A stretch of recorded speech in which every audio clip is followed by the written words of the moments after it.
These teams love to run. Oh, they love to run. I mean, these teams score a great deal of transition baskets. They want to use their speed, their quickness, and attack the defense before it gets set. Here are the five for Philadelphia. Paul George out there with Kelly Oubre. Then it's Joel Embiid. Then there's Tyrese Maxey. And it's Grimes in at shooting guard. White for three. The rebound by Maxey. And the defense got away with one there. I mean, that's a shot he typically makes. And that one is hammered home. While Maxey is an elite shooter, Tyrese is at his best using his speed going downhill. Up top, Tatum.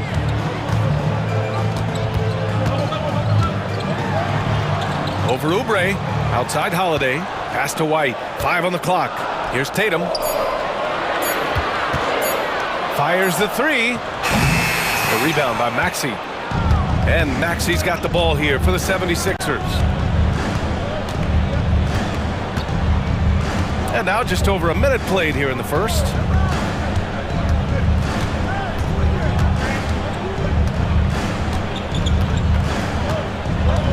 Pass to Embiid. Tries the spin move. Can't convert off the spin. Boston's gone 0 for 2 from outside. Outside Holiday.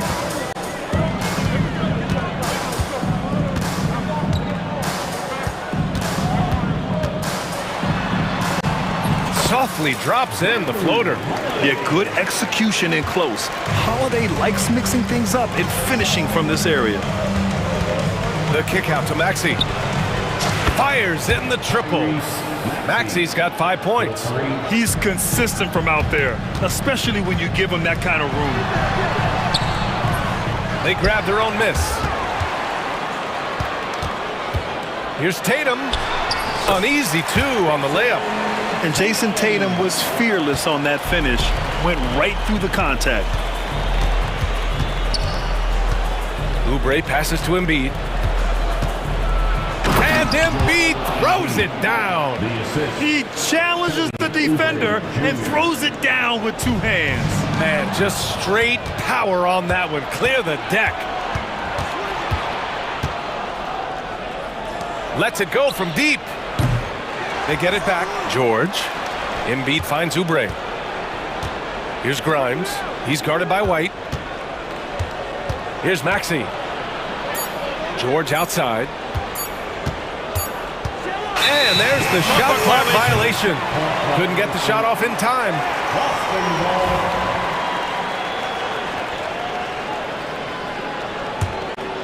Celtics trail by 3. Right side, Tatum. Beyond the arc. Rebound by Philadelphia. Let's check in with our reporter, Allie LaForce. I caught up with the head coach for the Celtics. I asked him what he told his team in regards to how to guard Paul George tonight.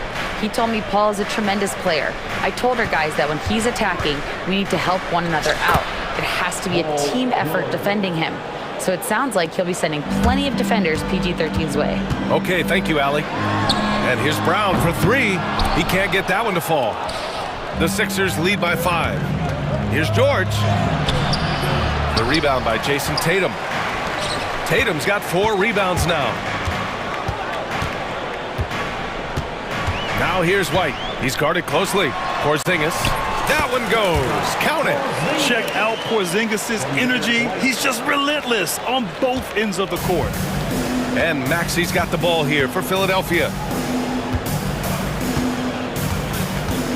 Throws it up high. Leaps for it. White with the steal. And the foul is called. He missed it, so he's got a couple of free throws coming his way. Yeah, and you never want to let shots at the rim go uncontested. It's his first trip to the line. White hits them both. 52 seconds left in the first quarter. The 76ers have gone 4 of 8 and looking in control.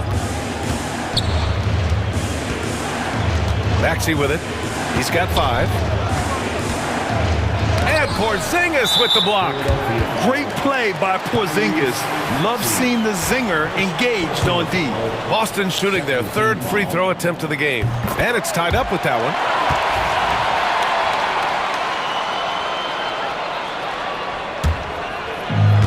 The Celtics have gone 3 of 8 so far. And there's the whistle. Illegal screen is the call. The screener was leaning a bit right there. His feet may not have been planted.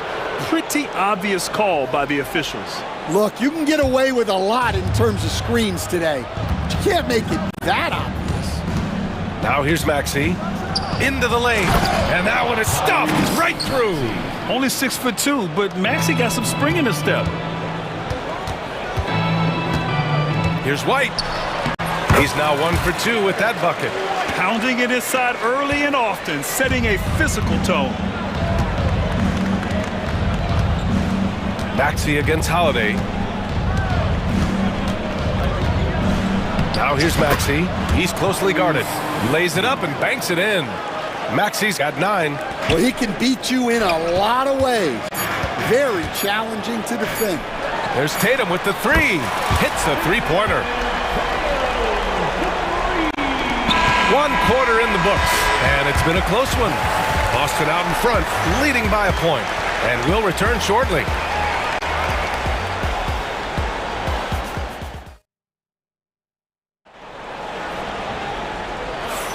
Some good action already in this one, but a fairly even matchup after this first quarter of play. And for Boston guys, what jumps out to you stat-wise? Was pretty obvious. I mean, cashing in on extra opportunities. That's how they built this early lead. Yeah, you can bet their coach is encouraging them to keep up the extra effort. It's more than paying off. Taking a look at Philadelphia. They've got Andre Drummond, and it's Roddy in at the small forward position. You don't want to stop the clock right there. I'm not quite sure what he was thinking. Outside Maxey. Pass to McCain.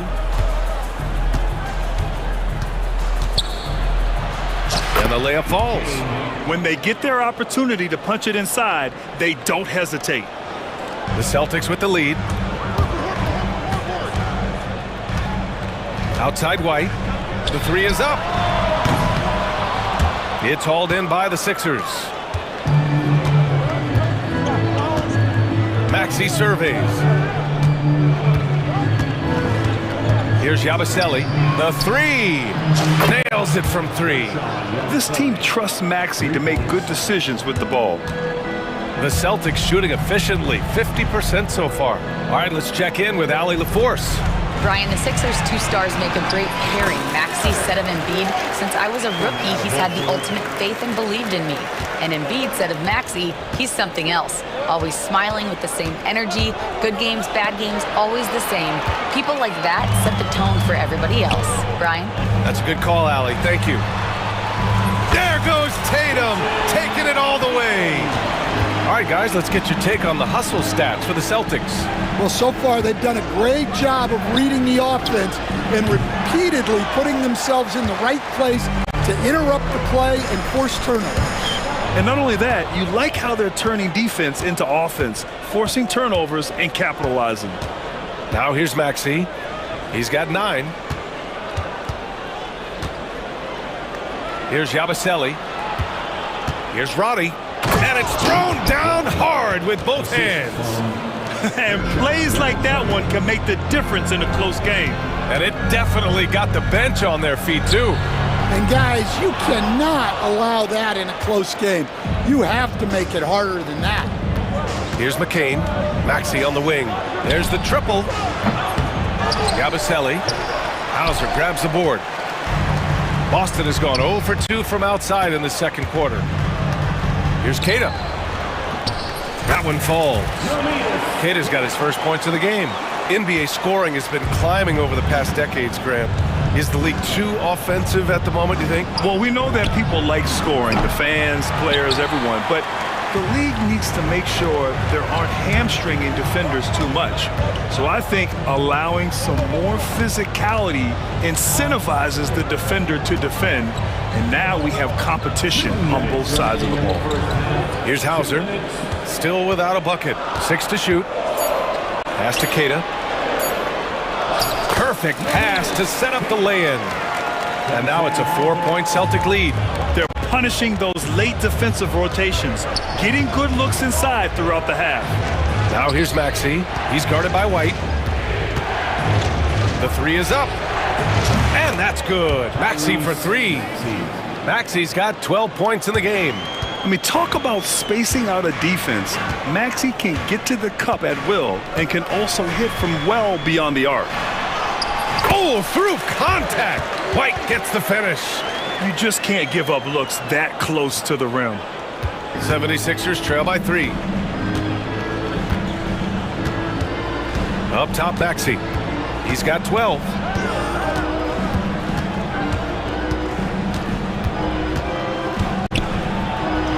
Gets it. He's 6 for 10 and looking confident out there.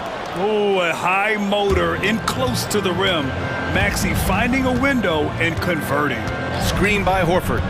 Tatum passes to Horford. Oh, the double clutch. The rebound by Yabusele. Uh-oh. Did he change his mind on the way up? I think he did. Pass to McCain. Drummond with the screen. And he drives in. And the jam by Drummond. Well, physically attacking the rim is something Drummond does well. And the lob pass only makes it easier for him. Now here's Tatum. He's got 7. Here's Keita.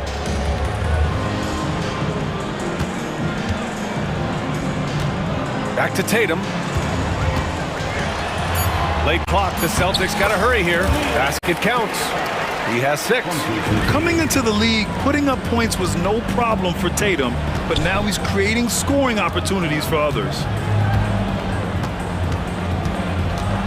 Here's Maxey. And here's another one for the Sixers.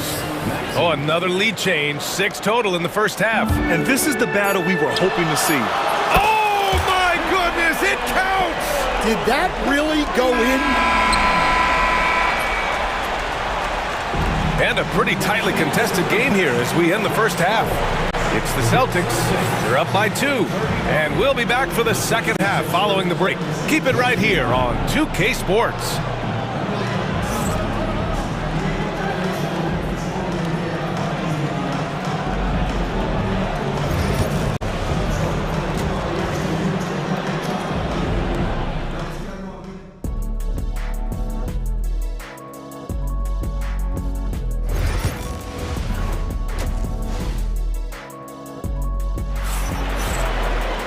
We've got second half action for you, and if the next couple of quarters are similar to the first, this one could go down to the last possession.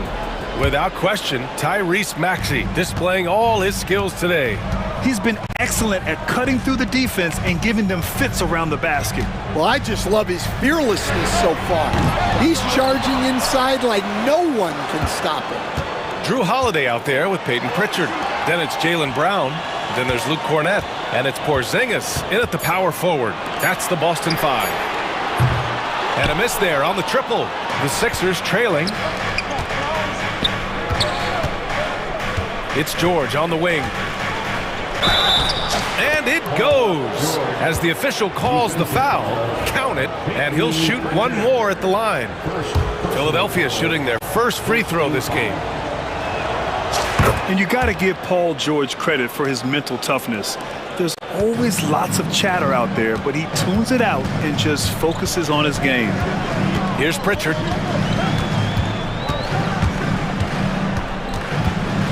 Outside Holiday. Pass to Brown. Puts up a 3. Again, the miss by the Celtics. And so George will bring it up for Philadelphia. It's a 1-point game. And a nice finish on the layup. George has got 7 points. Sturdy play from George in the paint, getting by the contact and to his finish. To the paint. He shoots. Cornett with the bucket. The defense couldn't collapse quickly enough. Philadelphia's gotten 3 of their 7 threes to find the net in this matchup. Embiid inside. Working on Porzingis. Back to Embiid. McCain. Shot clock at 5. Three-pointer off the mark. Boston's got nothing to fall from outside in this third quarter. Fast break, Philadelphia. And stolen by Holiday. Outside, Brown. And the three off target. The Sixers leading. Here's McCain. Embiid, a screen on Holiday. Here's McCain. The Sixers with another miss. And you just can't afford to give up that kind of look very often. Again, the miss by Boston. The 76ers have gotten 2 of 4 shots to go since the break. And the jam by George. I like when Paul looks to score inside because he's more than capable of dunking it through. Holiday against Gordon. And the basket by Holiday. He's got 7. See, now that layup isn't possible without the help of the pep. George with it, working on Cornette. Let's go with a 3. George, no good. Finding space on the perimeter, but he couldn't capitalize. And keeping us updated from the sideline, Allie LaForce. Joel Embiid is setting records with his scoring, but he said, when I get stuck into just being a scorer, that's not the best version of me. I like sharing the ball. As you've seen the last couple of years, the teams that have won, they move the ball. Nothing is static. So that's how we should play. Pretty simple, Brian. Yeah, great understanding, right? Thanks, Allie. And we all know about Stan the analyst and Stan the coach, but when you played in college, what was your game like, Stan? Hey, Brian, I had the game that would get you beat as a coach. I will say my greatest strength was this. I was never once accused of overpassing. The black hole. That is Stan Van Gundy. And timeout is called by Nick Nurse. He's going to talk it over with his guys.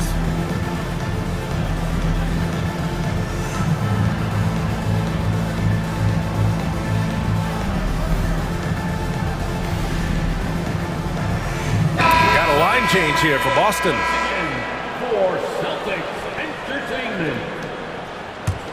Celtics trail by 3. And the call will be against Jason Tatum. That's his first foul. Sometimes the action speeds up on you a little too much. 2 teammates not on the same wavelength there. And Joe Mazzulla calls timeout here. He wants a few moments to regroup with his players.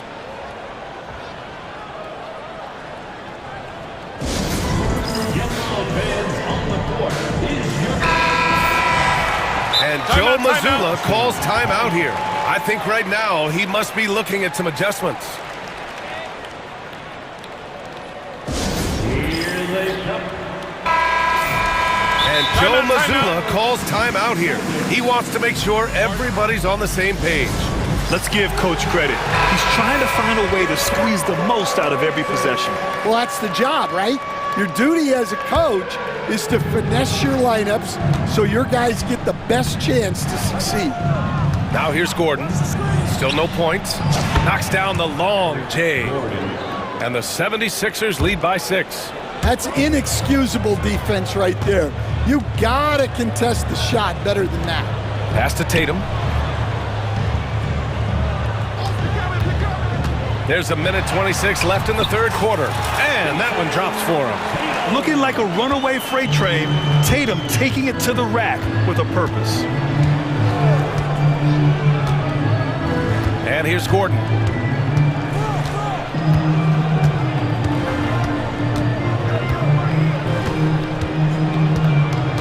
Six on the shot clock.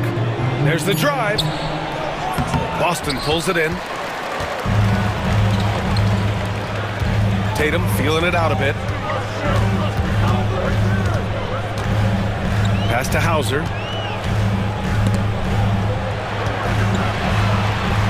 From downtown. And Tatum drills the 3. You're calling Tatum a capable scorer would be an understatement. He is an elite offensive talent. Out to the right wing. Here's Yabusele.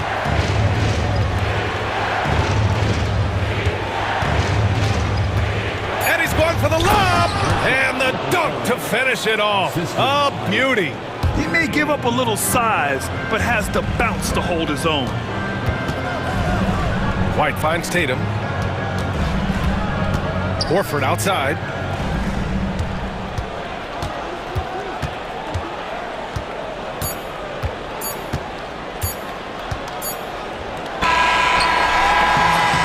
We're at the end of the third quarter, and we've still got a close one. Philadelphia on top, leading. And let's take this opportunity to show you our State Farm assist to the game. And from the two-guard spot, an unselfish play like this sets a fantastic tone. Yeah, well, he looked like a pass-first point guard on this assist. Incredible instinct to feel the play develop and set up the score. We've reached the fourth quarter in what has been a very competitive game. Should be an exciting finish. On the court for Philadelphia to start the fourth. They've got Eric Gordon, and it's Robbie in at the three. Zero rim protection. Unforgivable in a tight ball game like this. Yeah, there's no excuse for giving that up. That's the absolute last thing you want to happen. And Boston with some changes. Porzingis has checked in for Queta. Brown comes in for Horford. And Holiday subbed in for Hauser. Lets it go from the wing. With the tip, it's good on the putback. And that's the hunger that Embiid plays with. He just gobbles up the miss and goes back up for the score. Tatum against George. Left side Porzingis. Paul George pulls down the board. With that much room around him, it's hard to imagine he could have gotten a better shot. Maxey. Back to Embiid. Second chance shot. Oh, nice job, Embiid. I love the confidence Embiid plays with, especially this close to the rim. Maxey against Holiday. Porzingis surveying the floor. Pass to Holiday. Porzingis against Maxey. Just 5 on the clock. Here's Holiday. That falls. Nice feed that time from Tatum. And when he was younger, Tatum would often try to do it all himself, but now he wants to keep everybody involved. Outside Maxey. Here's Grimes. Oubre finds Maxey. The three. The rebound, Celtics. Tatum's got 6 rebounds in the game. Holiday passes to Tatum. They swipe it.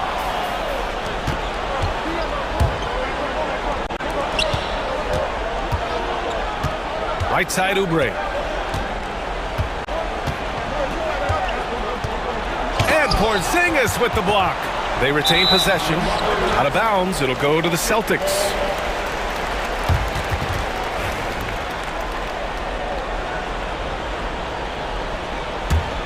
Celtics trail by 3. Outside Tatum. No good with a layup. Oh, you gotta finish at the rim right there. You hate seeing those opportunities go to waste. And now we've got an intentional foul. Personal foul. Second team foul. If you're just joining us, fourth quarter here. We're just over 2.5 minutes into it. George scanning the floor. To the wing on the left. White with a steal. Not the best pass, guys, and the defense took full advantage. And Tatum finishes the drive. Yeah, once Tatum sees a gap, he is gone. Off and running. For 3, Maxey. He can't get it to go. Man, just terrible defense. I don't know how he missed that shot. Here's Holiday. Oh, and they take the lead. And the Celtics lead by 1. Oh, this one has turned into an absolute nail-biter. Yeah, at this point, you almost expect it to come down to the last possession. Maxey on the wing. He's covered by Holiday. And it's Maxey missing. And he just hasn't been able to get it going this period. Well, the offense has to look for ways to get him easier shots. Better selections. You have to be set up for success. George passes to Embiid. Maxey with it. He's covered by Holiday. Embiid, a screen on Holiday. Now here's Maxey. Shot clock at 6. No good, and they can't put it into the drought. Yeah, and he seems to have lost his rhythm all of a sudden. This has not been his quarter. Brown can't hit. Philadelphia's got nothing to fall from outside the arc here in the fourth. 0 for 4. There is absolutely no fear in his eyes. He loves the moment. Yeah, and I can say from experience, his coach just breathed a huge sigh of relief. And so it's Tatum who brings up the ball for the Celtics. So far in the fourth, they've allowed just 6 points. Oh my! Huge play from Porzingis. A testament to the competitiveness that he plays with. For 3, Maxey. The rebound, Celtics. Grant, they'd love to milk the clock here. No question. They're in a great situation right here. And this guy is made for these moments. Tatum, the big-time shot. Now Maxey. Kicks it to George. Maxey on the wing. He's covered by Holiday. The putback. Great positioning on the putback. That's a pure effort play. Nice tip in. And that's a skill you see in any strong offensive rebounder, isn't it? And a smart choice right there. I mean, you can't allow them to just drain the clock. And he commits the intentional foul. Second team foul. Good on the first, and that'll put him up 2. And so both free throws good, and it's a 3-point game. Well, talk about poise under pressure. Buries all of his free throws, and now up 3. They've got to play smart. The kick out to Maxey. For 3, George. Go!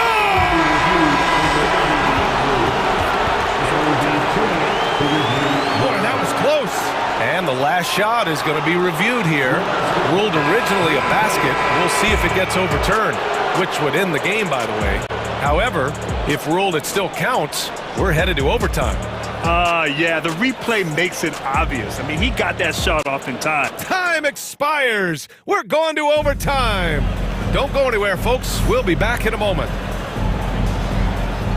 Boy, these teams have battled tooth and nail for 4 quarters. Now we're headed to overtime. This one should be fun.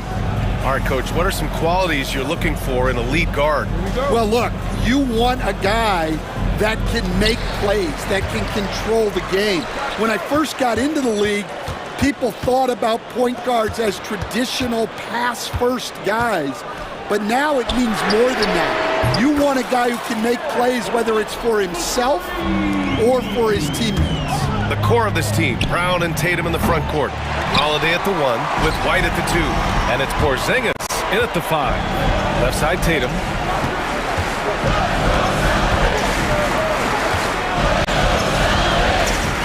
Tatum on the drive. Pass to Brown. And here's Porzingis. Just 5 to shoot. Inside, tipped, and it goes out of bounds. Last touch by George. He was all over that pass. That's a cautionary tale. Yeah, and you know they're tracking the tips and deflections because that tells you who's affecting the game. And they turn it over. Shot clock violation as the buzzer sounds. Joel Embiid, he's checked in for Drummond. 76ers trail by 3. Here's Maxey. Boston pulls it in. Porzingis has got 4 rebounds now.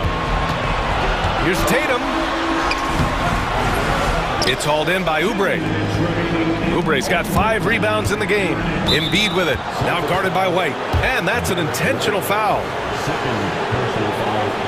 First team foul. 4 quarters, not enough. We're just over a minute into overtime now. Here's Maxey. And he hits the jumper. Well, he's been waiting a while for that one. And capable of sticking it from the mid-range. I like seeing Maxey go to work from this area. Holiday passes to Porzingis. That one falls. Nice feed that time from Holiday. And the Celtics lead by 4. Yeah, showing off that ability to stretch the floor. Seems like everyone is a threat at the arc these days. Maxey, that's good. And they suck the air right out of this place by drilling the three. Could be what saves the day for them. Outside Tatum. Oh, look at Tatum going to work inside. And sometimes you forget how long Tatum is, and he's terrific at using this to his advantage inside. George, no good. Boston leading by 3. Left side, Brown. Overtime in full swing here. 2 minutes off the clock. Porzingis with a screen on Oubre. They kick it out to Porzingis. Misses the 3. For Philadelphia, they've gone 2 for 5 here in OT. George passes to Embiid. Outside Maxey. Oh, that doesn't go on the chance to tie. Holiday with the ball. Outside Tatum.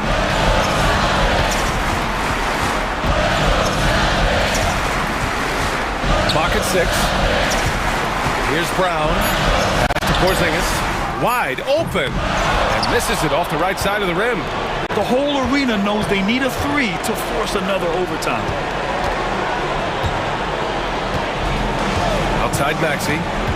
To tie it up. The 3 won't fall. And here's White. New notification for guest one. Trophy earned. Press the 2S button for details. But in overtime, they caught a second win. They really did, and it was wild.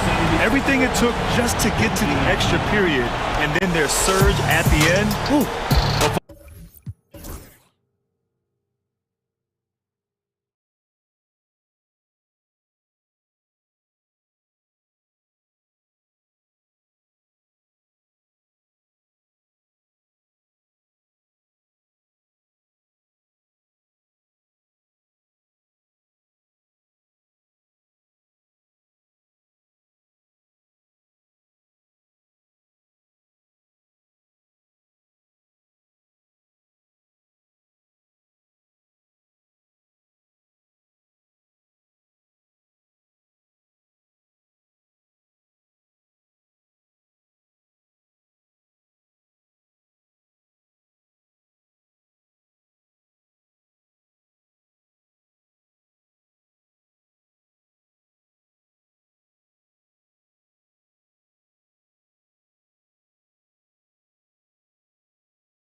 Take a look at how these teams play. Is it fair to expect a slower pace of the game?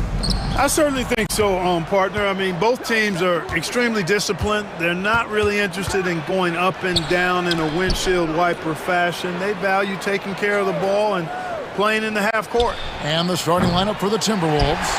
We've got Nickeil Alexander-Walker. Julius Randle is out there with Gobert. Then there's Anthony Edwards. And it's McDaniels in at the 2 spot. Now Morant, after Anthony Edwards missed from long range. Morant passes to Jackson. Lays it up and in off the pretty assist. Jackson's got the first points up on the board for the Grizzlies. Edwards against Morant.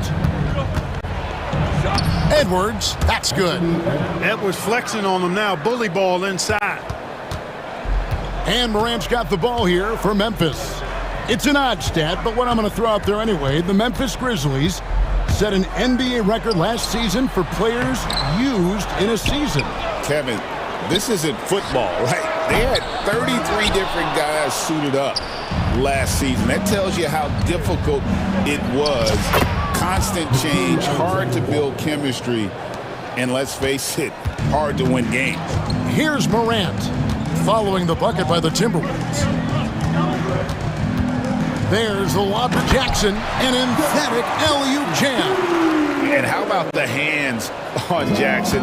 Makes a good target on that frame and then able to finish off the alley-oop. Now here's Edwards.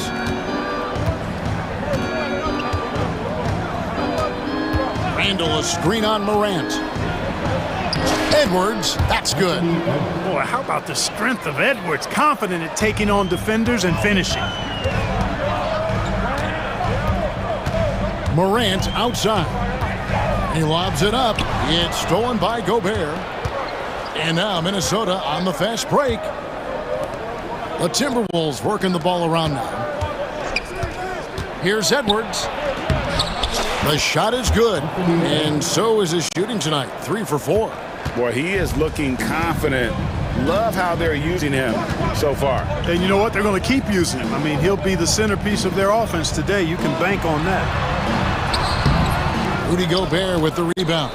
Good offense squaring up against better D there. You got to appreciate that stop. Randle with a screen for Edwards. Oh, and he plucks it off the glass. Wow. Jackson against Randle. Jackson passes to Morant. Jackson a screen on Edwards. Morant left side. And Morant throws it down. And he can get to the rim with the best of them. Morant always finds a way. Greg, with how explosive John Morant is, he has certainly taken his fair share of awkward falls. And that's what worries you with guys like that. He's already had a number of injuries in his young career, but we all just want to see him at full health. And then Morant slams it in. How about the authority from Morant? The way he was running, you knew he was aiming to shatter the rim. Edwards, that's good.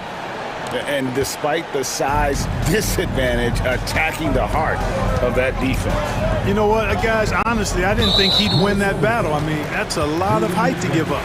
And it's Jaden McDaniels with the foul. That is his first foul of the game. Pass to Edey. Outside for Jackson. And that won't go, missing the go-ahead bucket. Timberwolves have gone 5 of 8 from the field, shooting over 62%. And that one drops. Boy, he's a wrecking ball on offense. Randle, so good at finishing inside. Morant left side. Jackson misses. Minnesota leading by 4. Edwards with it. Now defended by Bain. Here's Alexander Walker. Grizzlies with the rebound. Morant right side.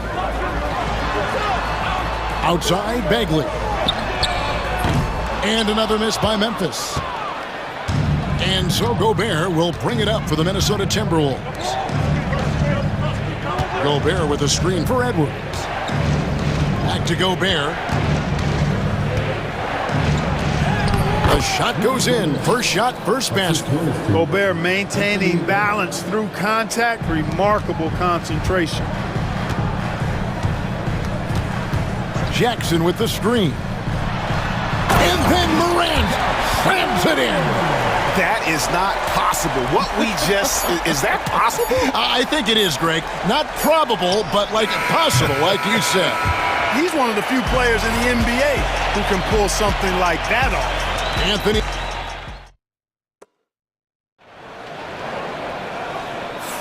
And for those of you just tuning in, the second quarter of action is where we're at right now. All right, we'll take a look now at how the points have been generated so far. A scoring breakdown for Minnesota. Getting downhill has really been impressive to me. Not settling from the outside. They're going right to the rack. And something else that's working for them is ball movement. A lot of their points so far have come as a result of smart plays. On the court for Minnesota, Reed is out there with McDaniels. Then it's Nickeil Alexander-Walker. Then there's Dante DiVincenzo. And it's Garza in at center. Reed the pass to DiVincenzo. Back to Reed. DiVincenzo against Jackson. 4 on the shot clock. Stolen by Jackson. To the middle. Here's Huff. Wells kicks to Jackson. Pass to Aldama. DiVincenzo against Jackson. Back to Aldama. Three-pointer. It's good. The assist this time from Jackson. Aldama's got himself going there. His first points of the game on the deep ball. You know, Greg, when you look at the Timberwolves' history, the first round had been a problem for them. But not last year as they swept the Phoenix Suns. And you got to look at it as being a tremendous success, right? Because going into the season, I don't know that anyone thought they would have made it to the conference finals. But, boy, that young group gelled well together, and the sky's the limit for the future. Here's Huff. Garza pulls it in. Minnesota in the lead. Alexander Walker passes to McDaniels. And finished off by McDaniels. Rocketing right off the floor. Explosive jam by McDaniels. Here's Jackson. Good. Nice job down low. Jackson's got 4 points this quarter. And, you know, coaches will take possessions like that all day long. Phenomenal use of the screen there. Into the lane. DiVincenzo kicks to McDaniels. Timberwolves passing it around. Now here's DiVincenzo.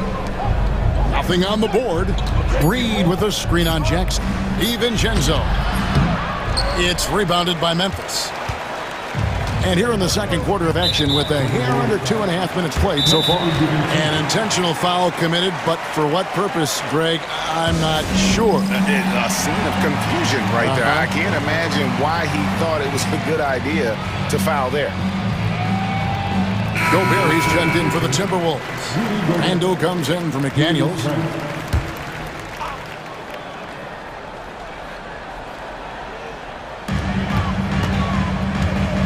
Outside Jackson. Second quarter of play with almost 3 minutes gone. Pass to Huff. That's good. And it's Jackson with the assist that time. And the Grizzlies lead by 1. For Minnesota, they've gone 2 of 3 from the field here to open the second quarter. A 3 for DiVincenzo. Cans it from downtown.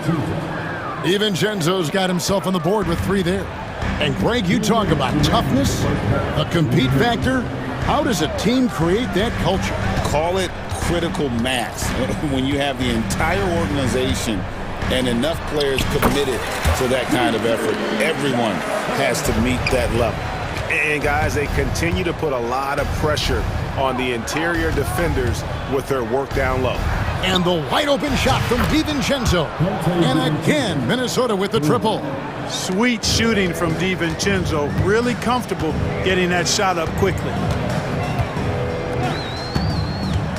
Here's Jackson. Pass to Aldama. To the inside. Cross contact on the shot, and now a three-point play chance as he'll head to the line. No clue how he got that one to fall. And that was not a soft foul he had to get through. I mean, he had to really power that one up and in. There's always a surprise, isn't there, Clark, in the offseason? Let's go back to 2022. That offseason, the Timberwolves going all in on Rudy Gobert. Basically, Kevin, they traded 5 firsts plus a bunch of good players for Gobert. It was derided at the time, and I can understand why, but Rudy's defense has taken them to another level, and he's actually been a little better offensively than people thought he would be. And he makes the first. That's also good, so he hits both free throws. Minnesota's gotten both of their three-point attempts to go down here in the second quarter. Offensive rebound. Here's Randall.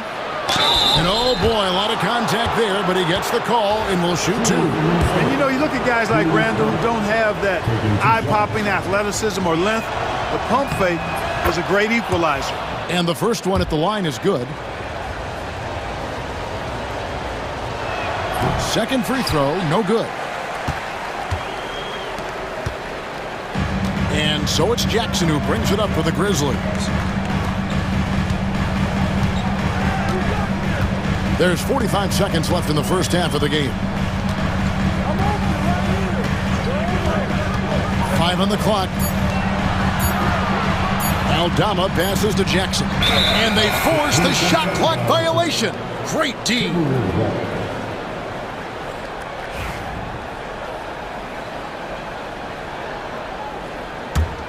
The Timberwolves trail. We've got 28 seconds left to play in the first half. Back to DiVincenzo.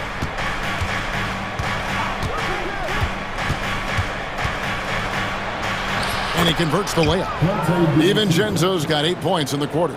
And we've seen several lead changes tonight, neither team giving an inch. Yeah, and the lead has changed hands, and it just hasn't stayed in those hands very long when it's changed. Back and forth we go. Right side Jackson, 3 seconds left. That one's not going to go. And a close game so far through the first 2 quarters as we reach halftime. Timberwolves lead by 1. And we'll be back right after halftime to get the third quarter underway.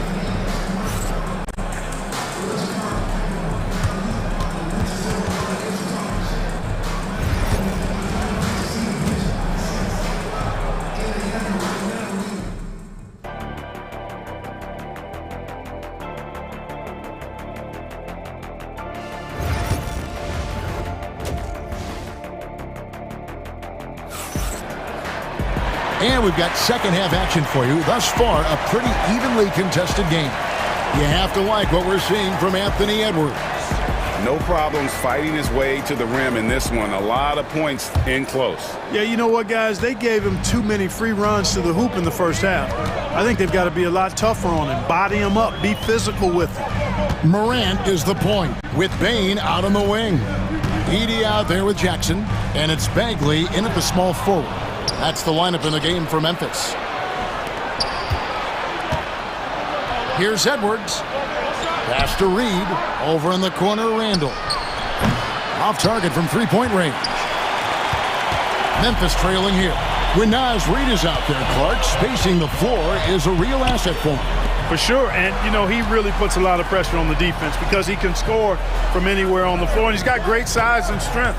And he does the little things, too. I mean, you look at his points and rebounds, but this guy gets deflections, he goes after loose balls, he gets you extra possession on the glass, he steps in and takes charge. I mean, he does all the little and big things.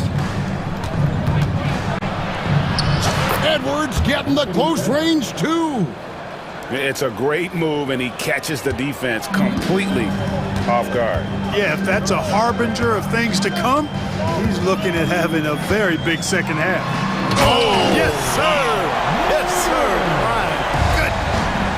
You got to have some guts and guile to take it to the bucket strong despite the big fella standing in the way. Oh, and he went for the two-hander on the slam using some muscle. Some urgency from him there, sure. I get the feeling, guys, that he may be sensing that this is a critical time in this game. Morant, right side. Shot clock at 6. Bagley against Randall. Here's Heaney. And it's going to be a 24-second shot clock violation. They turn it over. And you can tolerate gaffes like that sometimes, but in a close game, man, I tell you what, that really hurts. Timberwolves leading by 3. Randall kicks to Gobert. Randall down low, working on Bagley.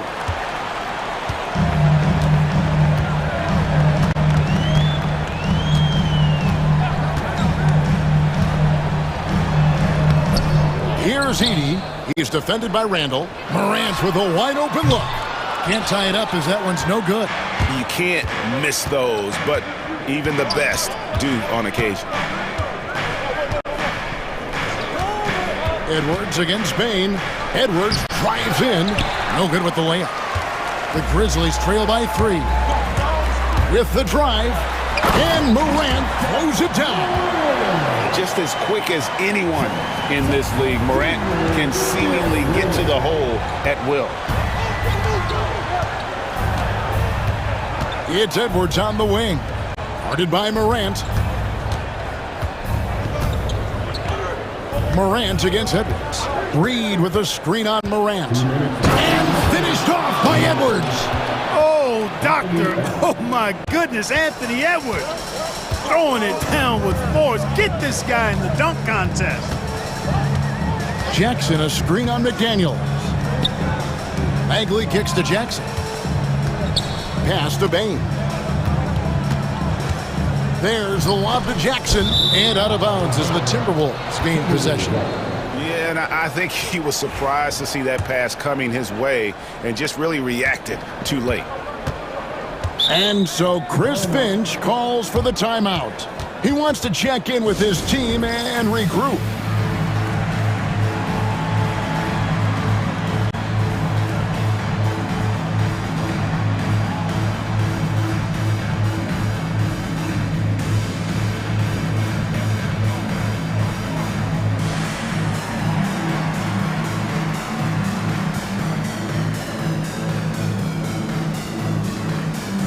Some changes for Memphis. Huff's jacked in, and it's Williams in for Bagley. The Timberwolves also changing it up.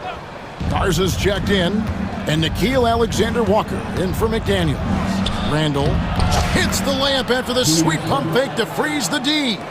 Randall's got 5. That's the kind of aggressive and assertive play they need as we get closer and closer to crunch time. Jackson misses.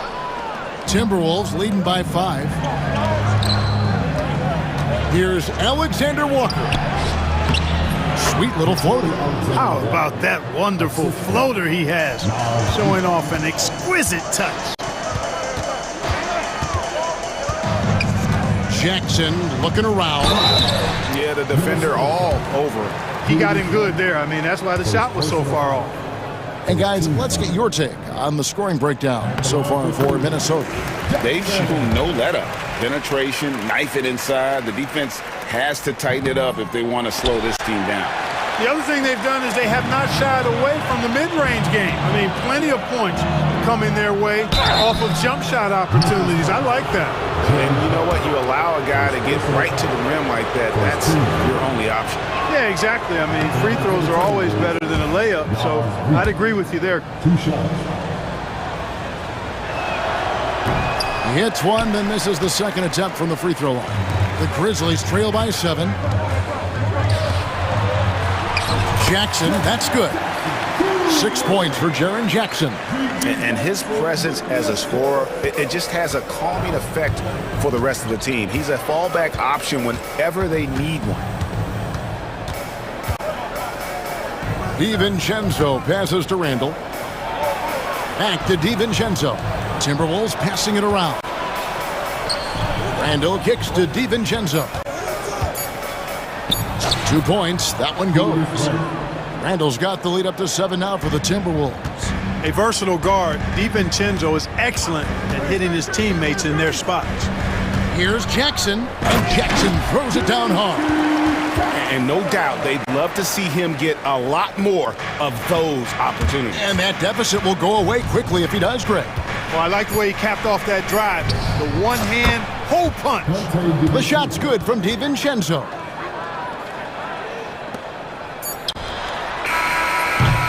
And so it's the Minnesota Timberwolves in the driver's seat, up 8 points at the end of the quarter. They're feeling very... And now let's go back to a play from earlier as we show you our State Farm assist of the game. And I'm glad this was the pick because I love this pass. Such a great dish. That's what I call court vision. Yeah, and with the accuracy to go along with that vision. I mean, he put the ball in the absolute perfect spot. That's how you orchestrate it. First team. The fourth quarter has arrived. So good to have you with us. And a look at the five for the Timberwolves to start the fourth. Nickeil Alexander-Walker out there with Dante DiVincenzo. Then there's Reed. Then it's Randall. And it's Garza in at the 5. And so Chris Finch calls for the timeout. There was no hesitating. He wants to talk to the team right now. So both teams changing it up here. A moment now to hear from our sideline reporter, Hall of Famer David Aldridge. David. Hey guys, here's what Chris Finch went over with his guys during the break. And he was real calm during the timeout. He was smiling when he told the team, we're up. Game plan is working. Go out there and have fun. It's always fun when you're up late, guys. Okay, David, thanks. And here's Edwards.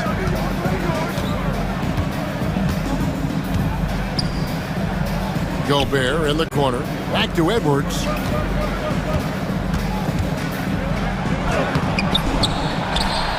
Pass to Alexander Walker. Outside Edwards. 5 to shoot. Back to Alexander Walker. Buries the long-range jumper.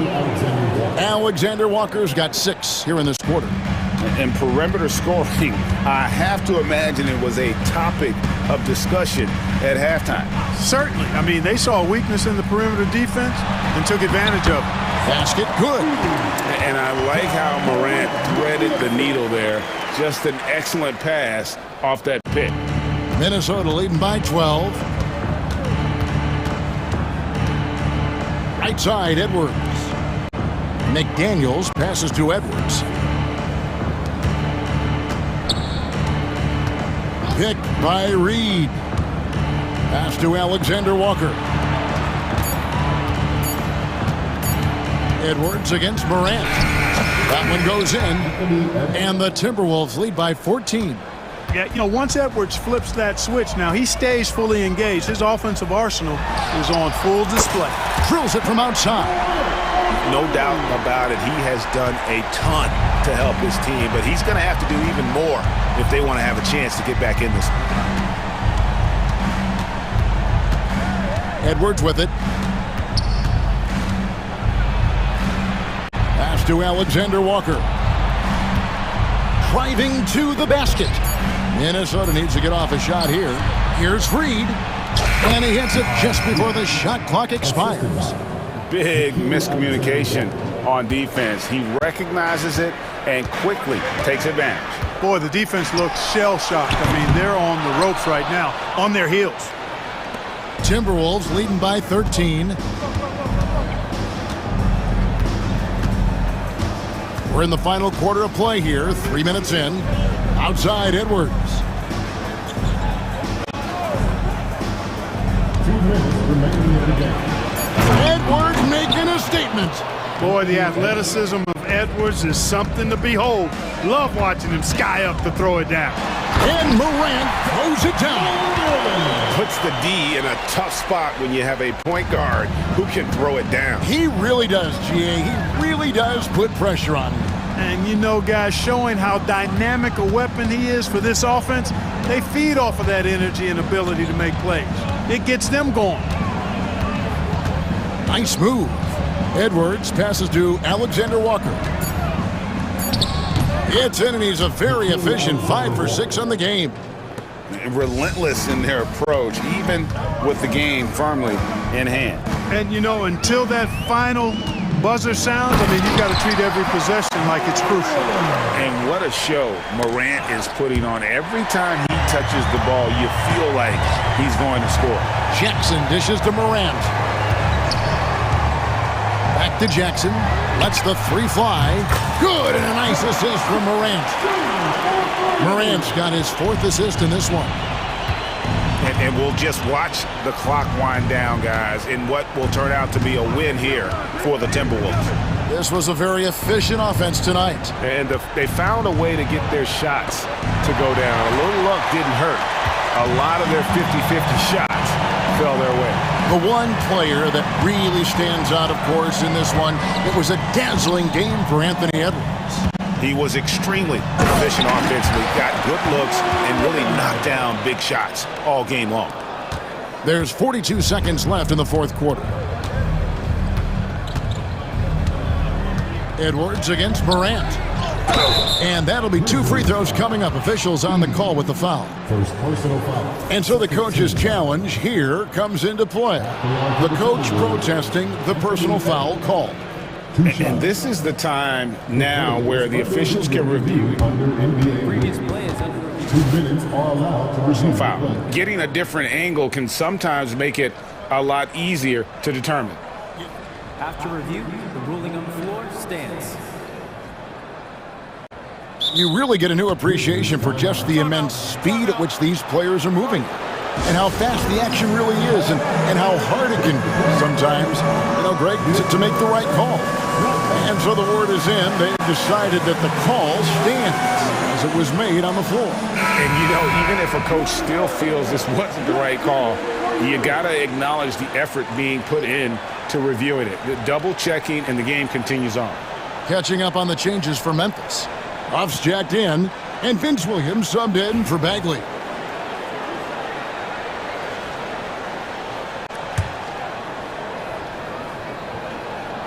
First free throw is good, and that will put them up by 9. Hey, like a lot of guys, Edwards rides momentum as a player. When his confidence is soaring, so is his activity level. Unflappable. This guy relishes being the man to put the game away. It's Morant with the drive. Huff. Good, and a nice assist from Morant. And this is something Morant does well. His knack for knowing when to make that feed is impressive. Now Edwards.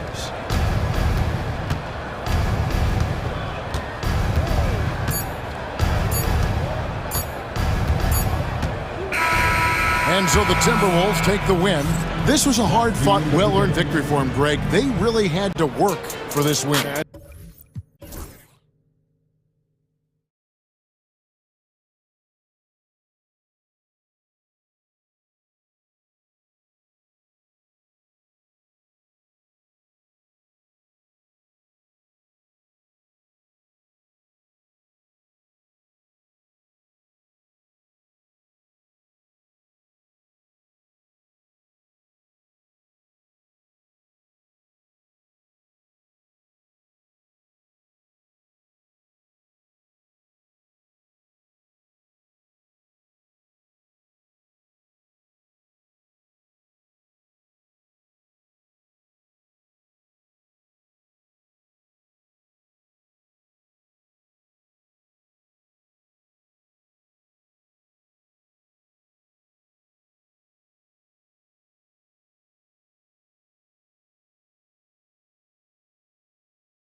matchup. These guys are lethal one-on-one, but I think the key is to keep their teammates involved, playing unselfish basketball. So let's take a look at the Phoenix Suns starting lineup.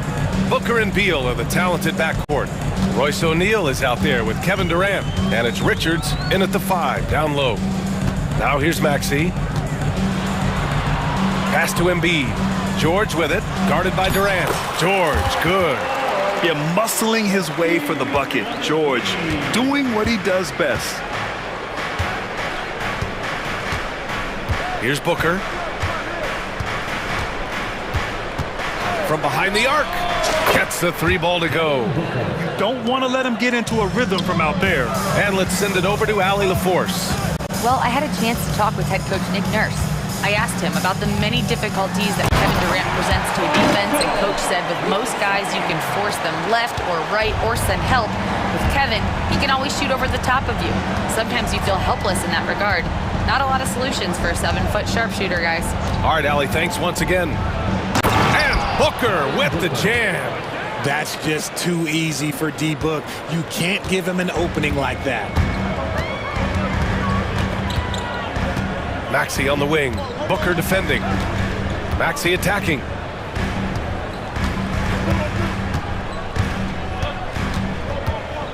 Six on the shot clock. Richards pulls it in. And here's Durant. He'll bring it up for the Phoenix Suns.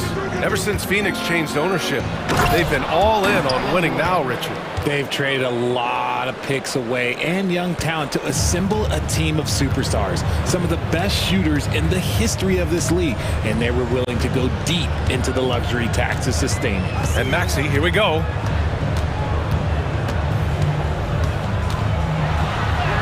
That one goes. Now he's 1 for 2.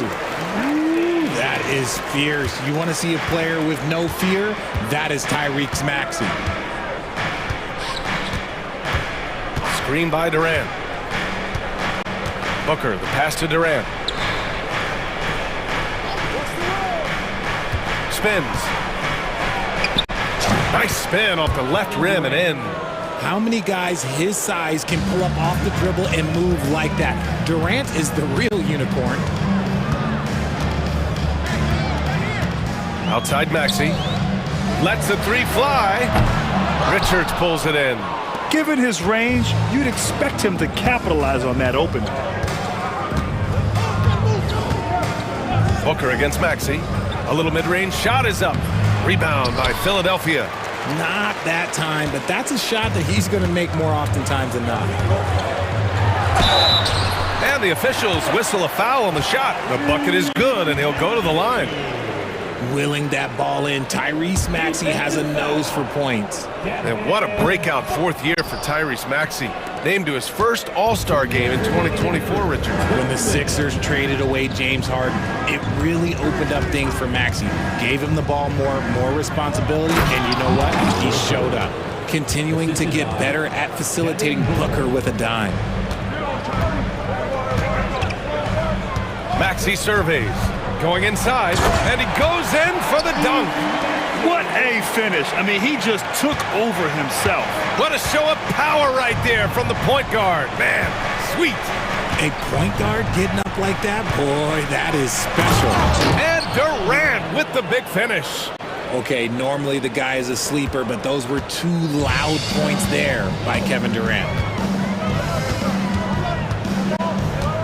It's George on the wing, guarded by Durant. And Durant with the block. 1:05 left in the first. Beal outside. Richards, the pass to Beal. Intercepted! Here we go, the Sixers on the break. And Maxey, the bucket, on the assist from Embiid. Maxey's got 8. Remarkable work in transition. Maxey just overwhelms the defense when the break is on. Here's Beal. Banked it in off the glass. Good execution. They're getting some short-range looks here. 41 seconds left in the first quarter. Here's Maxey. And it's Phoenix with the rebound. Richards has got his 4th rebound in this one.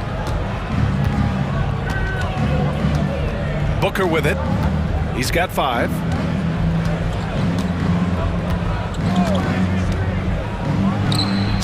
Again, the Suns good for 2.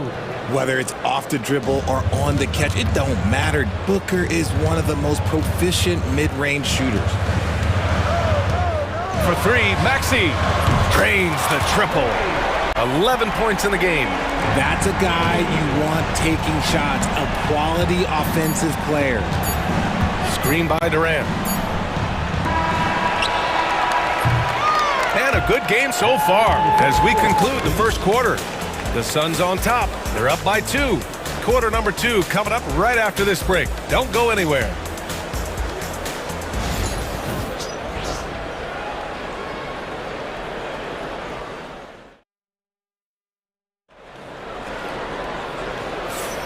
And we hope you're enjoying the game. Both teams tonight keeping things pretty even on the scoreboard so far. All right, guys, what do you think about the offensive approach we've seen so far for the Suns? They've made a point to take what's given to them in the mid-range. The jumpers are falling for them so far. And the other thing you notice is how determined they've been to get into the paint and get buckets around the rim. On the court right now, second quarter for the Suns. Booker and Beal in a talented backcourt. Then there's Kevin Durant, and it's done in a small forward.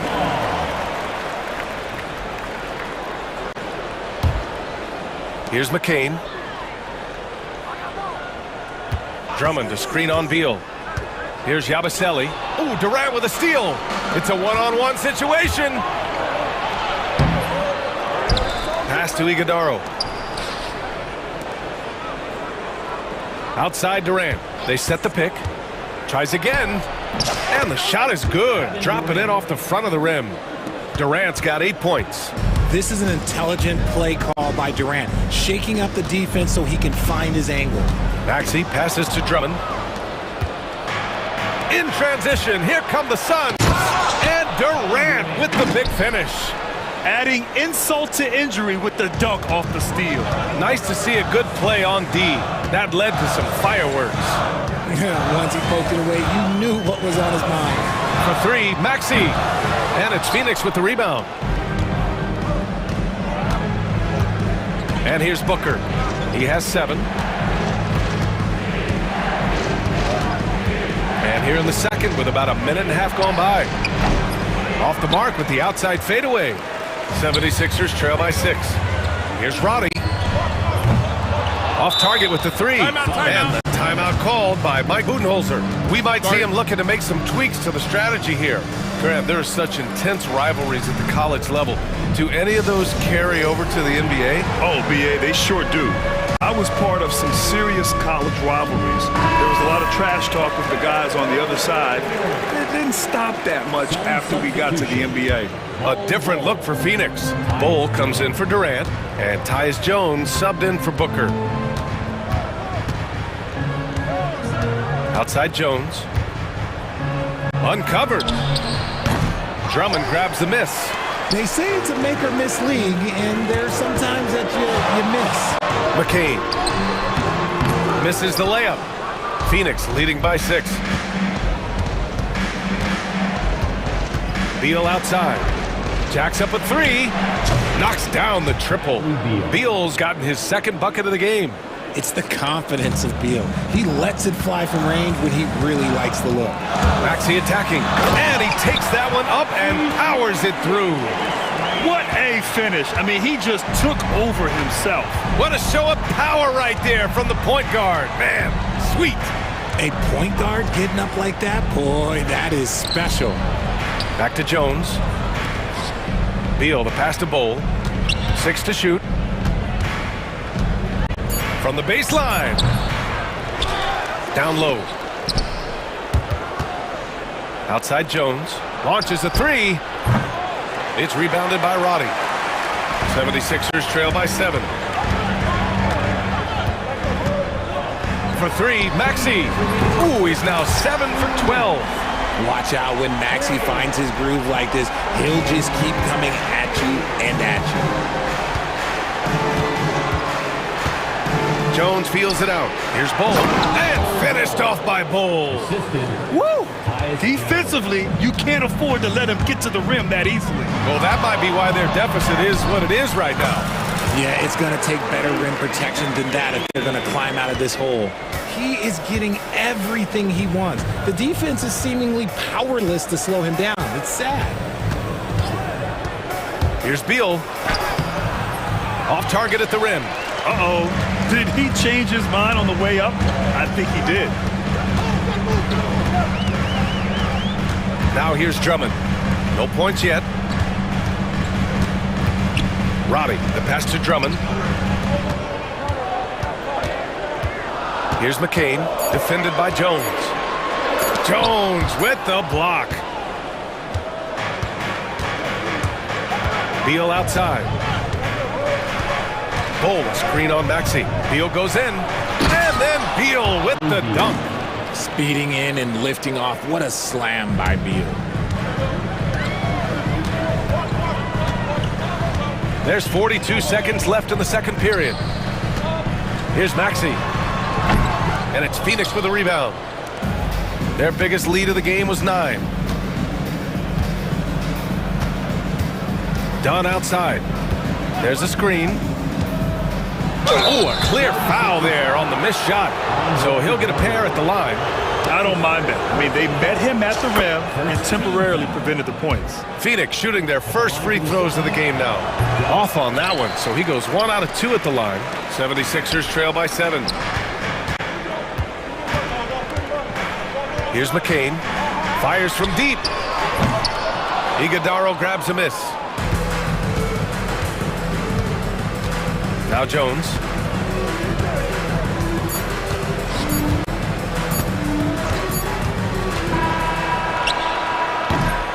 And so it's the Phoenix Suns closing out the quarter with a 7-point lead. Just pound. Appreciate it, Allie. And we'll be coming right back after this break. Ready for the third quarter.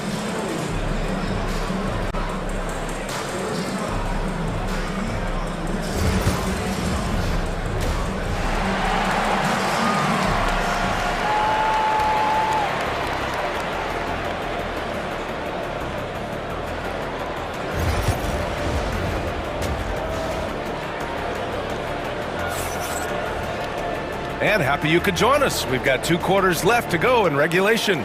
Without question, Tyrese Maxey displaying all his skills today. Through the first 2 quarters, he's been on fire. Explosive offensive performance. If they don't change their approach in the second half, let's just say his success will continue. They've got Eric Gordon, George out there with Joel Embiid. Then there's Kelly Oubre, and it's McCain in at the 2 spot. That's the group for Nick Nurse getting going here in the second half. Sturdy play from George in the paint, getting by the contact and to his finish. Booker against Gordon. Booker looking around. Oh, deflected.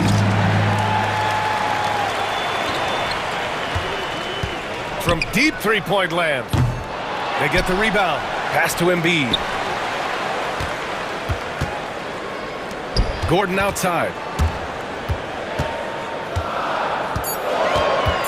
Late clock, the Sixers need to put one up here. George's shot is off. Credit the defensive effort there, not giving him room to operate. An MVP in this league, Richard, Joel Embiid. Is there any way to slow this guy down? The answer, no, B.A. Oh, Devin Booker with a little extra sauce. Boy, Booker has so many ways to beat you on that offensive end. Over Durant. Tried to bank it in, but it misses. The Suns lead by 10. Outside Booker. Third quarter here, over a minute and a half into it. Tries the spin move. Durant. And count the basket. He was fouled, and he's going to the line for one more. Well, Richard, you attempted to guard Kevin Durant in your playing days. How hard was that? It was not easy. He's an elite scorer, ball handler. Oh, yeah, he's also 7 feet tall. KD is one of the toughest assignments that you will ever face. You look at Durant's game and you instantly see all the hours of hard work that went into shaping it. He's so polished in every area. His skills are so sharp. outside.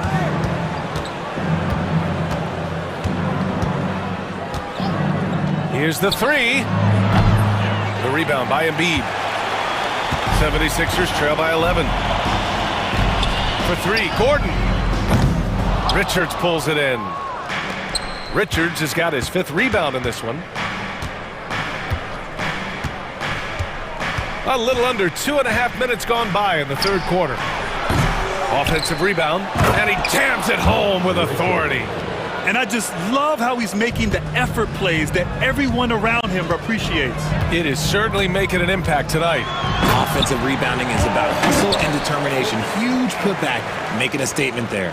He's not going to take it easy when he gets to the bucket. George will hammer it home. Gordon against Booker. Up and over Gordon. And the Suns getting another bucket right there. The fadeaway with no one on him. Looking for style points to go along with the real ones. A minute 53 left in the 3rd. Allen outside. Richards with a screen. Tries it from 19. Allen outside. Pass to O'Neal for three. And it's Philadelphia with the rebound. And timeout is called by Nick Nurse. He wants to give him a breather and talk things over. Nice game. Great performance by Devin Booker.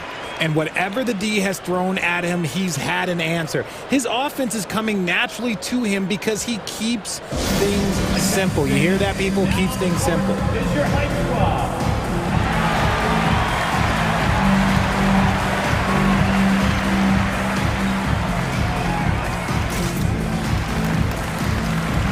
And the Suns will go for a different look here. Plumlee's checked in for Richards. Bowl comes in for Durant. Dunn, he's checked in for O'Neal. And it's Jones in for Devin Booker. Gordon outside. Three-pointer. Bowl grabs the board. Shocking that he just bricked that one. The defense got real lucky there. Outside Jones. Bowl, a screen on Gordon. Here's Jones, and that's good for two.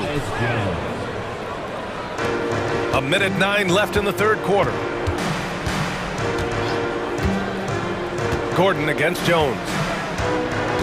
Pass to Roddy. There's a screen. And there's the lob, and stolen by Bowl. And here's the fast break. Jones with the ball, checked by Gordon.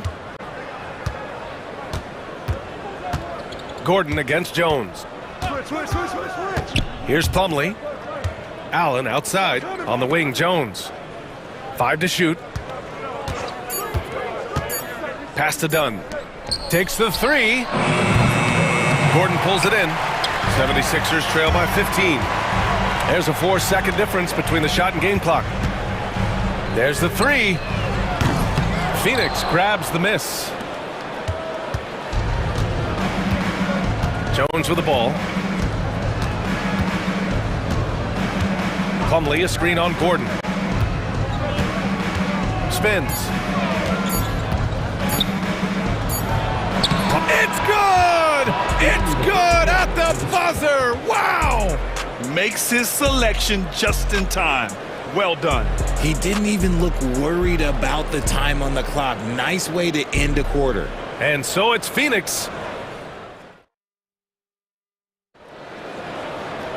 And we reach the 4th quarter in a game that may already be out of hand.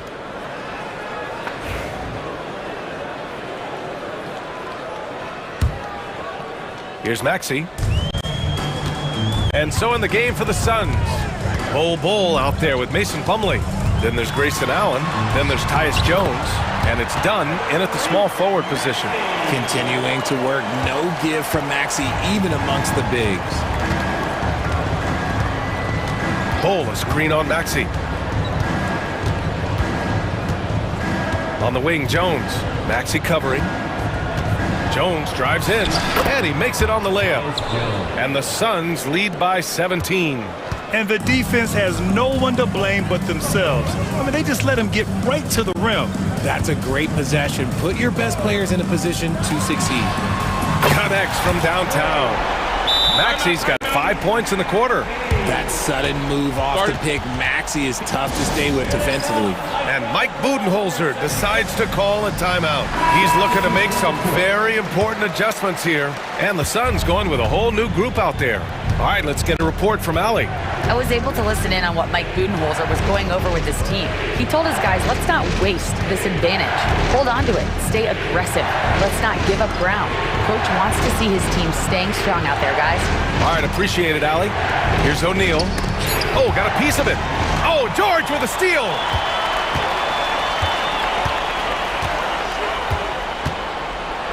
He takes it in, and George with the jam. Gotta like the momentum on George's drive, cutting into the defense and clearing himself a path. Outside Booker, 4-3. Ooh, Booker from range, pure. Now you have to extend that defense. I mean, you really have to stay connected to him at all times. And the lack of defensive pressure on shots like that is a big reason they're down by double digits. George's shot is off. The Suns lead by 15. Outside Booker. We're about 2 minutes into the fourth here. Beal against Maxi. And the basket by Beal. Good work from Beal. He gets inside and finishes the play. Philadelphia's gone 1 of 2 from deep in this quarter.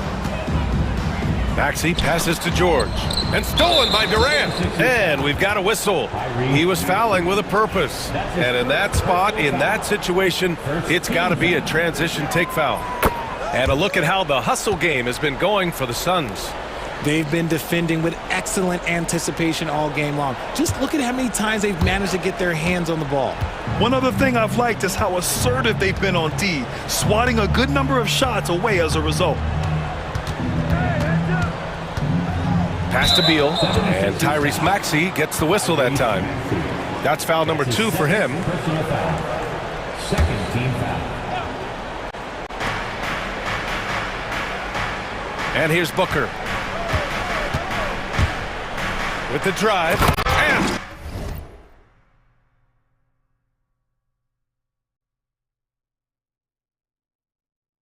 Booker with the jam. And Booker just dominates in such an effortless fashion. The game comes naturally to him. And Maxey, here we go. Around 3 minutes go. Oh my goodness. How about that? Oh, the electric Tyrese Maxey. 2 minutes remaining in the game. Now here's Booker.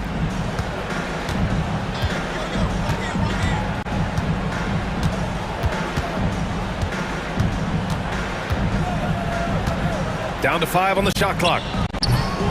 Rebound by the 76ers. Here's Oubre. Takes it inside, and he dunks it down. I almost can't believe what I saw. Incredible. I'm speechless, man. I'm speechless. Booker fires from way outside. Offensive board.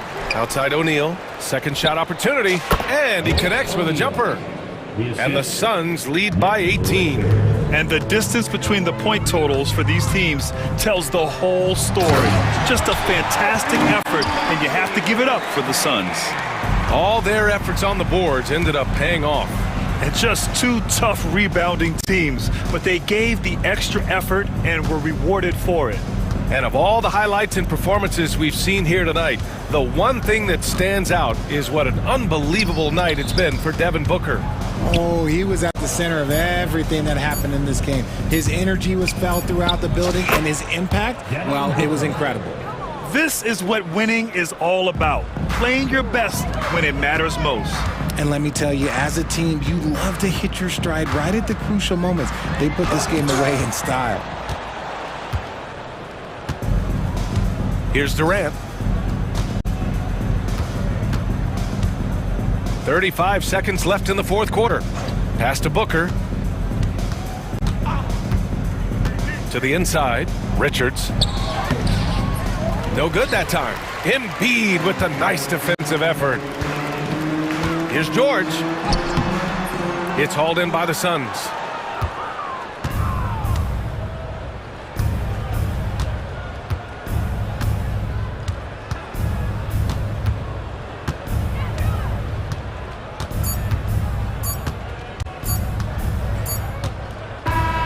So no problem for Phoenix as they get the win. To walk into enemy territory and deliver a performance like that, that says a lot about this squad. They really came in looking confident and didn't let anything shake them. This is what a dominant team looks like. And that's going to do it tonight, folks, for our broadcast. For Grant Hill, Richard Jefferson, and Ali LaForce, this is Brian Anderson. Thanks for watching the NBA, presented by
Kevin, a lot of talent on both rosters.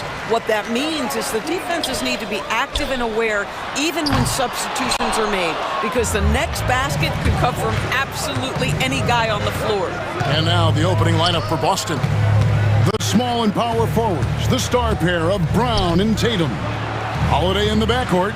To his side is White. And it's Porzingis in at the 5 spot.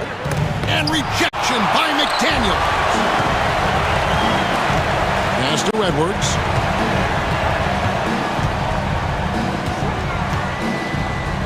Here's Gobert. And slam dunk by Gobert. All too easy for Mr. Gobert in the painted area. Nicely done. Brown kicks to Porzingis. Outside Tatum. Brown outside. Tatum setting the pick for Brown. The kick out to Holiday. Clock at 4. Tatum wide open. He fires one. A three-pointer off the mark. And they had some boxed coverage that turned into no coverage. You know, Doris, from the moment Jason Tatum entered the NBA, he has been the guy on his team. How big a burden do you think that is for a player to carry? Well, Jason Tatum, regardless of how much responsibility he has always worn it gracefully. This young man, from the time he was a little kid in St. Louis, has dreamed of leading an NBA team. He is doing exactly that. Now Edwards, after Jaylen Brown's three-pointer that didn't go. Holiday against Edwards. To the paint. And Randall throws it down. And creating a little separation here, gaining some confidence. Well, if you continue to execute at both ends, you can build on this lead. Oh, that's offensive interference.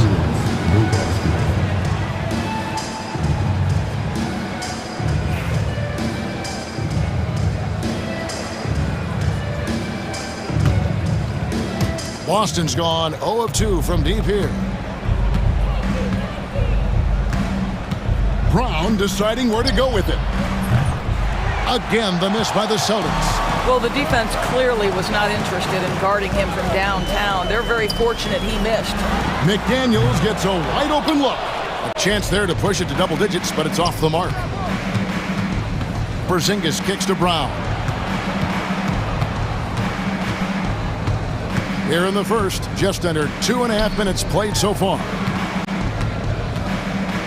Out to White to stop the run. That one's in. His first bucket of the game. He's 1 for 2. He's not always assertive on the catch, but Derek White rise and fire from three-point, and it is on target. Edwards can't hit. Celtics trail by 4. And the call will be against Julius Randle. That's his first foul. First personal foul. First team foul. And the Celtics with possession here. Porzingis with a screen on Randle. Tatum passes to Porzingis. No good from outside. Timberwolves leading by 4. Right now, let's send it over to the sidelines and get a report from David Aldridge. Kevin, coming out of high school at 6'0", Derek White didn't receive any full scholarship offers. He says it was humbling, but it drove me to get better. Each time you have the doubters, you just put a little chip on your shoulder. The 29th pick overall in 2017, he's come a long way. Kevin, those chips are still there. You're so right, David. Thanks. He's become a heck of a player. The kick out to Tatum. Outside Holiday. Celtics passing it around. Here's Porzingis. And the dunk by Porzingis. Easy money for Kristaps Porzingis. That's 7-3 we're talking about. Timberwolves have gone 50% from the field to this point, 4 of 8. Pass to White. It's stolen by Edwards. Inside. Back to McDaniel. It's up a 3. And once again off the mark by Minnesota. And the great shooters know when they've got enough opening to go for the 3. I didn't think it was a bad choice on that possession. Now here is Holiday. Still without a basket. Brown. Outside Tatum. Just 5 to shoot. Launches a three. He's now 1 for 2 with that bucket. You have got to be in Tatum's space. This guy is such a terrific range shooter. 2 seconds separating the shot clock and game time. Gobert with a screen on Holiday. Edwards, good. Edwards got 5 points so far. This guy, a tough cover for any defender. Creative and assertive scoring the ball. Porzingis sets the pick for Holiday. Fires from deep. Minnesota with the rebound. No one near Edwards as he lets it fly. Drains it from beyond the arc. He's got 8. The deep three from Tatum. No good on the last second attempt there. Anthony Edwards has been leading the charge for Minnesota. He notched 8 points.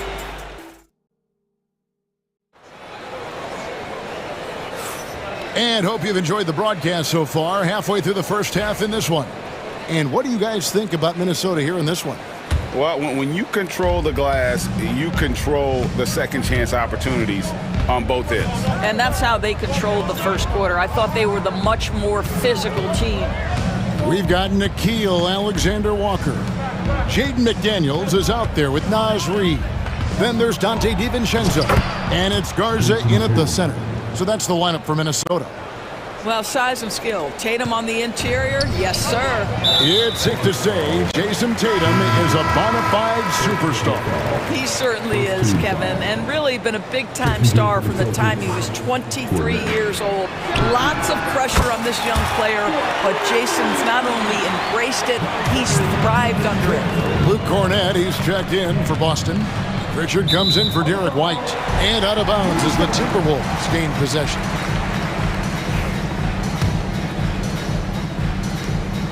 Timberwolves leading by 7. Here's DiVincenzo.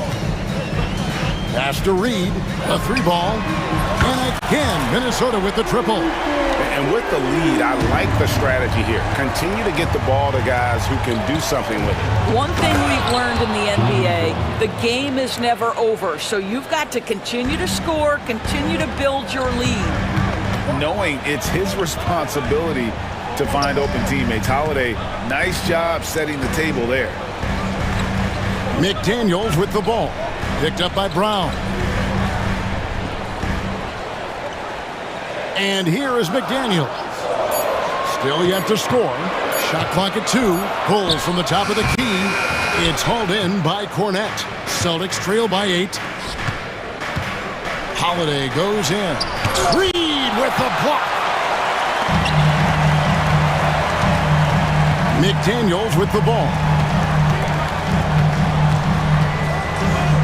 Pass to DiVincenzo. Here's Garza. Now DiVincenzo. A flawless finish on the alley-oop. Reed's got the lead up to 10 now for the Timberwolves. Oh my goodness. Save that one. I want to see that again. Me too. Just absolutely beautiful. Yeah, not sure what that was about. I mean, talk about a brain cramp. And we've got a timeout called from Chris Finch. He's made the decision. He wants to huddle up with his guys.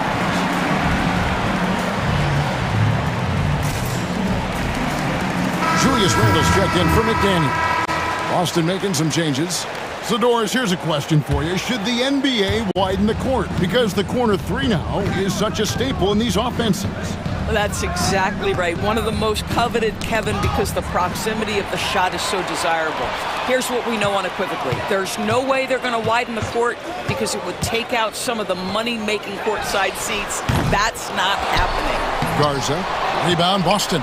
Got to credit the defense. They found a way to stop him, and that's never an easy task. Tatum passes to Keita. Hits the layup after the sweet pump fake to freeze the D. Keita's got his first 2 points. Sometimes a player is born with a passer's mindset. He deals it with conviction. Reid gets the bucket.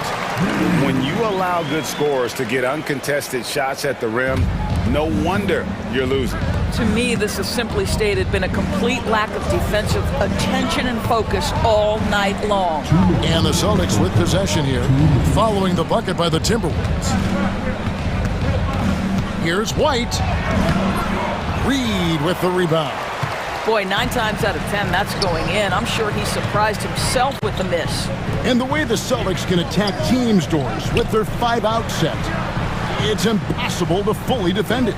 Kevin, there is so much space on the floor because they have shooters at every single position and guys who balance that shooting with an ability to get off the dribble drive. This is as good an offense as we've seen. Well, check out that assist. That's a pair of teammates that are clearly on the same page. Count them one, and the Timberwolves lead has been cut down now to just 10 on the basket from Horford. Well, Al Horford just goes about his business, and that's an easy opportunity right there. Here's Garza. From outside, off the mark. Celtics have gone 4 of 6 from the field here in the second. Pass to Horford. Fires the 3. Out to White. Here's Hauser. Knocks down the 3 ball. Hauser's got it back down to a single-digit deficit for the Celtics. DiVincenzo passes to Randall. Here's Garza. Nice ball movement by Minnesota. Pass to DiVincenzo. Reed with a screen on White. Going inside. DiVincenzo finds Reed. And Reed throws it down. Oh, and one little pump fake, and he had all the time he needed to go hard to the rack. It's one of the most reliable moves you can make, GA. So pretty when it works. Tatum passes to Hauser. Minnesota with the rebound. There's 18 seconds left in the first half. Back to Randall, and it's Alexander Walker in the corner. Pass to Hauser. To the paint. Shakes him. And a great move from Horford as he gets it to go. And those are the kind of nice inside looks they've gotten here in the first half. And so it's the Minnesota Timberwolves. Ahead by 9 as the quarter comes to a close. Their lead is where it is because they've gotten good shots. A lot of good shots. Back right after this.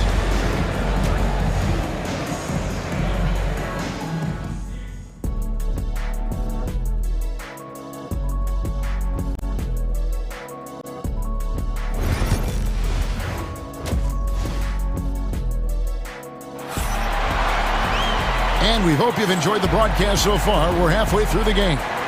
Oz Reed with a strong contribution so far in this one. And you know he's going to put up points every time out, but boy, he made it look so easy in that first half. Now let's see if he continues that trend the rest of the way. He certainly has the talent and the endurance to do just that. Starting off the second half, here's Joe Mazzulla's 5. Tatum in the front court alongside Horford. Then it's White, and it's Queta in at the 5 down low. Now here's Tatum, and White kicks to Horford. Outside Tatum. Horford sets a screen for Tatum. No good on the triple. Timberwolves leading by 9. Outside Edwards. Alexander Walker on the wing.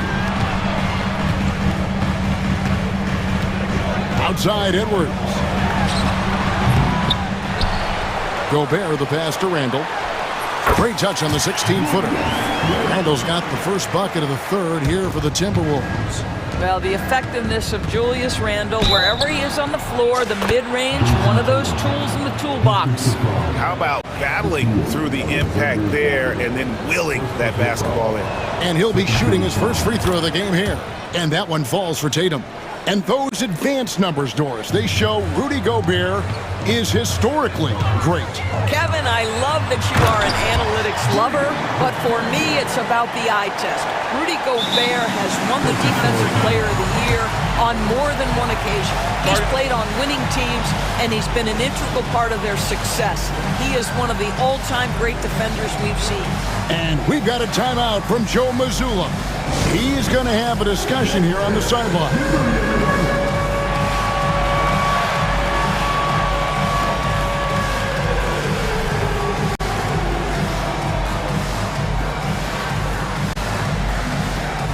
The Timberwolves making a change here. Garza's checked in. Boston making some changes.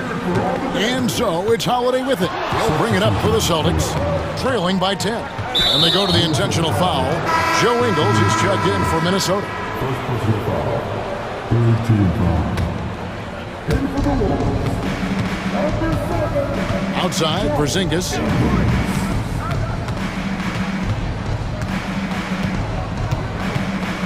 Pass to Pritchard. Clock at 6. That 3 off the mark. Timberwolves leading by 10. Edwards looking it over. Here's Garza. Out to Edwards.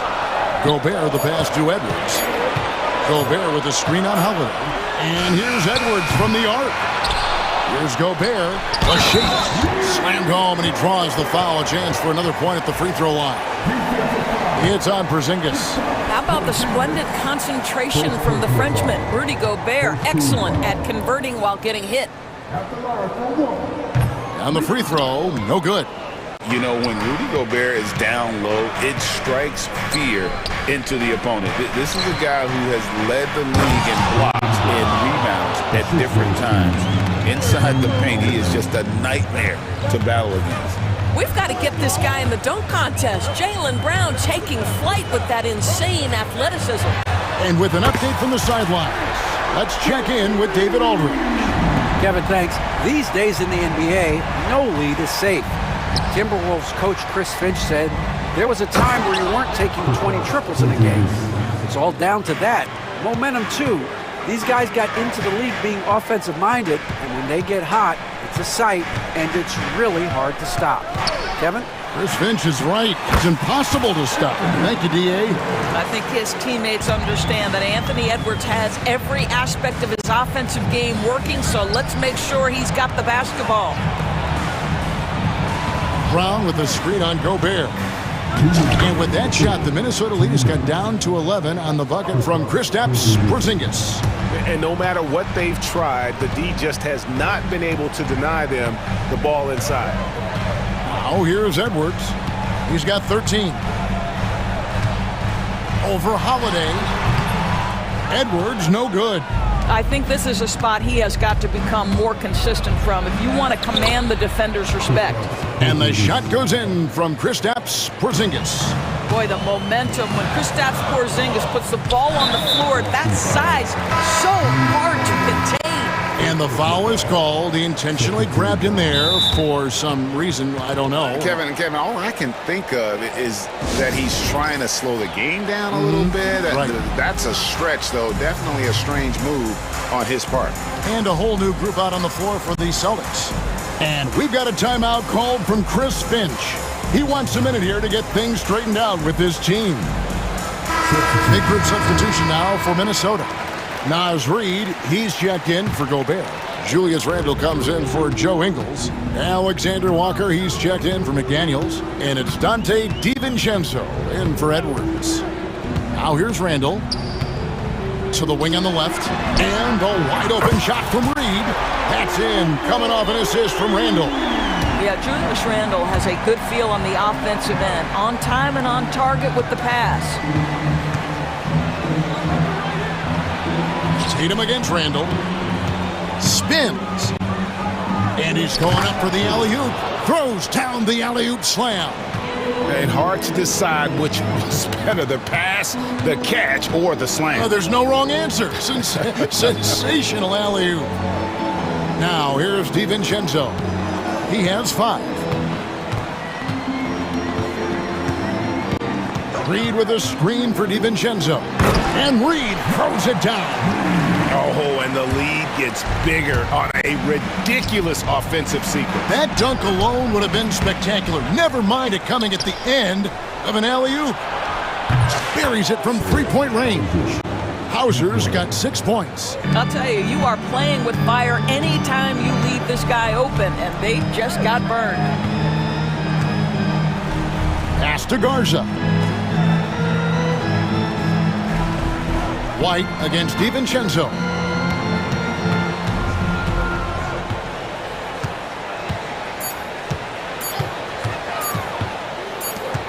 And the shot clock expires. 24-second violation.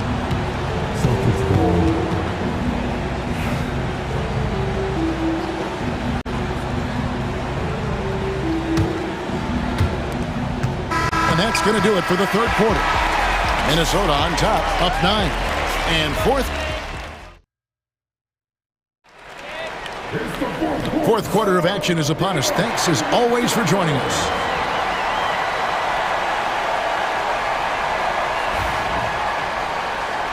And so Joe Mazzulla calls for the timeout.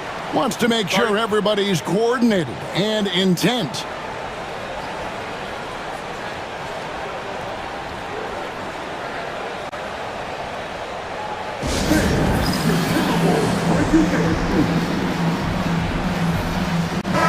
It's time now to hear from our Hall of Fame reporter, David Aldridge.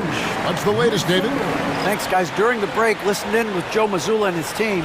Now, his tone was pretty serious. He said, you guys need to prove you're in this. No one else can do it for you. Time to pour on the gas. We'll see if that fire gets lit, guys. Okay, David, much appreciated. Gobert is out there with Reed. Then it's Jaden McDaniels. Then it's Randall. And it's Edwards in at the wall. So that's the lineup for Minnesota. And there's the call on Rudy Gobert. That's his first foul. Celtics trail by 9. Holiday looking for an opening.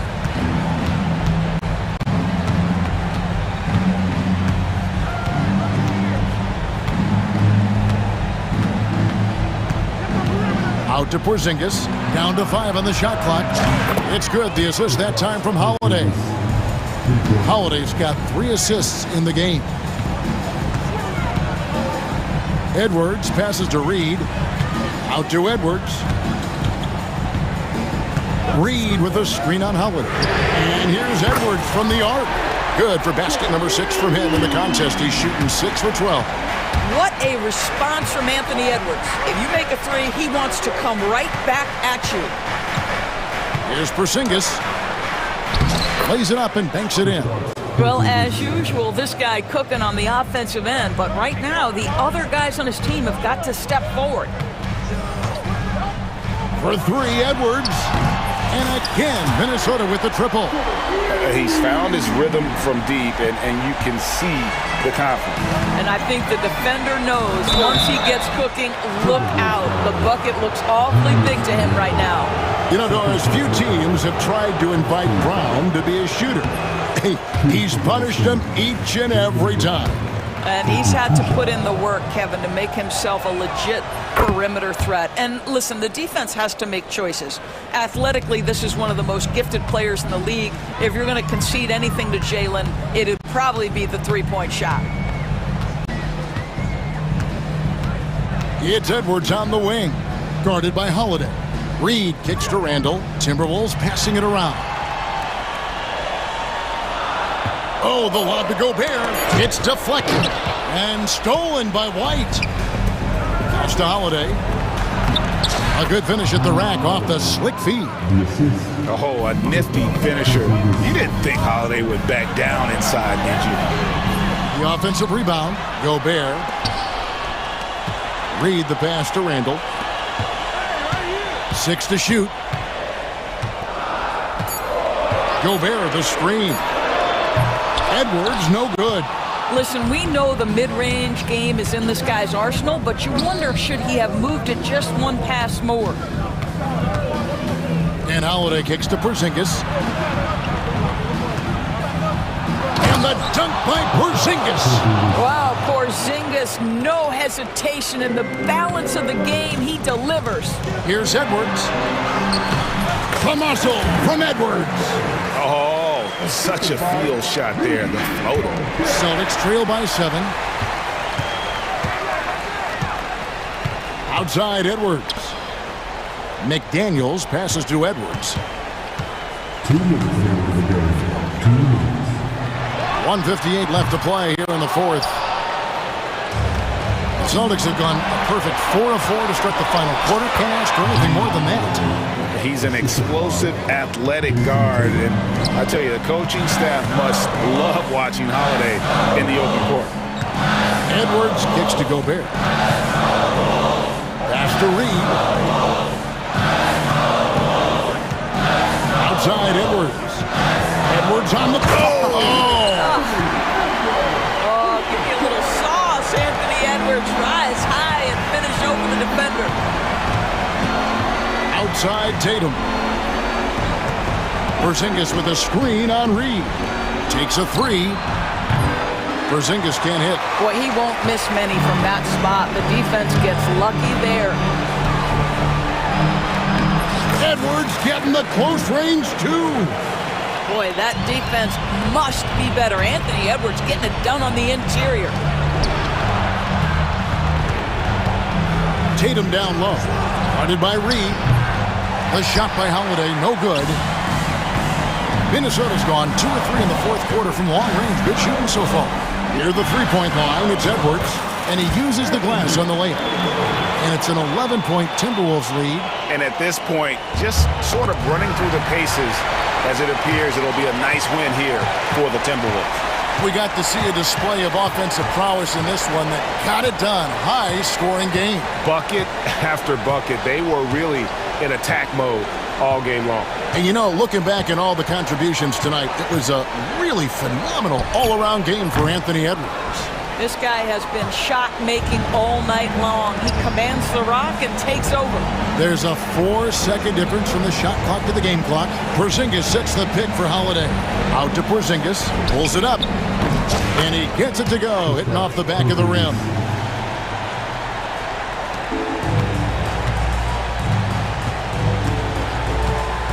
Now here's Edwards.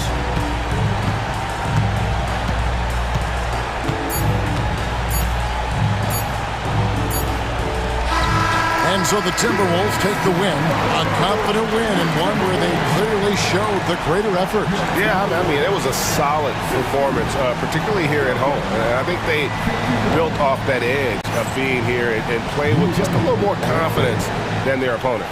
Thank you for joining us. That'll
play at their pace. Yeah, and there's not many teams like that anymore, but it's all about the details and execution for these teams to maximize their possessions.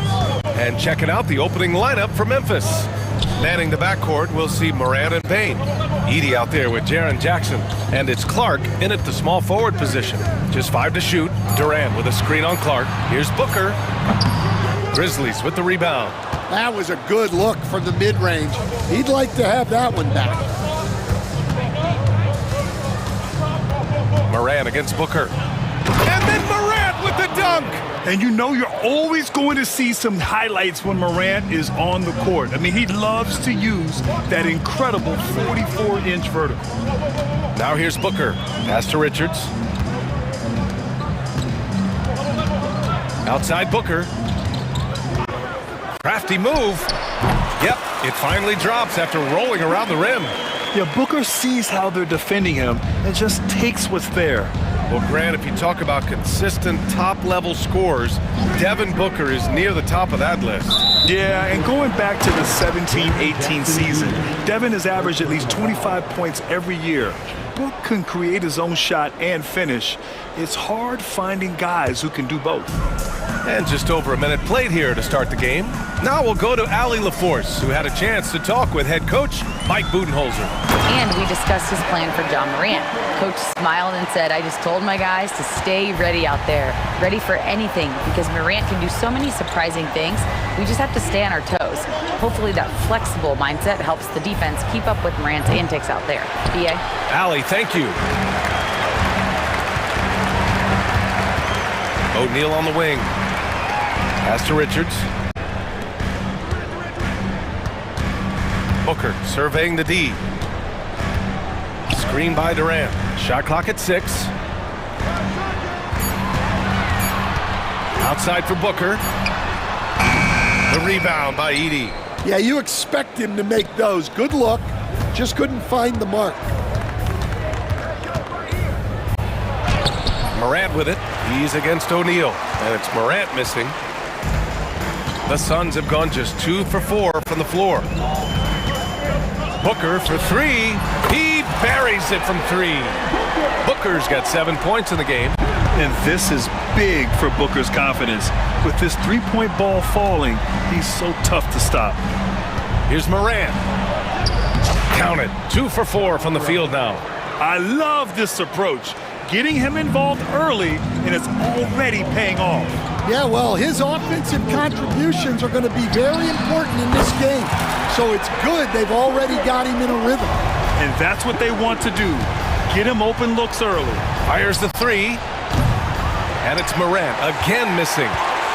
And it's Phoenix's ball. They've gone on a 10-2 run, not allowing much.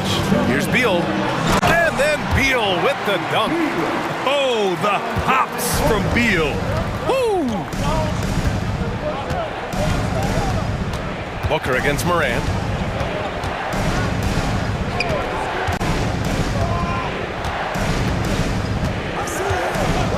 There's a minute 40 left to play in the first. Knocks it down from distance. Yeah, Morant showing a bit of confidence knocking down that 3. Booker against Clark. And Booker with the jam. All he needed was a little separation. So effective. Oh, it cleared the path, put him in position for a prime-time dunk. Well, give credit to the screener there. That's how you help free up your teammates. Durant with a screen on Clark. Booker, the pass to Durant. Tries the spin move. To the middle. Here's O'Neal. Back to Durant.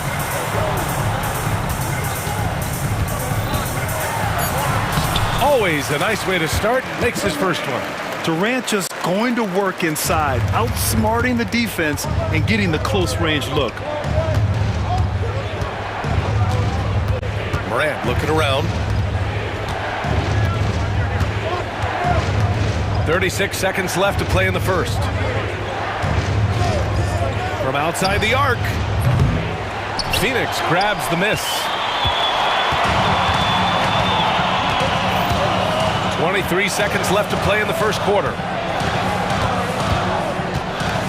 Here's Durant, and it's slammed in by Durant. Watch how Durant disrupts the defense with the pick and roll, creating an opening for himself. Here's Morant. Comes up empty down low. That's not a bad shot at all. It just didn't go in. Sometimes the process is right, and you still get a bad result. And so it's the Phoenix Suns with a 9-point cushion at the end of the quarter.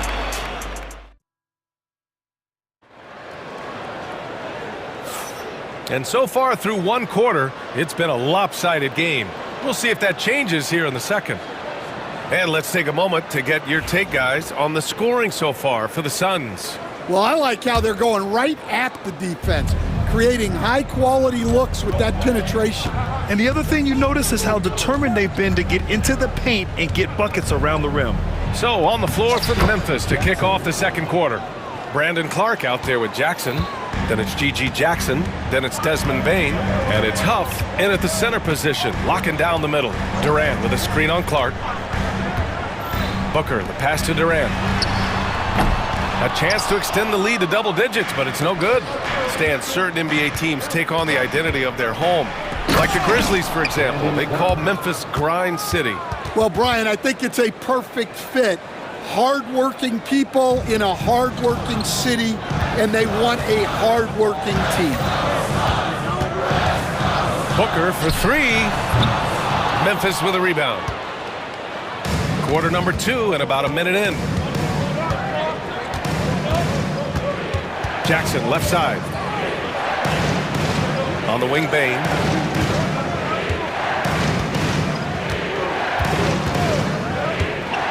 On the take.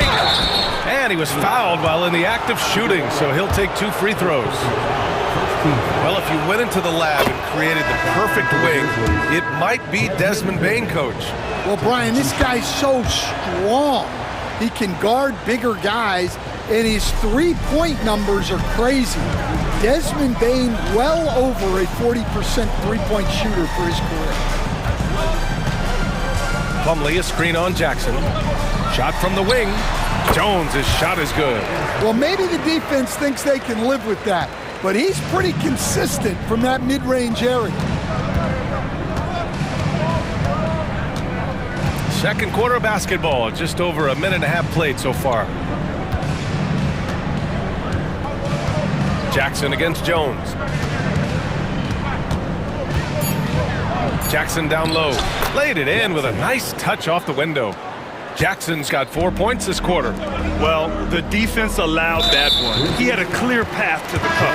And now we have an intentional foul. I'm not sure why. Yeah, bizarre play, B.A. Not sure what got into him. And a new group getting ready for Memphis. Edie's checked in for Huff. Aldama comes in for Jackson. Bagley's checked in for Clark. And Williams is subbed in for Desmond Bane.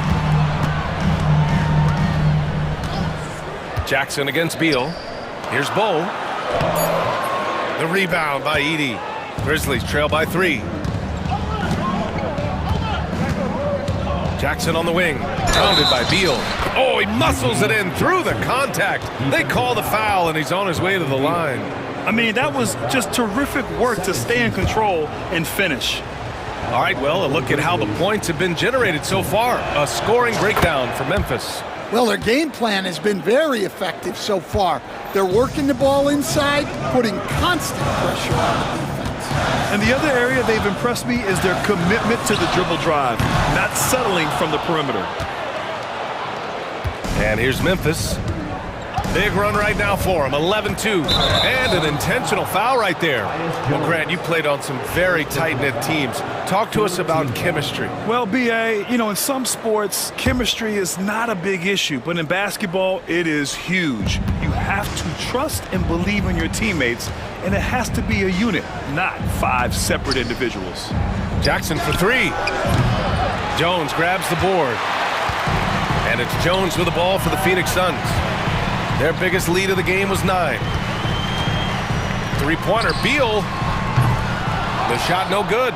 And it didn't register as an official block, but he did everything you want in disrupting that shot. Well, you know, sometimes the most pivotal plays don't always go on the stat sheet. And once more this half, they find a way to get great position inside. A moment to hear from Allie LaForce. Well, guys, the Suns are going for it. All-star guard Devin Booker said everybody here is on the same page. We're in win-now mode. We want excellence. We know it's not going to be easy, but when you give up that much, we're trying to win this year and years to come. Brian, this front office has been aggressive. They are all in, Allie. Thank you. Jackson outside. Outside Bagley. Pass to Aldama. And he'll draw the foul. He'll head to the line for two. These are his first free throws of the game. First one falls for him. 2 shots. Good on both. 1:11 left in the first half of this one. Cole, a screen on Jackson. Here's Jones. Oh, and makes it with the kiss. 1 minute left in the first half of basketball. Jackson surveying the D. Cole grabs the board. The Suns have gotten 5 of 8 attempts to drop since the second began. There's a screen by Bull. Here's Beal driving to the basket, and then Beal with the dunk. Woo! Decisive drive and finish right there. Beal sees everything out there so quickly. I love it. Here's Jackson, and the dunk by Jackson. Making sure of it with the two-hand slam, B.A. Yeah, I don't blame him. With the score this tight, you cannot take a chance here. Bull, a screen on Jackson. Jones, the pass to Bull. Stolen by Jackson.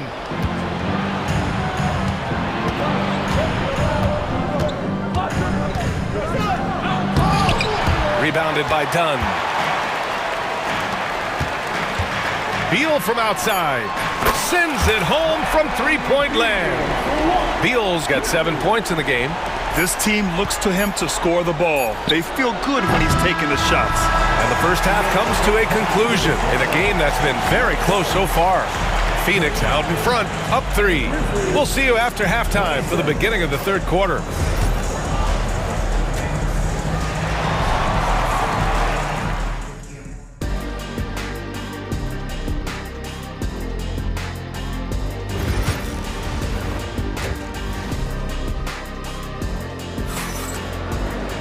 Second half of basketball is upon us, and we may be in for an exciting finish based on how close of a game we've seen so far.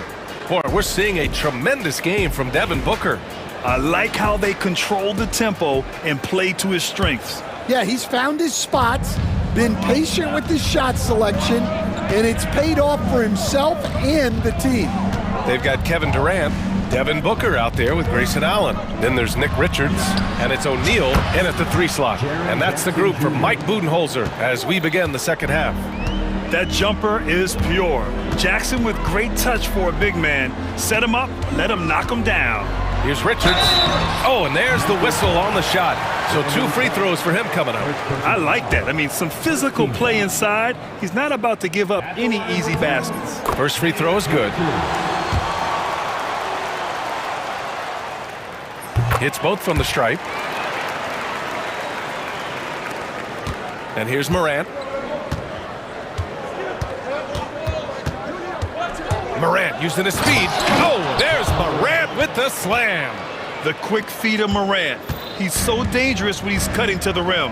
And one thing that Morant has always been elite at, finding a seam in a defense and getting to the rim, Grant. Yeah, any crack allows him to get inside. And as good as anyone at splitting a double, which he sees a lot of.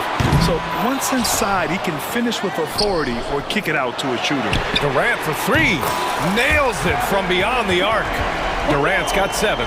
Yeah, smooth and focused. KD is so polished, so prolific. From deep, Morant. O'Neal pulls it in. The Suns lead by 3. Outside Booker. Durant with a screen on Payne.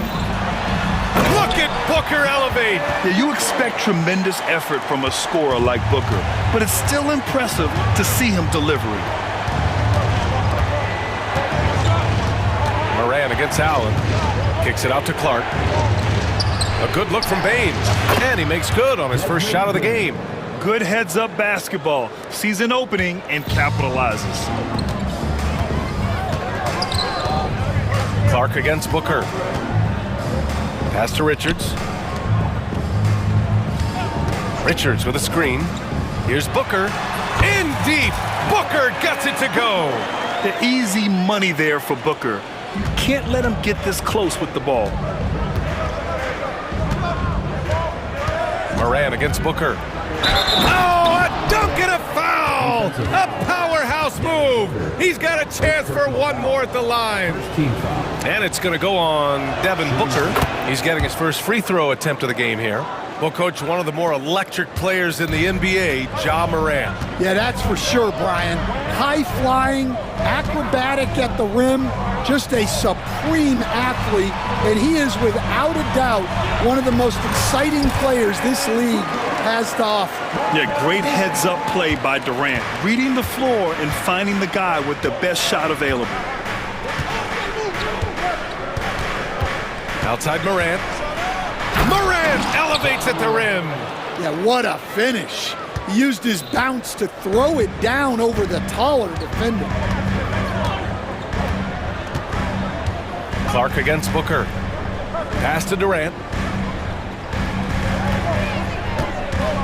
Puts the move on. And Durant with the big finish.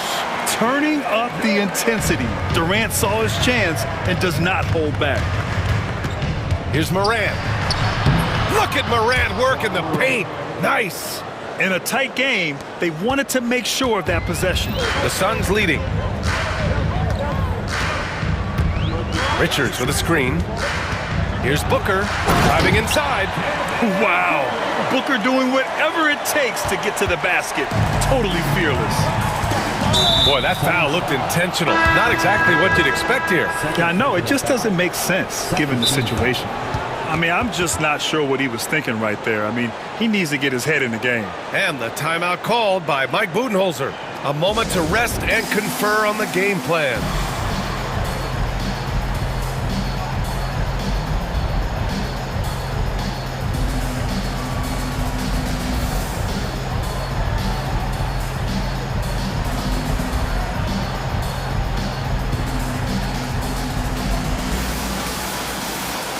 The Suns making a switch here.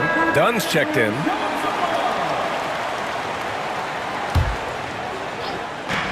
.127 left in the third quarter here. Morant with the bucket. And tearing them to shreds tonight. You know, when a player as versatile as Morant starts going off, look out. Screen by Durant. For three, Booker. Durant finds Booker. This one for three. And Booker cash on the three. Well, they have to be thrilled with how reliable he's been tonight. And so they choose to intentionally foul. And a moment here to take a look at the scoring breakdown for Phoenix. Well, the mid-range has been open for them, so you've got to take what the defense gives, and that's been a great attack in this situation. Yeah, the other thing they're doing is absolutely scorching the net. Red hot from outside all game long. Jones, he's checked in for the Suns. And Mike Budenholzer decides to call a timeout. He'll take the opportunity to regroup. A different look for Phoenix. Bol, he's checked in for Kevin Durant, and it's Bradley Beal in for Allen. Some changes for Memphis. Bol, a screen on Jackson. Here's Jones, and he banks in the layup. Jones has got 6. Great timing and coordination. Lays it in coming off that pick. Jackson, pass to Aldama. Oh, it's blocked by Bol. Pass to Iguodaro. Back to Bol. It's tipped. Here's Iguodaro. Beal outside.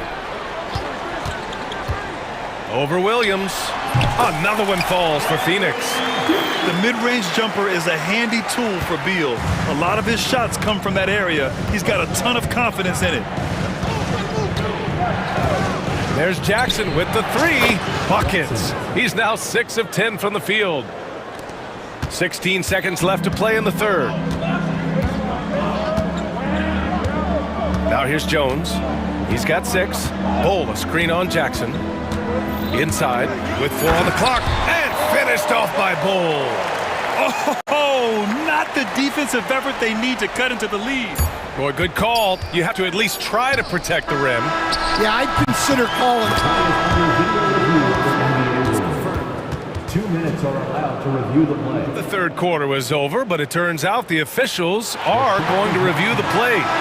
They're trying to see if he released the ball before the buzzer or not. And if Devin Booker, he's feeling it tonight. He's been the driving force for the Suns. Continued to rack up points in that quarter. His total for the night to 23. We'll be right back after this word. And a worthy candidate tonight as we take a look at our State Farm Assist of the Game. And he definitely deserves the award. Reading the defense like a point guard. Well, his height gives him the ability to see the floor, and he makes a quick decision and a great pass. And it's been a very competitive game so far as we get rolling here in quarter number 4. On the court for Memphis to start the 4th. Santi Aldama out there with Edey. Then there's Vince Williams. Then it's Marvin Bagley. And it's Jackson in at the 1. It's Beal on the wing. Williams defending. Outside Jones. Bull, a screen on Jackson. Clock at 6. Jones finds Beal to the paint. The Suns need to get off a shot. And it's off from three-point range. And this is exactly who you want taking that shot. He just missed it. Down low. Here's Aldama. That basket is good. Off the assist from Jackson. Timeout, and you want him taking good shots at this point in the game. And that one was easy. Well, with him, he's dangerous because he's so confident. He wants to deliver in these moments. And the timeout called by Mike Budenholzer, looking to get everyone dialed in and engaged. And a new group getting ready for Memphis. Jackson, he's checked in for Aldama. Clark comes in for Bagley. Desmond Bain, he's checked in for Williams. And it's Morant in for Jackson. Let's go now to the sideline and catch up with Allie LaForce. Over that last break, guys, I got a chance to hear what Mike Budenholzer said to the team. Well, coach is thrilled with their three-point shooting, saying in the huddle, guys, let's keep it up. Continue to shoot it from deep. It's working. They've been on fire from distance so far. Great work, Allie. Thanks. Woo-wee! What a big finish out of the backcourt. That might be exactly what they needed at this point of the game. Yeah, what a huge dunk. Making a statement right there. Oh, even in a bad situation, Booker has finesse. Works around the foul with grace instead of power. Grizzlies trail by 7. Outside Morant. Jackson the screen. Back to Morant. Kicks it out to Jackson. 6 on the shot clock. Morant with it. Beal picks him up. Morant, no good. The Suns lead by 7. Outside O'Neal. Pass to Durant.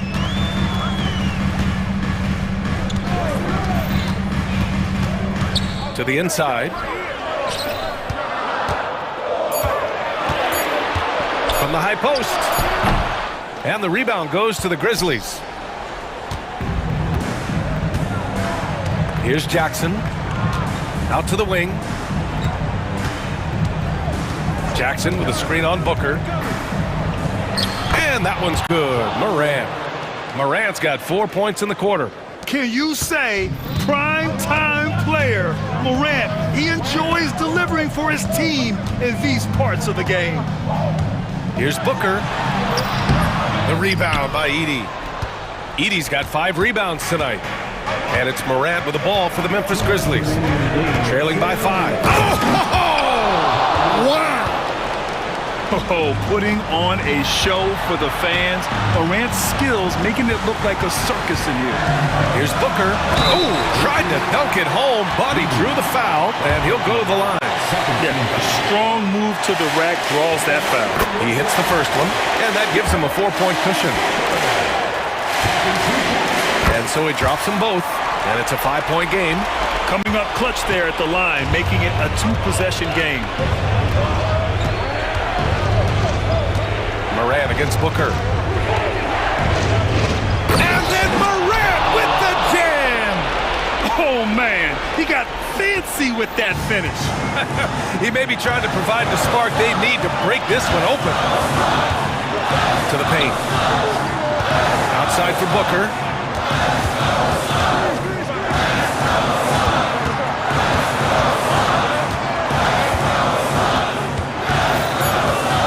Shakes him, and he gets that one. Booker's got 30. Huge, man. I mean, the defense knows what Booker's capable of, but cannot get a stop. From deep, Morant. Unable to get that one. Every possession counts for them right now. That's not going to get it done. Outside Booker, pass to Durant.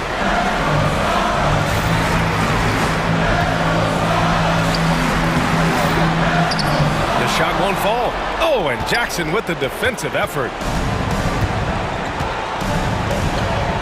Outside Morant.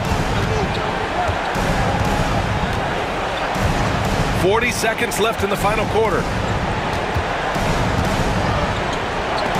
And there's the rejection. Out of bounds as Memphis keeps possession. Dunn, he's checked in for O'Neal.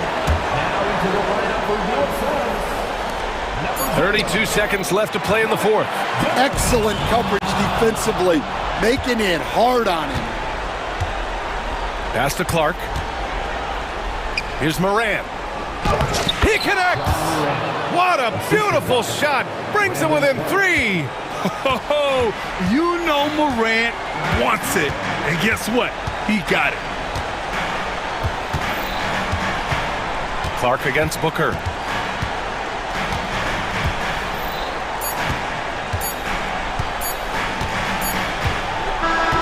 So it's the Suns taking the W in a close one. What a performance they had here at home today. I'll tell you what, these are the ones that are so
Action down in the painted area tonight, Greg, with the big man matchup in this one.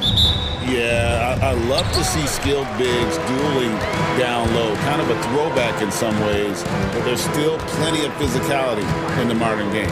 And now the opening lineup for Boston. Holiday in the backcourt. To his side is White. And in the front court, Brown and Tatum. And it's Porzingis in at the 5 spot. Oubre outside. 4 on the clock. The shot's good on the assist by George. A legitimate sniper from distance. Love seeing Oubre Jr. shoot it with such precision. Right side, Tatum.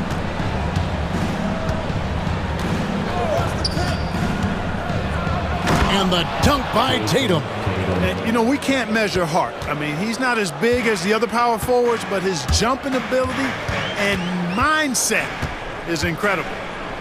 Now, here's Maxey. Now, Oubre, pass to Grimes.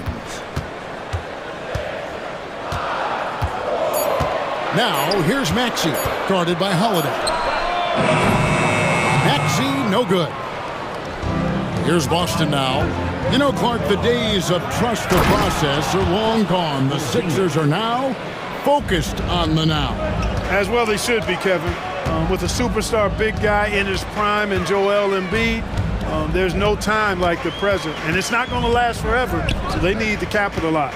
Here's Embiid, following the bucket by the Celtics. And the dunk by Embiid. Thunderous throwdown that time from Joel Embiid. Tatum on the wing. Outside, White. And it's off from three-point range. For Philadelphia, they've gone 2 or 3 here to start out the game. And that one, good. Maxey working around the contact that time. Nice work. All right, now let's find out what head coach Nick Nurse had to say to David Aldridge. David. He noted how much extra film they're watching heading into this, and one guy that jumped out at them was Kristaps Porzingis. He said scoring over that guy is a challenge. It's not just the size, it's how well he positions himself. And he's a patient shot blocker. He waits for you to make your move. We'll see how they approach it. Kevin? Thank you, David. And here's Maxey following Porzingis' 3. It's good. When Maxey has the ball, you got to keep him from getting downhill, or he's just going to take those points. Pass to Tatum. Wants to get it to Brown and does. Back to Tatum. Brown outside. 6 on the shot clock. Takes it inside. And then Brown with the dunk. And Brown really is at his best when he takes it inside. I mean, defense has no idea what to do with it. Maxey looking it over. High post, Embiid. Oubre on the wing. Shoots over Brown. Oubre can't get it to go. Well, they'll be happy with that look, even though it didn't fall. You know what? That's a confidence shaker for him, though. I mean, that's a shot he expects to make every time. And once he got to the 10, I think he was surprised to find himself that wide open. Well, this early, they should be showing a lot more energy on defense. It's not there. No one near Maxey as he lets it fly. Off target from outside. You know what, though? Sometimes you can be too open. I think it may have surprised him, and that's why he missed. Those are chances. Almost always you can rely on him to get you 2 points, but the D, just enough to keep him out of rhythm. Now here's Tatum. Out to the right wing. Porzingis kicks to Tatum. Porzingis sets the pick for Tatum. Back to Porzingis. The kick out to Tatum. His second shot goes in, off to a good start, 2 for 2.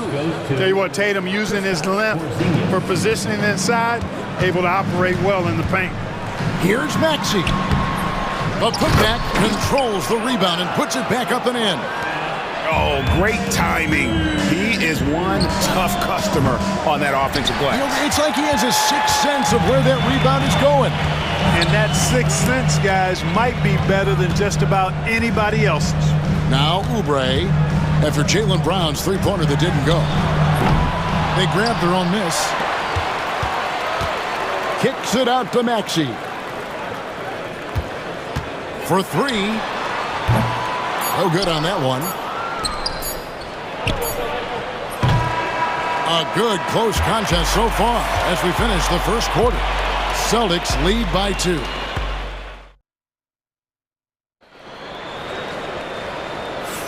Some good action already in this one, but a fairly even matchup after the first quarter of play. In a moment now to quickly take a look at the offensive approach for Boston. You know, in the early going, they've been effective scoring in the mid-range, and if it's falling, I say stay with it. You also have to admire how they challenge the defense inside, getting a lot of points in the paint. On the court for the Celtics, they've got Porzingis. He's out there with Brown, and it's Cornette in at the 5, roaming the paint. And the shot goes in from Kristaps Porzingis. I think you've got to run Porzingis off of his shots. I mean, you can't let him get comfortable because he'll knock him down. George passes to Grimes. Driving inside. Outside for George. Sinks the triple. Cannot let George get his feet set out on the perimeter. He'll bury it. Here's Holiday. 2 free throws coming up, and they call the shooting foul. That one on Embiid. With the rise of positionless basketball, Clark, this has to be the most difficult era to be a center. I would not disagree with that, quite honestly. I mean, they're asked to do a lot. I mean, if they're not elite rim runners as centers and shot blockers, they've got to be able to shoot and shoot from the perimeter, not just in the low post. And they still have to be able to finish around the basket. I think the biggest thing is they have to cover more ground defensively because how the game is played offensively with a lot of movement and pick and roll. Let's check in with our reporter, David Aldridge. Hey, Kevin, even with an MVP and Joel Embiid, the Sixers can't be a one-man show. Embiid says, I watch a lot of games and I see what's working. Good basketball means cutting, moving, guys getting off the ball, and it's moving and not sticking. But you need the right guys to execute that system. And I think we've got the right guys. Kevin? I know you and I agree. They do, David. Thank you very much. Here's Maxey. Yabusele, great positioning on the putback. And that ties it up. Great activity level on the boards. Impressive. Wow. And Holiday, here we go. Here's Porzingis. Brown trying to free himself up. And it's Porzingis that time on the assist by Holiday. Holiday's got 3 assists in the game. For Philadelphia, they've gone 3 of 4 from the floor here in the second quarter. And the dunk to finish it off. A beauty. Those plays can make a difference in a game like this. Well, you know it's going to fire up, Greg, everybody on that bench. Making a statement for sure. I mean, we'll see if they can maintain that aggressive approach, guys. And the shot goes in from Kristaps Porzingis. Porzingis aggressive and effective tonight from start to finish. Coach is smiling all night long. Here's Maxey. Got a piece of it, and they'll keep possession. And good that time. Drummond's got his first basket. Here in the second quarter, we've played a little over 2.5 minutes now. Brown against Maxey. Brown outside. And here's the fast break. Maxey leading the way. The tray. Rebound Boston. Here's Pritchard. Offline with his 3. 76ers have gone 5 of 8 from the floor here in the second quarter. Over 60% shooting. To the left side wing. And he drops in the layup off the glass. McCain's got 6. Always able to see the complete floor. Maxey, great vision. Special K, you've seen Tyrese Halliburton a lot. He's as good as anyone in this league offensively. What does he do best? I think his best basketball attribute is probably his passing, his vision, the way he can set other people up. But the intangible that makes him, he's a Pied Piper. He is a galvanizer. Guys love being around his energy and the way he plays. So not only does he play with great confidence, I think he infuses in his teammates a joy and a confidence that lifts them up too. Finessing his way inside for the board and the score. How about the effort from Brown? A nice shot by McCain. And they've repeatedly broke inside in the first half, guys, and it's paid off. Brown, it's good. The assist that time from Holiday. Brown's got it all tied up now for the Celtics. Working to get the high percentage bucket. Nicely done that time by Brown. Outside, Maxey. From outside the arc, it's hauled in by Brown. You know, I wouldn't be surprised if he gets yanked soon. I mean, that's how bad his shot selection has been. Out to Porzingis. Back to Brown. And trying for the go-ahead basket. It doesn't go in. Here's Roddy. Still scoreless. Outside, Maxey. Over Holiday. And the last shot at the buzzer doesn't go in for him. It's all tied in Philadelphia. And we'll be back for the second half following the break. Keep it right here on 2K Sports. 26. Fans, please direct your attention to center court and get ready for the fan half-court shot.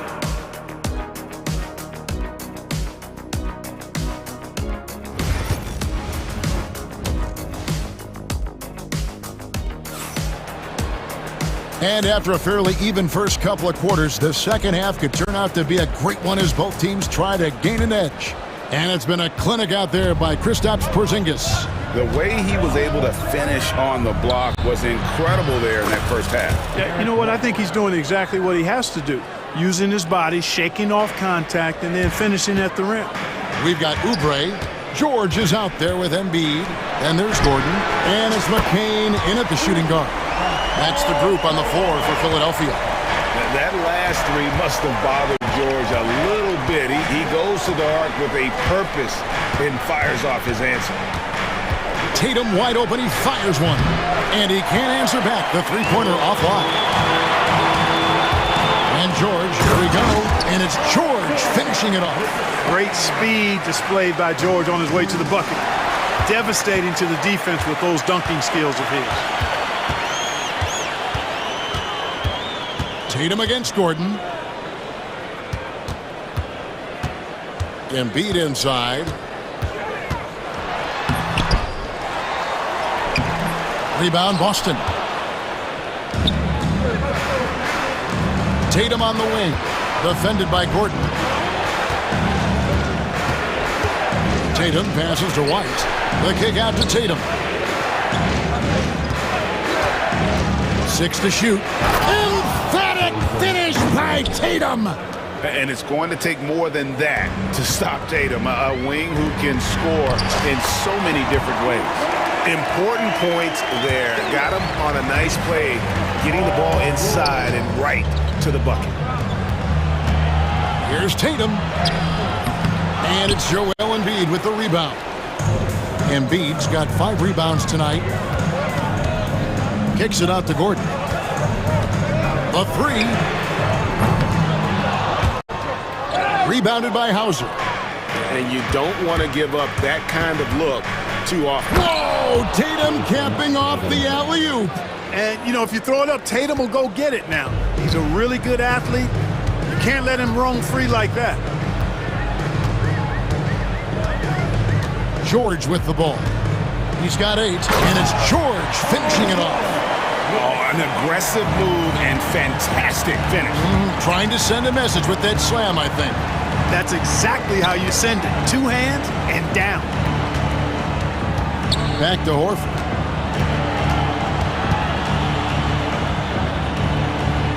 Pass to Hauser. Just 5 on the clock. Takes the 3. And it's Philadelphia with the rebound.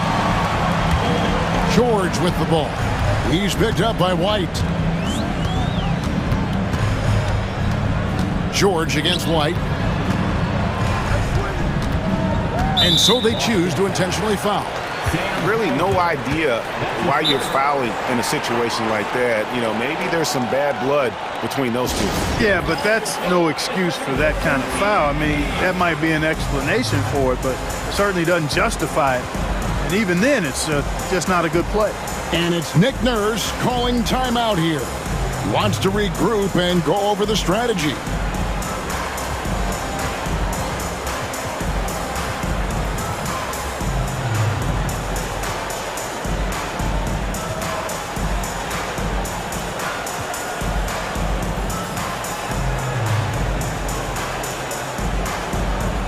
Torrey Craig, he's checked in for Tatum.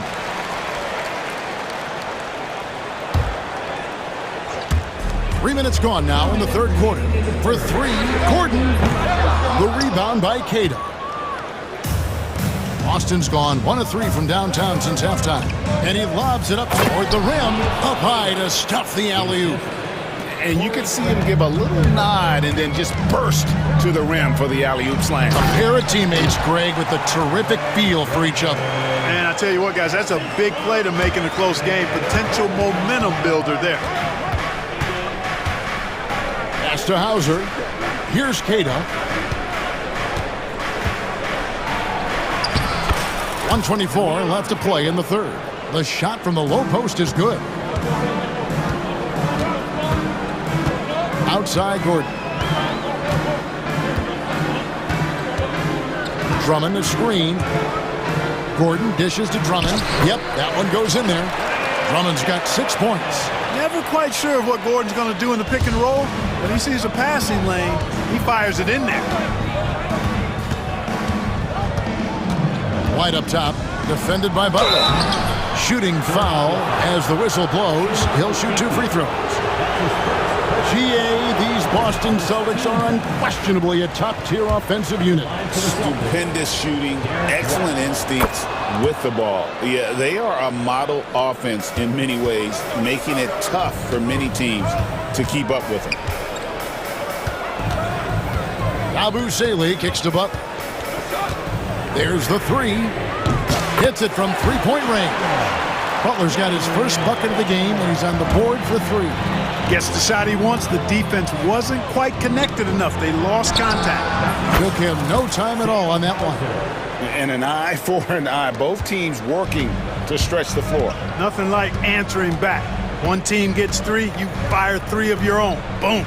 We've got a 9-second difference between the shot clock and the game clock. Here's Gordon. Drops in the layup for 2. Gordon's got his first bucket in this one. Love seeing Gordon work in the pick and roll. Great at pulling up to shoot once the screen comes his way.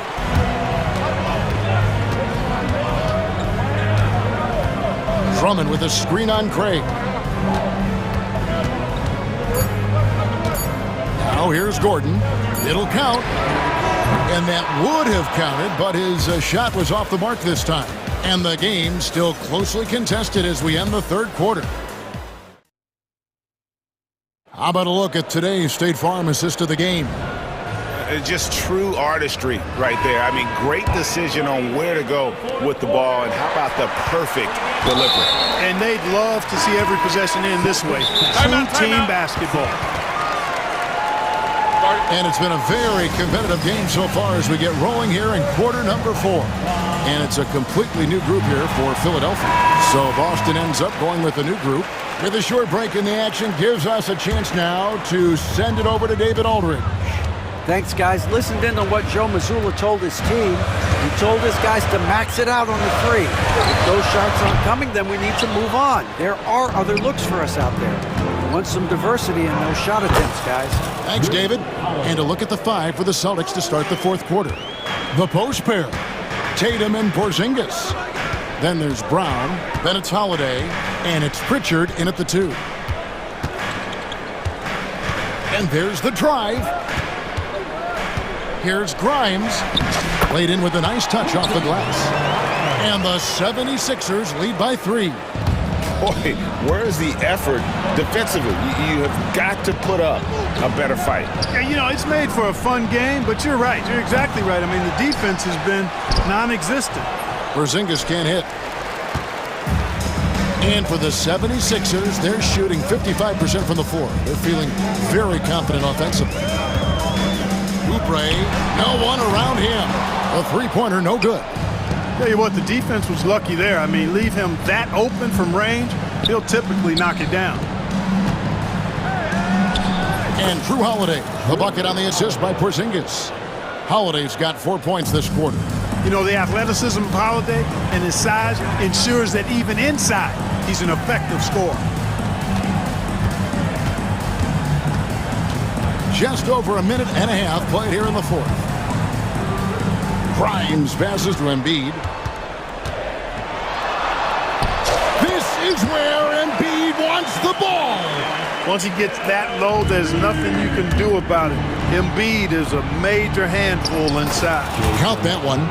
And that's 10 points for Jason Tatum. Yeah, nothing too fancy. Just getting the job done when they need to. Make every possession count. Boston making a switch here. White's checked in. Substitution. Number 9. Second minute off the clock now in the fourth. Maxey kicks to Embiid. Oubre outside. Shot clock at 6. And finished off by Oubre. A powerful finisher. Oubre Jr. You deserve to get dunked on when you let him get inside. Back to Holiday. And over 2.5 minutes in the books here in the fourth. Pass to Porzingis. It's White on the wing. The Celtics need to get a shot off. Embiid with the steal. Here's Maxey. Rebound Boston. Brown's got his 4th rebound in this one. Back to Porzingis. Nice ball movement by Boston. 2 minutes remaining in the game. 2 minutes.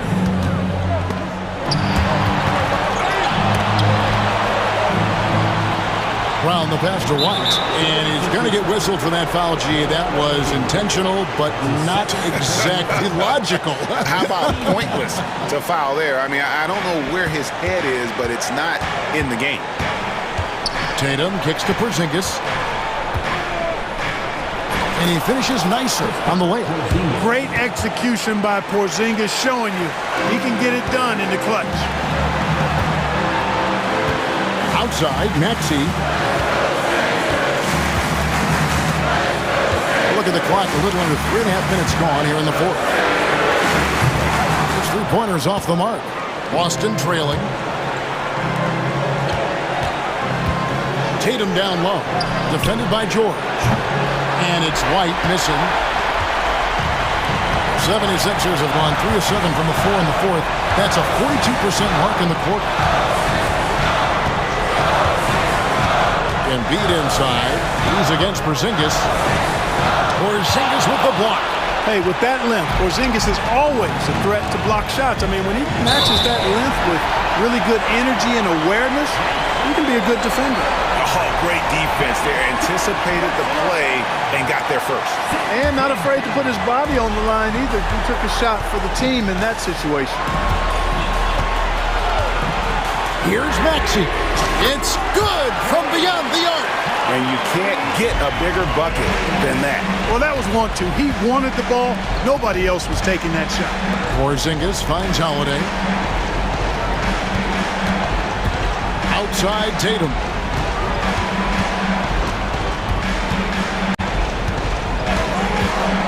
Three-pointer. Rebound by Joel Embiid. Just enough coverage to bother that three-point attempt. Stolen by Tatum. No time to waste on this possession. Got to go right up with it and then foul immediate. Paul George with the steal. And here's Oubre.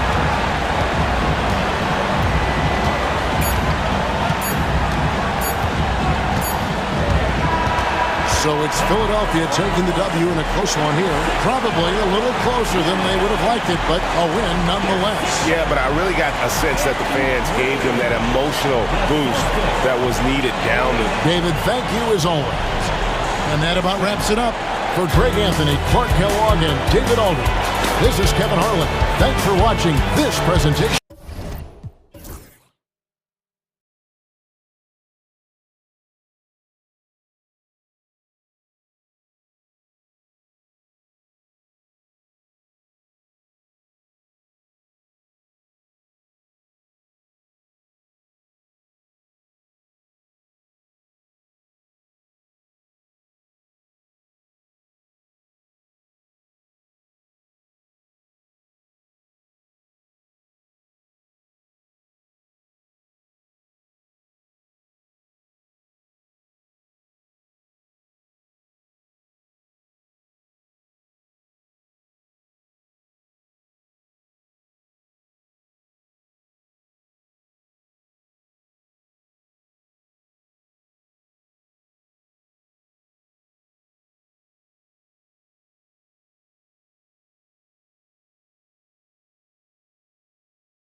aren't afraid to slow the pace of the game. Well, B.A., it's because they're both adept at operating their half-court sets. They don't feel the need to push the tempo all the time. And the starting lineup for the Grizzlies. Manning the backcourt, we'll see Morant and Bain. Edey out there with Jackson, and it's Bagley in at the 3. Now here's Morant. And then Morant with the dunk! He gets a lot of defensive attention, but Morant, he can expect this type of rough scene anytime he takes it inside. Gobert with a screen on Jackson. Randall can't hit. And he might have thrown himself off when he saw how much space he had from 3.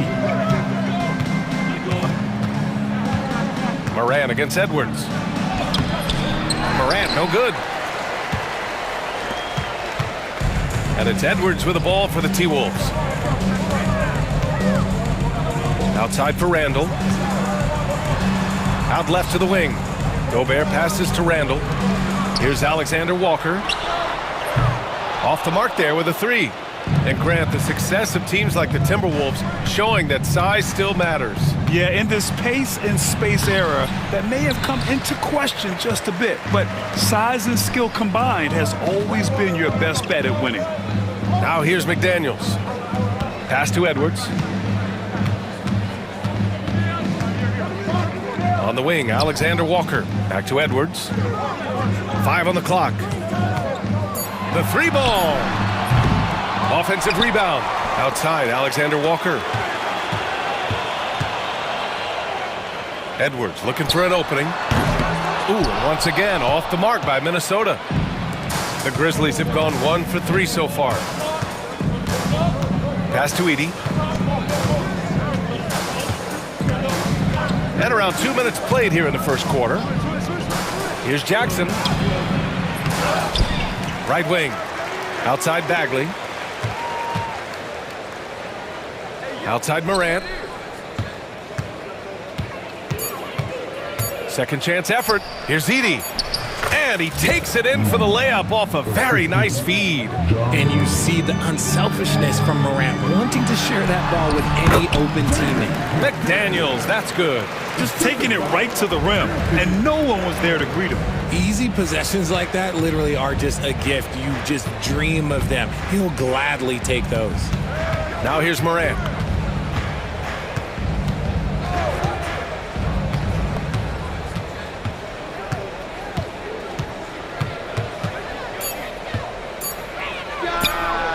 And it's good. Off the back of the rim and in. Morant's gotten his second bucket. I doubt that's what they were looking for, but it works out. Randall, a screen on Morant. Edwards, a pass to McDaniels. Randall on the screen. Inside, Edwards finds Randall. Back to Edwards. And stolen by Morant. And first quarter, we're about 3.5 minutes in. Pass to Jackson. Up top, Bain. McDaniels covering. Kicks it out to Jackson. 6 to shoot. Here's Bain. So it'll be 2 free throws. He was fouled in the act of shooting. And Richardson's bursting onto the scene. Bain has been nothing short of spectacular. Bain was a steal with the 30th pick. He's added to his game each year. And now, look, he's one of the better two-way wings in the league. Now he's perfectly comfortable doing work at the line. Picked by Gobert. Edwards, the pass to McDaniels. Randall outside. Randall, a screen on Morant. Edwards with it. Jackson in his pocket. Randall, good. Letting Randall get inside with the ball was a bad mistake. His finishing ability got him to the bucket. Here's Morant. Oh, there's Morant with the slam. Oh, nice one-handed jam there, B.A. Hey, little exclamation point. Randall on the screen. Morant against Edwards. Shot on the wing. The rebound by Edey. Got a good look there, but just not able to hit from the mid-range. Here's Morant. It doesn't go for him. McDaniels with some nice D. They're searching for a way to score. Yeah, buckets have been very tough to come by. Yep, that one goes. You got to bring more muscle if you want to stop Edwards from scoring. He's gifted at converting through contact. And it's Morant missing. They timed up the layup perfectly. The D saw it develop and got there to bother the shot. Right side, Edwards.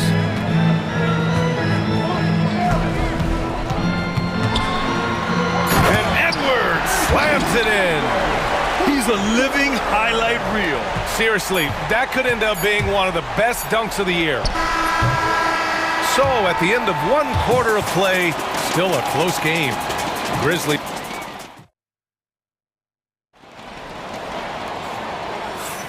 And close game underway so far. We'll see if either of these teams can jump out ahead in this second quarter.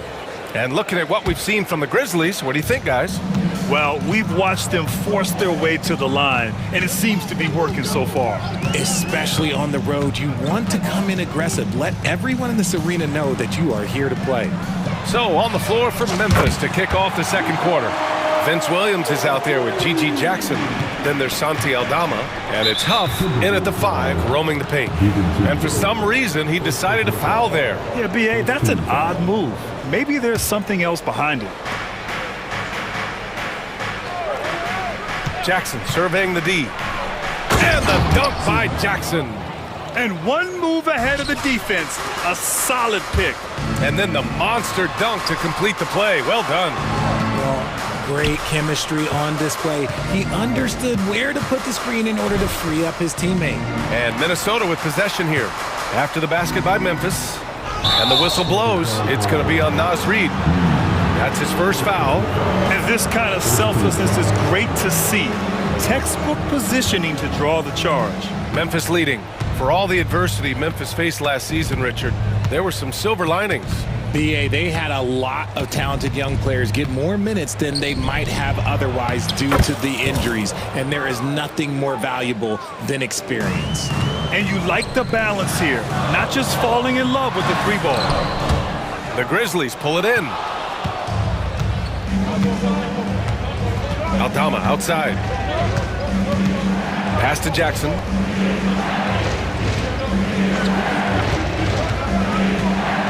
Here's Huff. Aldama outside. Just 5 on the clock. Huff, good. Timberwolves trail by 5. Here's DiVincenzo.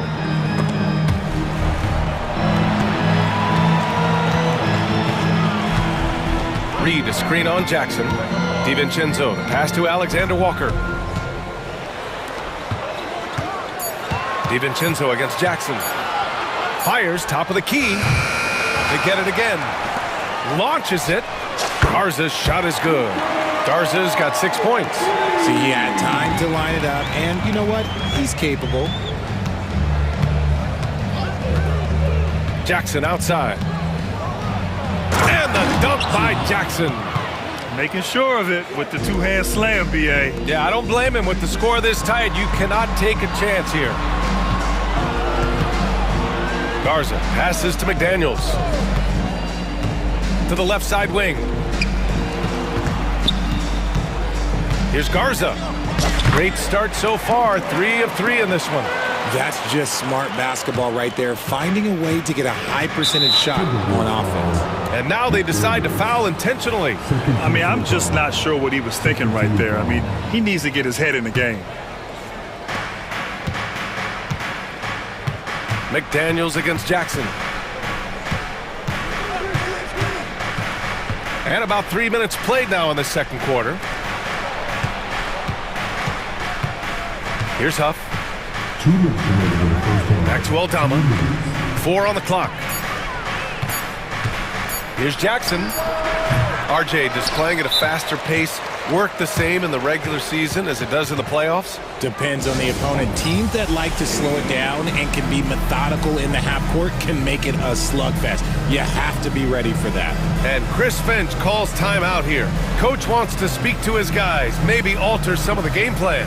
Gobert's checked in for Minnesota. Randall comes in for McDaniels. The Grizzlies also with a sub. Clark's checked in. The Timberwolves trail. Randall deciding where to go with it. And it's Randall with the jam. Wow, Julius Randle. We could feel the floor shaking on that one. Jackson against DiVincenzo. Aldama. Offline with a three. The defense just giving him the easy look there. He's not going to miss that. And it's Randall with the jam. Yeah, Randall's so powerful on the take. Really tough for a defender to get in front. Jackson outside. Pass to Huff. Takes a three. Randall pulls down the board. Minnesota's gone 2 for 2 from the arc here in the second. DiVincenzo against Jackson. Now DiVincenzo hasn't gotten one to fall yet. Off with the layup. I thought he had that all sewn up, but somehow the defense just threw him off. Back to Williams. Jackson outside. And there's the foul. It'll go on Julius Randle. That's his first foul. 36 seconds left in the second period. Jackson outside. 6 on the shot clock. And the layup is good off the glass. Jackson's got 6 points in the quarter. Credit their discipline. They've been working for high percentage shots. Jackson against DiVincenzo. 11 seconds left in the second. Three-pointer. Clark grabs the board. Jackson right side from the arc. What a play! He drains it at the buzzer! What an ending to the first half. A buzzer-beating three to take the lead. And so a close game as we wrap up the first half of play. Memphis ahead, up by 3.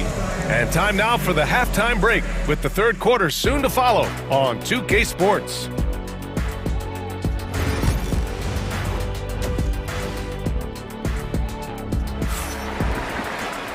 And we've got second half action for you. Thus far, a pretty evenly contested game. You look at G.G. Jackson. What a contribution. You just love his patience offensively in the first half. Waited until he got the looks he wanted. You love guys who can get their shots within the flow of the offense. Julius Randle out there with Naz Reid. Then there's McDaniels. Then there's Rudy Gobert. And it's Edwards in at the point. So that's the Timberwolves 5. What separates Jaren from other bigs is he's got great confidence in his shot. Richard, every team wants three-point shooters and rim protection. Jaren Jackson Jr. gives you both. Oh, he is the prototypical big man. He's defensive. Okay, look out! Man! Wow! Ooh, as usual, Morant bringing down the house. It's McDaniels on the wing. To the middle. Stolen by Jackson. Bagley for 3. Anthony Edwards with a rebound. Would you say testing the limits of his range there? Yeah, he might have been feeling himself a little too much on that one. He can hit it, but not consistent. And how about Edwards? Keeping his head up and spotting the open man. Morant looking around. Boy, that foul looked intentional. Not exactly what you'd expect here. Yeah, I know. It just doesn't make sense given the situation.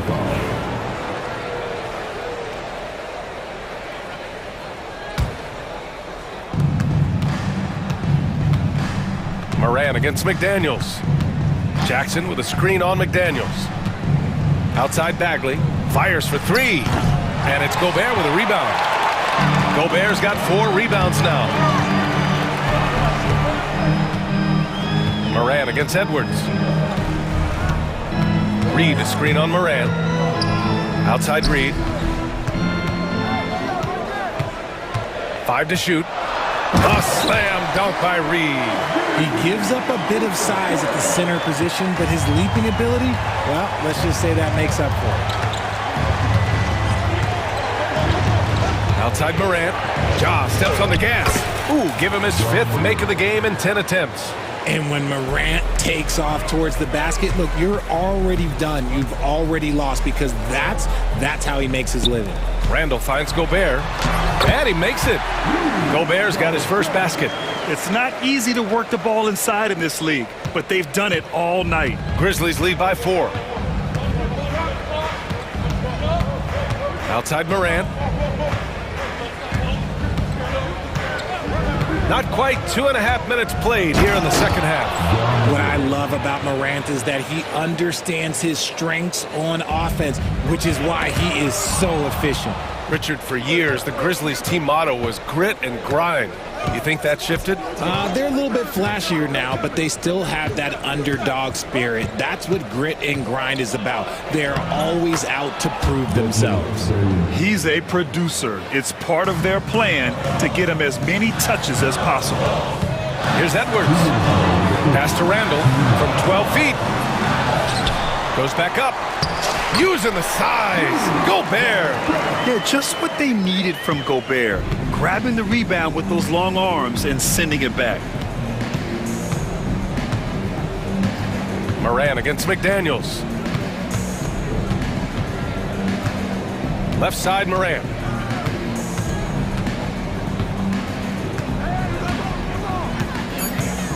Memphis needs to get off a shot. Kicks it out to Jackson. From outside, off the mark. Timberwolves trail by 6. The ball's knocked loose and stolen by Bain. And we've got a timeout from Taylor Jenkins. And we might see some changes. Coach potentially looking to adjust.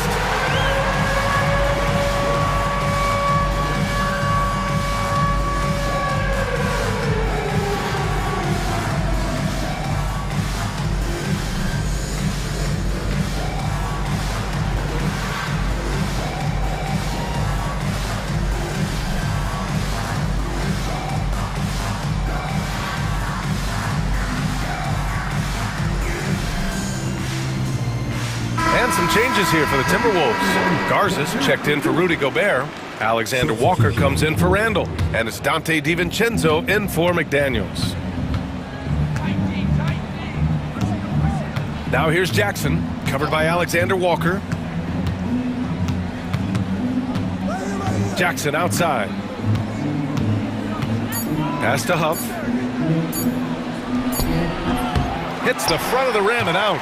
I think the defense will live with him taking mid-range jumpers, but maybe just a little bit more resistance. Reed passes to DiVincenzo. Outside Edwards from deep. The shot off that time. Gotta find easier shots when you're already struggling. That's not gonna get it. Down low. Here's Huff. Soft touch off the glass. Huff's got 6. It's harder to thread those passes inside, but the reward is evident. It's good. Oh, boy, look at the quickness to create space. Edwards puts defenders right on their heels. Jackson outside.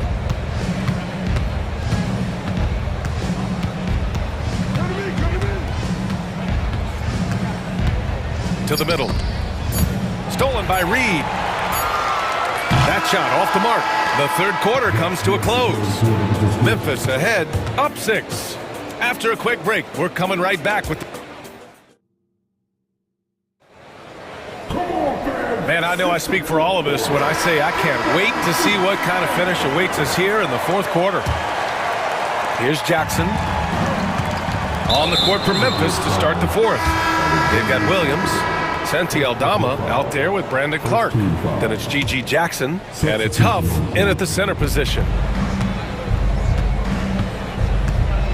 Edwards against Jackson.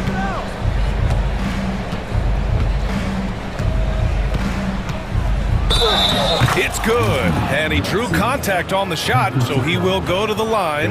A three-point play opportunity. And an important part of every team's game. A look at the hustle stats for the Grizzlies. They've been defending with excellent anticipation all game long. Just look at how many times they've managed to get their hands on the ball. And they've also been so active defensively, getting deflections, forcing turnovers, and scoring off of them. Jackson outside. To the paint. Huff, the pass to Jackson. Shot clock at 5. Pass to Huff. Off target. That would have pushed the lead to double digits. Clark with it. Guarded by Edwards. Here's Jackson. And so he draws the foul. Headed to the line to shoot a pair. It's going to be on Naz Reid. Great job drawing the foul. And almost converted the shot as well. That free throw, no good. And no good on the second free throw. So 0 for 2 there. Here's McDaniels. And it's flushed down. A nice jam. And what an aggressive move to the rim. He's really trying to fire up his teammates right now. Boy, it's not hard to feel inspired after a teammate makes that kind of finish. And that could be the spark they needed to make a little run as they try to even this thing up. Here's Jackson. Rudy Gobert with a rebound. Gobert's got 9 rebounds in the game. Boy, he's getting it done. And there's a whistle. That goes on Vince Williams. That's his first foul. These calls can be so difficult for officials to make. So Memphis going with an almost entire new group here. Edie's checked in for Huff. Jaren Jackson comes in for Aldama. Desmond Bane, he's checked in for Williams. And it's Ja Morant in for Jackson. Here's Morant. Look at Morant work in the paint. Nice. Closer in. Look, let me just tell you, Morant, he's going to find a way to score. He just has such a fantastic touch around the rim. Back to Edwards. Takes a 3. And another 3 from Minnesota. And this is just typical of him. Always making an impact at crucial moments in the game. And his team needs every bit of his production if they want to pull this one out. It is neck and neck here in the final period. Absolutely ruthless. He's not about to start showing mercy now. This is what you expect from him, just coming alive and dominating in effortless fashion here in the fourth. And there's McDaniels. That one's good on the assist by Edwards. McDaniels got 4 points now in the quarter. And it's Morant with the ball for the Memphis Grizzlies. Their biggest lead of the game was 9. This is what you pay to see. Morant doing what he does, exploding right now. Oh my gracious. Just incredible. That is a monster finish. Wow. Edwards almost makes it look effortless, like the whole team wasn't holding their breath right there. And here's Morant outside. It's rebounded by Rudy Gobert. Defensively, pick your poison. That time, they gambled off the right guy. Grizzlies lead by 3. Bane, the pass to Morant. Here's Edie. Pass to Bane.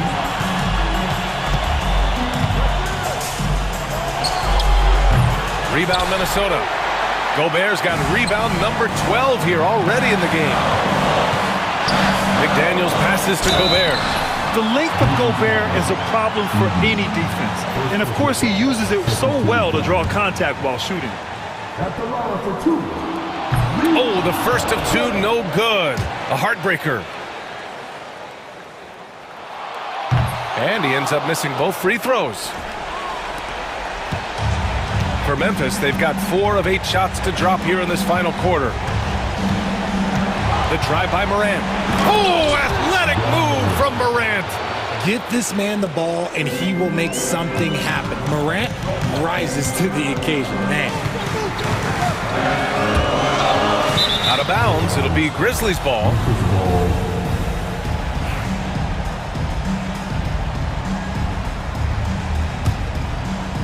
A little over 3.5 minutes in the books now in this fourth quarter.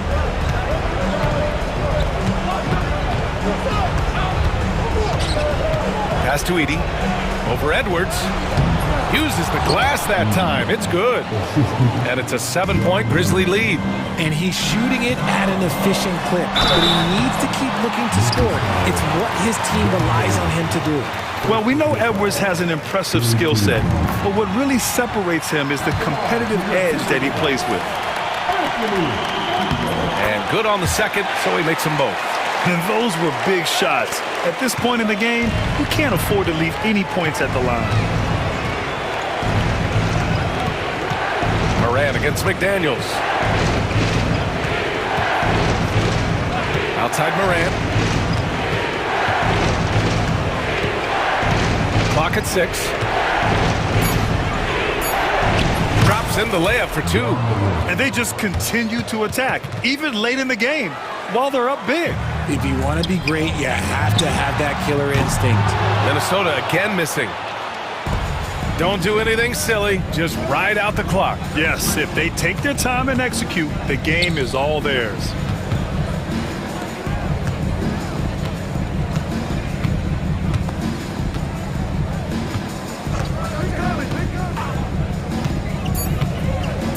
The teardrop. It's rebounded by Minnesota. I hate to say it, but I'm pretty sure we can close the book on this one. Yeah, they fought as hard as they could. Just wasn't in the cards tonight.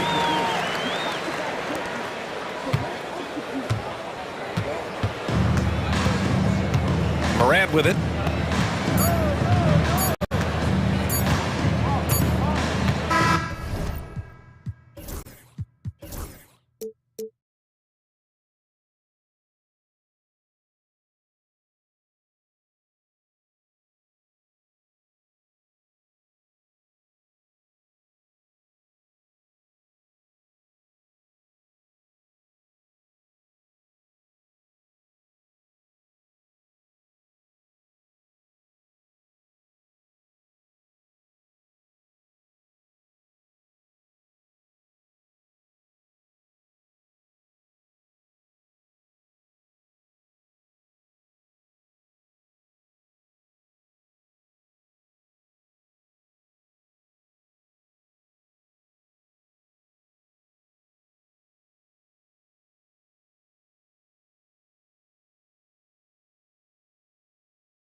Front court Greg. Here we go. Yeah, each of these teams are anchored by their big men. I think it's going to be physical and highly intensified. Now a look at Philadelphia's starting lineup. Paul George is out there with Kelly Oubre. Then there's Maxey. Then it's Joel Embiid. And it's Grimes in at the 2. Now here's Embiid. The 76ers need to get off a shot. Shot by Grimes. No good. Here's Booker.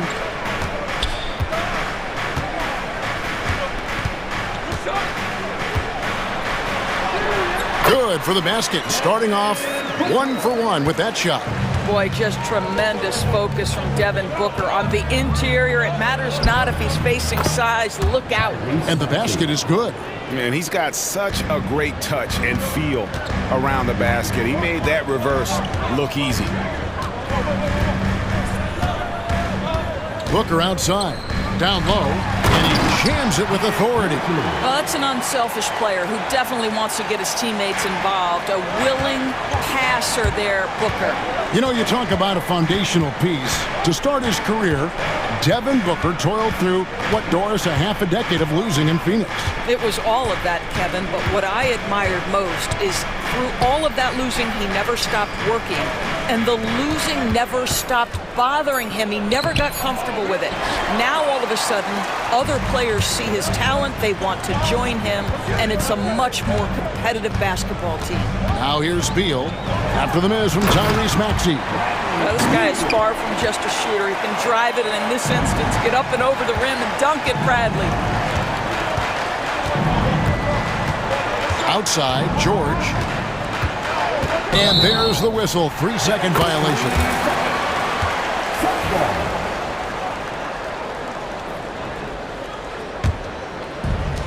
For Phoenix, they've gotten their first 3 shots to go in for them to start off this game. Booker with no one around. Off the mark there with the 3-point shot. The 76ers have gone 1 of 3 from the field to start this one so far. What a slick look by Paul George. Defense expecting him to shoot, but he decides otherwise. Booker looking around. Durant sets a screen for Booker. Outside for Durant.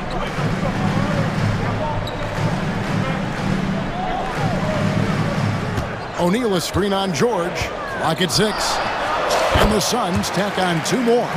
With KD's length and size, there aren't many defenders he simply can't shoot over. Here's Maxey. Tries again. And he's fouled pretty hard on that shot, but he's got the chance to pick up the points at the line. And you don't ever want to get into the habit of letting the offense get to the rim. The 76ers shooting their first free throws of this game. And you know, guys, with Embiid on the floor, it's not just about his individual play. He changes everything for everyone on that team. That's how dominant he is. It's not just statistics. His presence alone propels them. Now here's Durant. There's the screen. Pass to O'Neal. Booker, right side.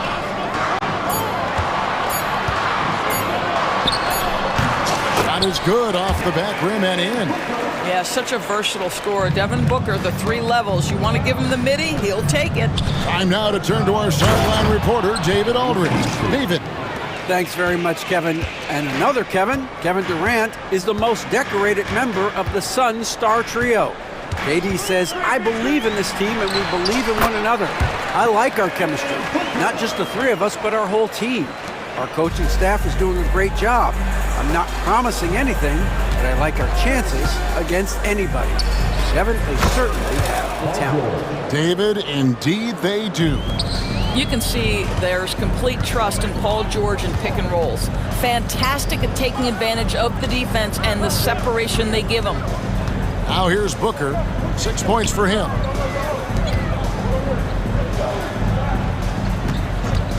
Lets it go with the 3. Connects from 3-point range. Booker's got 9. How about the competitor answering? Mr. Booker put it back with a 3-point answer. Here's Maxey. Trying to answer back, but that 3 is off the mark. Phoenix leading by 5. the wing, Booker, covered by Oubre. Booker outside. Shoots over Oubre. No good from Booker. Well, he's a quality mid-range shooter, but he can't get that one to go. And George, here we go. Basket counts. He has 5. The interior game of Paul George is excellent. He does not allow the defense to bother him, even with a hand in his face. Now Beal. He's good with the little jumper in close. Beal's got his second basket of the game. And a nice job here early of establishing an inside presence. The offense coming free and easy as we wrap up the first quarter. Sun.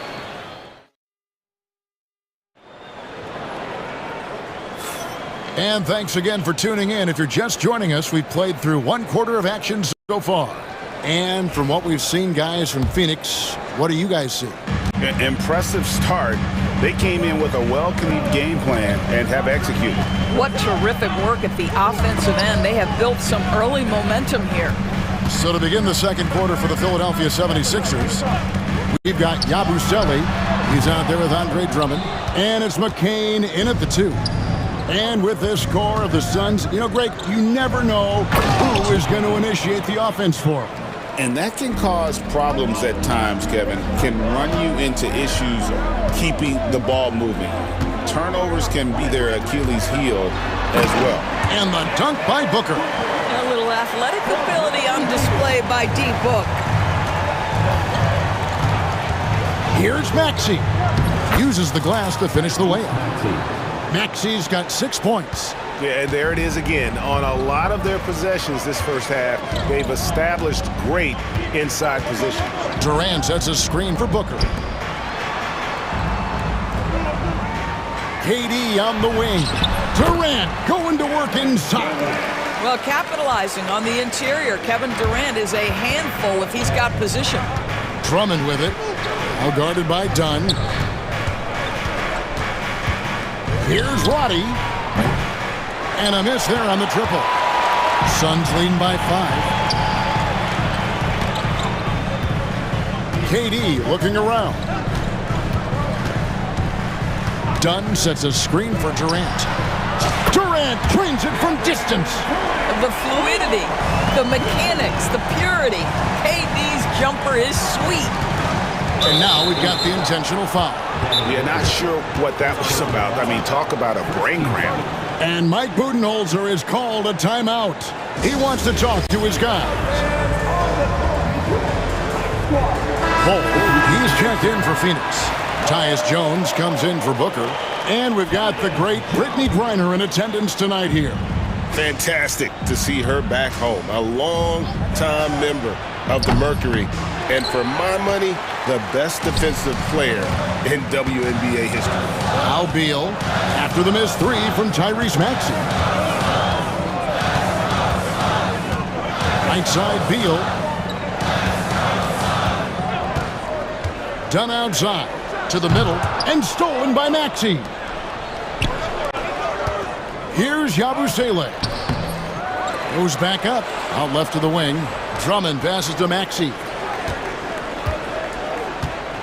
Shot clock at 6.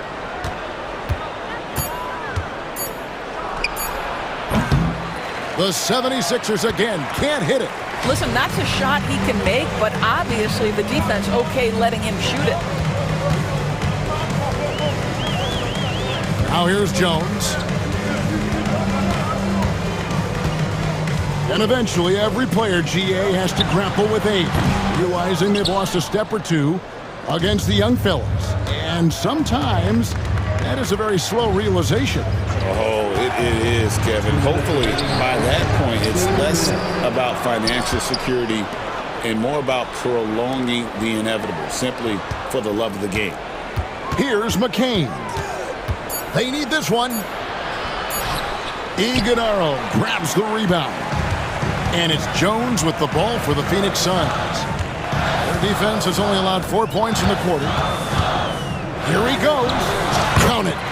Jones has got the lead up to 10 now for the Suns.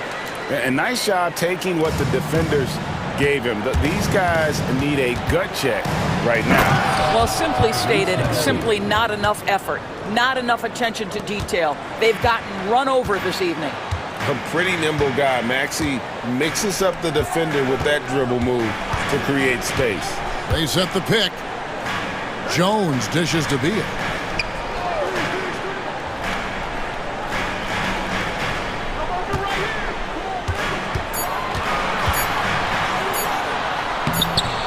.56 seconds left in the second quarter.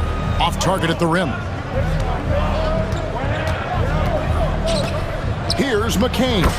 Counting his second make in 4 attempts. I mean, the number of points they've scored in the paint already here is eye-opening. Beal against Maxey. Beal the pass to Dunn. That's good. And so Beal with the assist. Dunn's got his first points in this one. The 76ers trail by 8. Here's Maxey. And slam dunk by Maxey.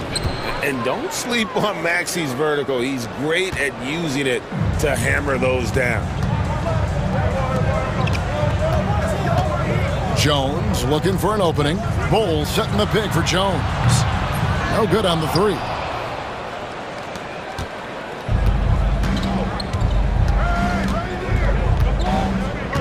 Here's Maxey. They get it again to the right side. Here's Yabusele. Goes up again, and he was able to put it up in time, but doesn't fall. And so it's the Phoenix Suns with a 6-point lead at the end of the quarter. They've been playing some ferocious defense. And a chance now to send it over to David Aldridge, standing by courtside. Dave, thanks, David, and we'll be back shortly following halftime to get the third quarter underway.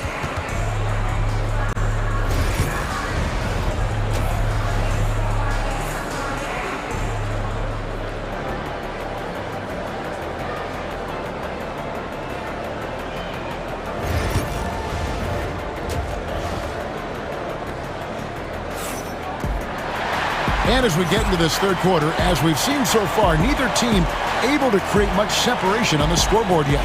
You've got to like what Devin Booker is doing in this one. Yeah, and just look at the numbers from the first half. He has been very efficient. I think they've taken their time. They've showed incredible patience. It's a sign of a well-coached ball club. O'Neal is out there with Durant. Then it's Nick Richards. Then there's Allen. And it's Booker in at point guard. So that's the lineup on the floor for the Suns. Durant, nice spin off the left rim and in. Durant's got 9 points. But Kevin Durant has the kind of handle and creativity to get by defensive players off the dribble drive. Nicely done. Booker against Gordon. Booker pulls it in. Suns leading by 8. And there's one guy who rarely has an off night, Devin Booker. He has been the model of consistent excellence, Kevin. This guy's so efficient, so productive, all about winning. I am not sure Devin Booker gets the credit he deserves for the level he's at every night.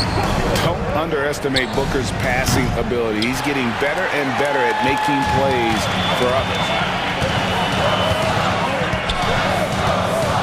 Little over a minute gone here in the second half. KD a screen on Gordon. Fader on the way. Shots good by Booker. And it's a 12-point Suns lead. If Devin Booker's cooking, it's a wrap, folks. This guy makes the game look easy. Allen surveying the D. Here's the screen. Pass to O'Neal. On the wing, Booker, defended by Gordon. Fires for 3. Booker, no good. The 76ers trail by 12. Here's George. Rebounded by Allen. The Suns have gone 3 of 4 so far in the third quarter from the field. Pretty good start to the half. Durant with a screen on Gordon. Again, the miss by Booker. And it didn't fall, but that's the kind of shot they want their offense to create. You know, it can be frustrating when you make the right play and fail to reap the rewards. You just have to stay with it here. using those sight lines to find an open guy, and be always ready to deliver. Booker finds Durant. O'Neal a screen on George. Pulls up. No good from Durant.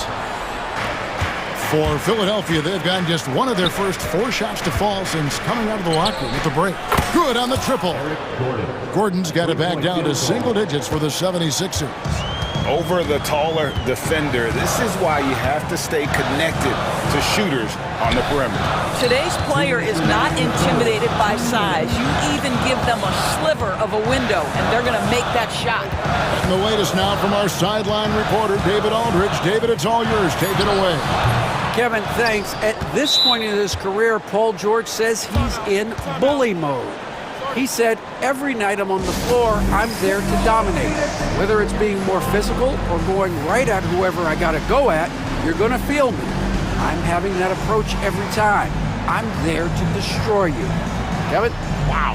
I love it, though, D.A. Got to admit it. Awful powerful. Thank you. Phoenix making some changes. Plumlee, he's checked in for Nick Richards. Bol comes in for Kevin Durant. And it's done in for O'Neal. For 3, Gordon traps in the tray. Gordon's got a pair of threes now here in the third for Philadelphia. Nice little run here to shrink that deficit, but can they get over the hump? Yeah, it feels like they've ramped up their intensity. They have forced good things to happen. Now they're back in it. This is what he does. Booker, an aggressive scorer who doesn't take any possessions off. Drummond sets the screen for Gordon. From past the arc. It's hauled in by the Suns. Timeout. They've held a 12-point lead earlier. And Mike Budenholzer has called a timeout. This will give him a chance to discuss some potential alterations.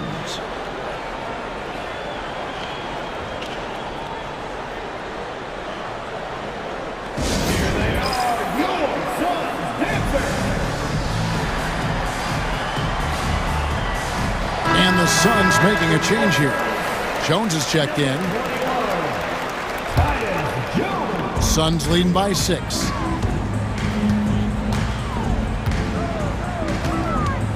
Plumlee sets the pick for Jones to the inside. And Plumlee kicks to Jones. There's the triple. Phoenix no good that time either. He couldn't believe how open he was. He just couldn't convert it. There's 45 seconds left in the third. McCain's shot is off. A chance at a 2-for-1 if they want it. If I'm them, I try it. Plumlee sets the pick for Allen. A three-pointer is right on target. You simply must play better defense than that. This guy is too good from distance. Drummond sets the screen for Gordon. And the officials will call the illegal screen right there. No, wait. When a pick like that is questionable and creates that much of an advantage for the offense, you have to blow the whistle. I don't think there's any question. There are so many rules that favor the offense these days. You've got to be able to equal things out when an illegal screen is set. Jones against Gordon. Pulls up on the wing. On the basket by Jones. And now it's an 11-point Phoenix lead. 7 seconds left here in the third quarter. Gordon for 3. And so it's the Phoenix Suns. Their lead at 11 points to end the quarter. They're shooting the ball so well. And a moment now as we take a look at our State Farm assists of the game. Yeah, and I like the fact we get to see this pass one more time. A magnificent feed, and you love to see your off guard taking over the playmaking duties with this much skill. You love the unselfishness, finding the best look, and it doesn't matter who's taking it. And 1 quarter to go in a game that to this point has not been an evenly fought contest. Taking a look at the 76ers. Andre Drummond is out there with Yabusele. And there's Gordon. And it's Roddy in at the small forward. Jones against Gordon. Nice move. And there's the bucket as Jones finishes it off. And the Suns lead by 11. And that solid play in the paint continues here, guys. Gordon, the pass to Yabusele. Drives to the hoop. 76ers moving the ball around. Pass to McCain. 6 on the shot clock. Up again. He hangs in there and cashes in on the second chance points. With that size and with that strength, it is such a problem trying to keep Andre Drummond off the offensive glass. Back to Bowl. And the dunk by Bowl. The D just kind of stepping aside and letting him get to the rim. There's a reason, GA, the lead is what it is right now. I tell you can't get stops if you're unwilling to put in the work. And that's a little lack of fight at the defensive end. Absolutely. At least on that slam, you're right. That's one way to let a team back in the game. Right, you could see on that possession, one side playing with a little desperation, the other side losing focus. And the Suns with a completely new group on the floor.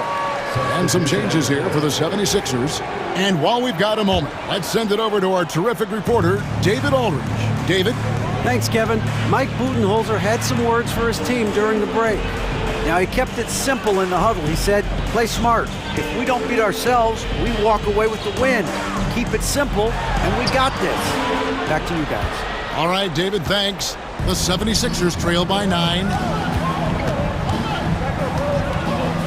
And slam dunk by Maxey. Offensively, Maxey can be such a problem. He attacks you with that relentless energy. Booker finds Richards. They set the pick. Booker the bounce pass. Embiid with the steal. Maxey passes to Oubre. Back to Maxey. Launches it. O'Neal with the rebound. And so Booker will bring it up for the Phoenix Suns. They've held a 12-point lead earlier. Just a little under 2.5 minutes have passed now here in the fourth. Outside Durant from the arc. And a great assist by Booker as that one goes in. The confidence of Kevin Durant. He gets it and takes the shot. Very simple. Catch and shoot, baby. KD against George. Here's Maxey. Here's Embiid. Back to George. Outside, Maxey. Oubre against O'Neal. Oubre can't get it to go. They can take their time on this possession. It wouldn't be a bad idea. Just give themselves a little bit of a break. Maxey against Booker. Outside for KD.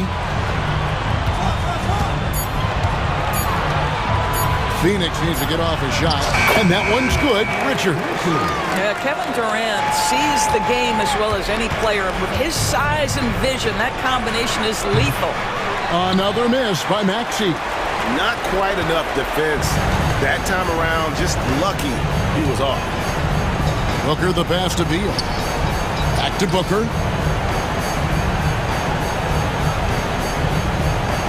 Outside, KD. A 15-footer. No good off the front iron. The 76ers trail by 12. And clearly, we will not be witnessing a spirited comeback tonight, albeit as exciting as that would be. This was an excellent all-around performance for the Suns. And it may be a comfortable win for them, but, you know, they had to weather a few storms along the way, and that's all part of the story.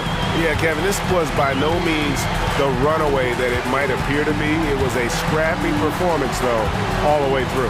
And as one might have guessed coming into this game, it was indeed another big game tonight for Devin Booker. They simply can't stop him right now. This guy playing with passion and focus. And you can sense that these fans, these players, they are ready to celebrate. Well, for all intents and purposes, this game is over. Just a matter of time here. And it's Phoenix's ball. The 12-point lead, their biggest of the game. Durant with it. There's 10 seconds left in the fourth quarter of this one.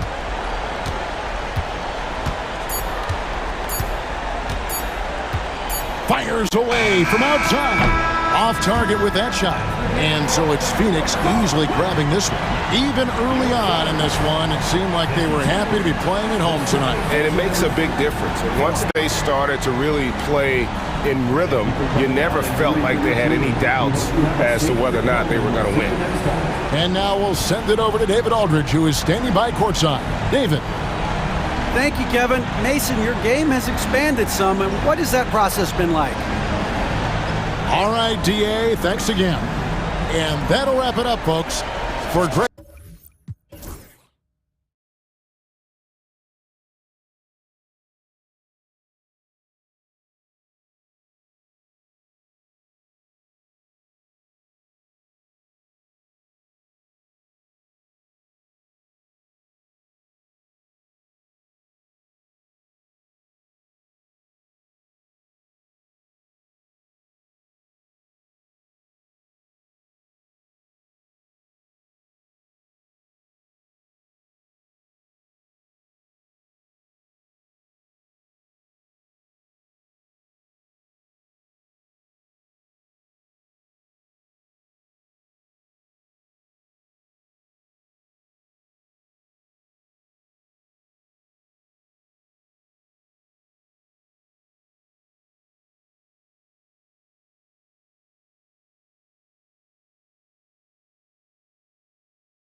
grab some popcorn for this face-off at the center position tonight, Grant. Oh, no question, B.A. I mean, these bigs bring the size and skill. Who has more tools in their toolkit? I mean, we're about to find out. Looking at the starting five for the Minnesota Timberwolves. Julius Randle out there with Rudy Gobert. Then there's McDaniels. Then it's Nickeil Alexander-Walker. And it's Edwards in at the 1. Now here's White. 5 to shoot. Back to Brown. The 3. Randle pulls down the board. McDaniels against Tatum. Tatum with the block. There's the length Tatum provides on the defensive side. He can change a game on that end. And let's swing it over to the sideline and hear from Allie. I was able to talk to Joe Mazzulla for a minute. I asked him how Rudy Gobert alters their usual game plan. Coach acknowledged that he's a factor and said Rudy definitely demands more from us offensively. We have to be careful where we put our shooters with him waiting for swats. Coach thinks intelligent offense is what it takes to beat Gobert. Back to you. And Allie, thanks. What a pass and what a slam. Tatum finishing off a pretty alley-oop. And Coach, you look at Derek White, maybe not the biggest name, but he is a winning player. Yeah, Brian, he's one of the most underrated players in the league. He's got a great feel for the game at both ends of the court. He is tremendously solid across the board. Here's Brown. Oh, he packs it down. That is incredible. Yeah, we know Brown loves some aerial theatrics, and he really went all out there. Edwards looking for an opening. Gobert with a screen on Holiday. Up top, Edwards. He's covered by Holiday. Unloads. And he sinks that one, hitting the back of the rim on the way in. I love this approach. Getting him involved early, and it's already paying off. Yeah, well, his offensive contributions are going to be very important in this game. So it's good they've already got him in a rhythm. Well, that's a miss you can live with. I expect they'll go to it again, especially if the defense continues to concede it. Gobert with a screen on White. Oh, there's the alley! Trying to go for a lob there. Excellent defense and anticipation to stop it. Brown with it, now guarded by McDaniels. Here's Tatum from 8 feet away, drops it in. Tatum's got 7. And sometimes you forget how long Tatum is, and he's terrific at using this to his advantage inside. And Holiday powers it home. Talk about taking advantage of the opportunity. How about the anticipation right there that led to the steal? Then he goes straight to the bucket. Turning great defense into great offense. That's the kind of stop you're looking for. Timberwolves trail by 7. Outside Edwards. Out to the right wing. Here's Gobert. Pulls up. And Edwards the bucket on the assist by Gobert. He's got 6. Well, look, it's tough to keep Edwards out of the lane and tough to stop him once he's in there. I mean, come on, that's a shot you expect him to make. One thing you can say about Boston, Grant, they know how to put a team together. Yeah, the Celtics' consistency of winning is just impressive, both now and throughout their entire history. They are really the gold standard in this league, and it's mostly because of great draft picks and great trades. Now here's Edwards. He has 6, and the three-pointer goes. Well, right there, Edwards uses the screen to create the space he needs. Left side, Holiday. And he lobs it up top. Tatum, shot is good. Good execution. They're getting some short-range looks here. McDaniels from long range. And another 3 from Minnesota. Great feed. Edwards has such a complete game. He's much more than just a scorer. Pass to Tatum.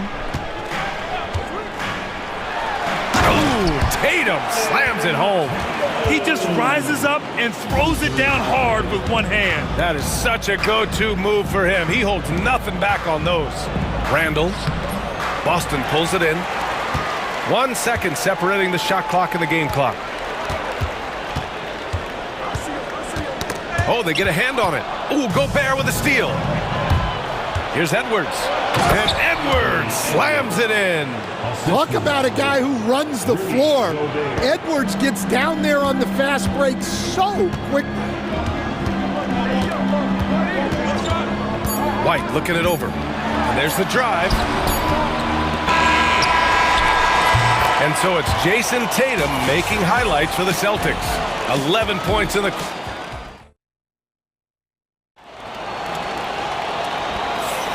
And if you're just joining us, it's been a pretty even game through the first quarter. And now we'll get a perspective here on how the hustle game has been going for the Celtics.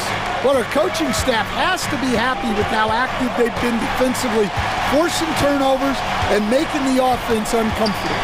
Yeah, and also a great job hustling on turnovers and turning them into points.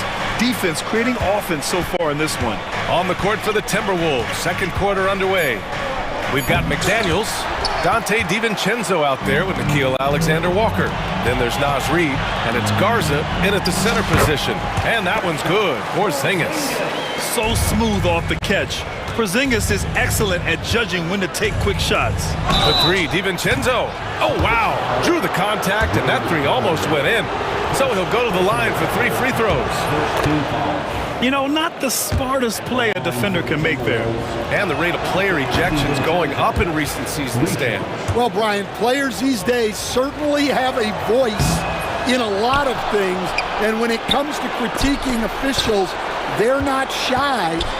We see complaints on virtually every call in games now, and the referees seem to have had enough of it. Now here's Holiday. They kick it out to Porzingis.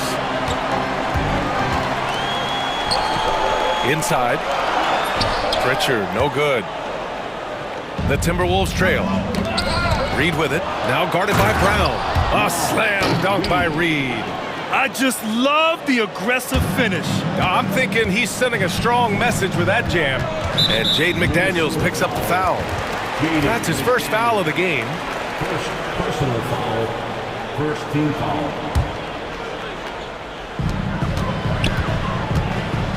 Pass to Pritchard. And just about a minute and a half has passed here in the second quarter. Outside Porzingis. Clock at 4. Three-pointer. Yes! Kristaps showing some range. Few bigs stretch the floor like Porzingis. He can be just deadly from the arc. Gives us a chance to catch up with Allie LaForce. Jaylen Brown is playing with so much confidence. He said, quote, "I feel like I'm a different player.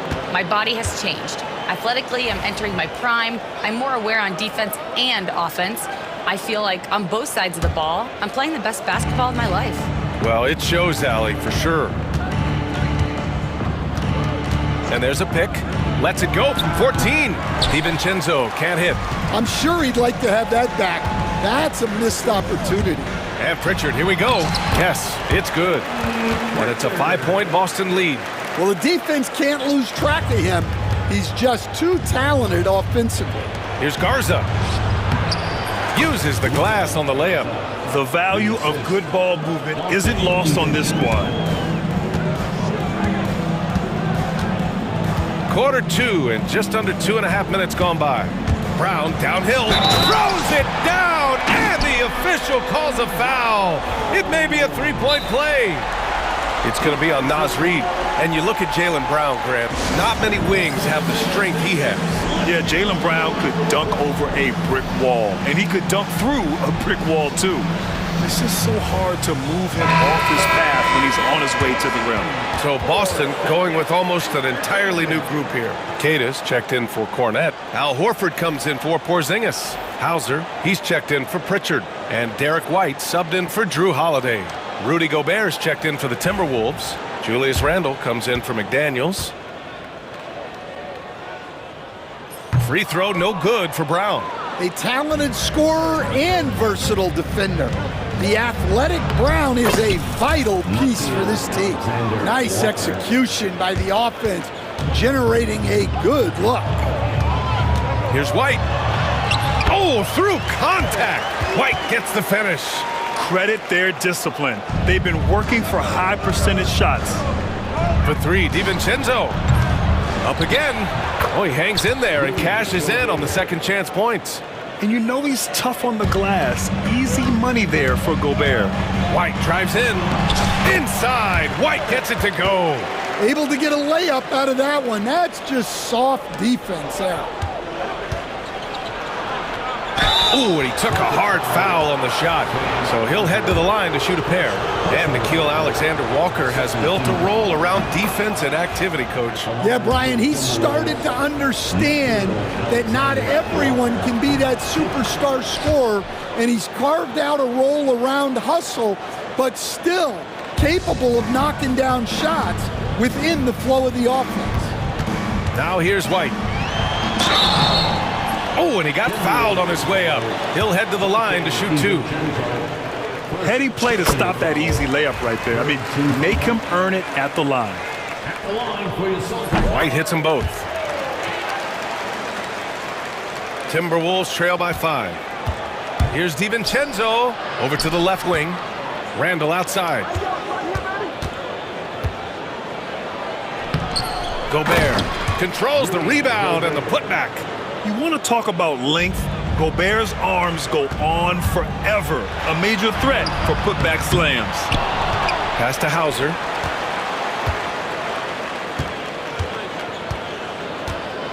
Fires the three. Again, the miss by Boston. For Minnesota, they've gone 5 of 10 in the second quarter. White against DiVincenzo.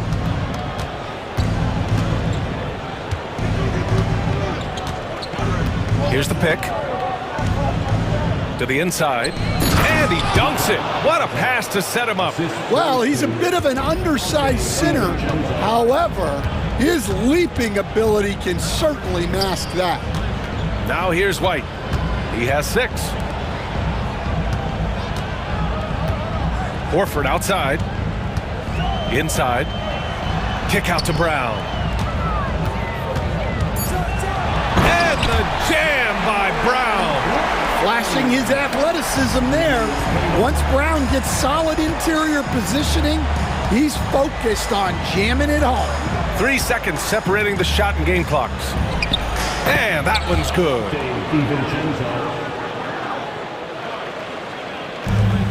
Boston's gone 1 of 2 from deep in the second quarter.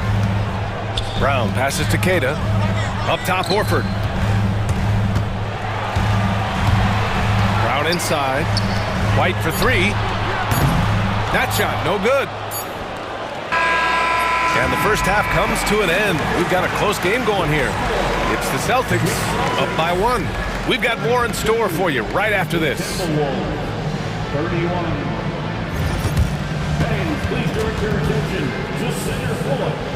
And get ready for the fan half-court shot.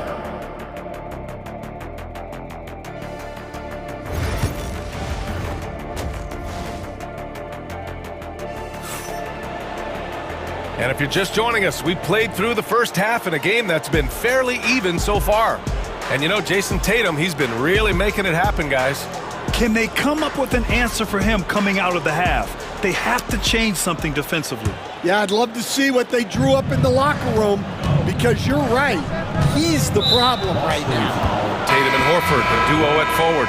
Then it's Derek White, and it's Queta in at the center position. And that's the group for Joe Mazzulla as we begin the second half. McDaniels finds Randall. It's Edwards on the wing. Back to Randall. And it's Randall with the jam. On either side of the pick and roll, Randall is a problem. Boston trailing. Pass to Holiday.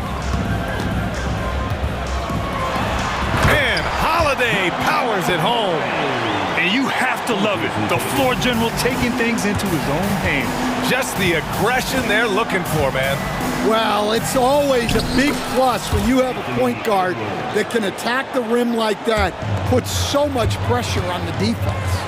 And Stan, while Edwards has pushed back, it hasn't stopped others from comparing him to his airness, Michael Jordan. And that talk is more about how his game reminds one of MJ and less about greatness. Edwards' career is just getting started. The offensive rebound. Here's Pritchard. Pure from three-point range. Pritchard's got 5.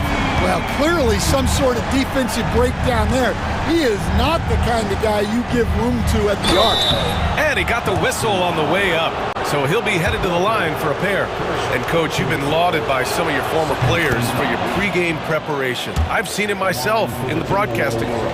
Well, I've also been cursed by some of those players for my pregame walkthroughs, Brian. People thought they were way too long, but I just wanted to be as prepared as possible and was one that always believed I'd rather do too much than too little. Tatum gets the bucket.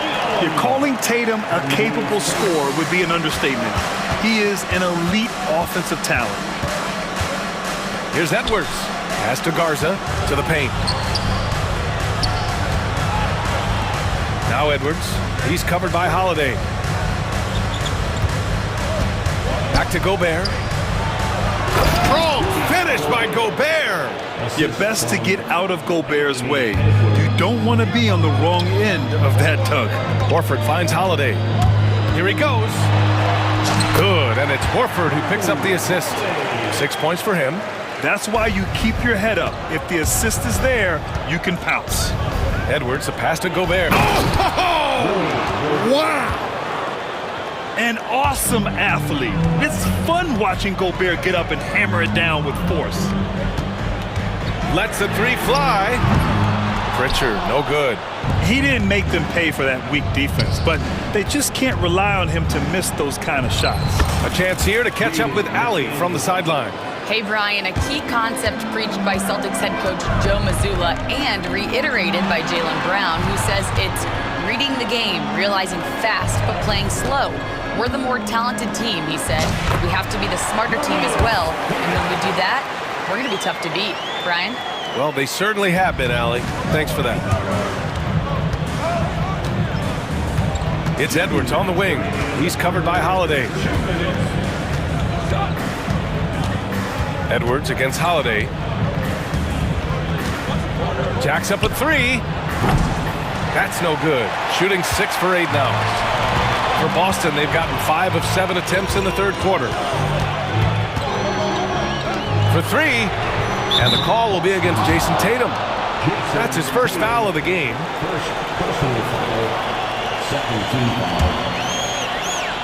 The Timberwolves shooting really well in this matchup. 62% from the floor. Edwards for 3.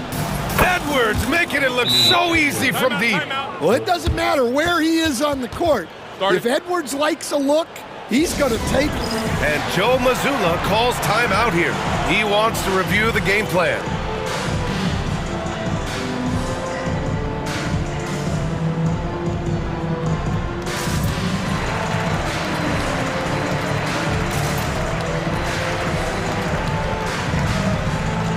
And some changes here for the Celtics. Cornette's checked in for Queta. Porzingis comes in for Horford. And it's Jaylen Brown in for Jason Tatum. Celtics trail by 3. Brown finds Holiday.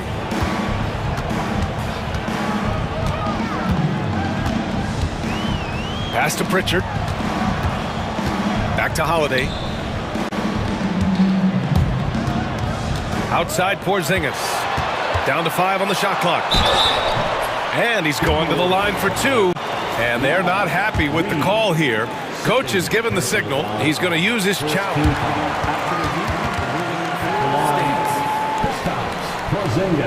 In place.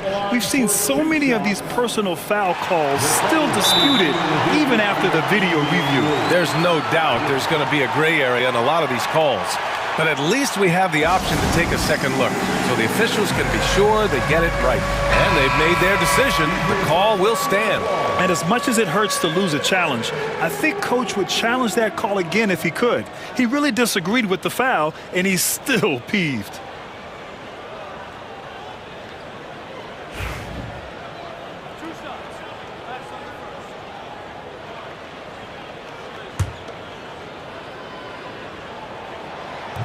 And he drops the first. Both free throws good from Porzingis. He's making the most of every trip to the line, providing for his team. Alexander Walker, the pass to DiVincenzo.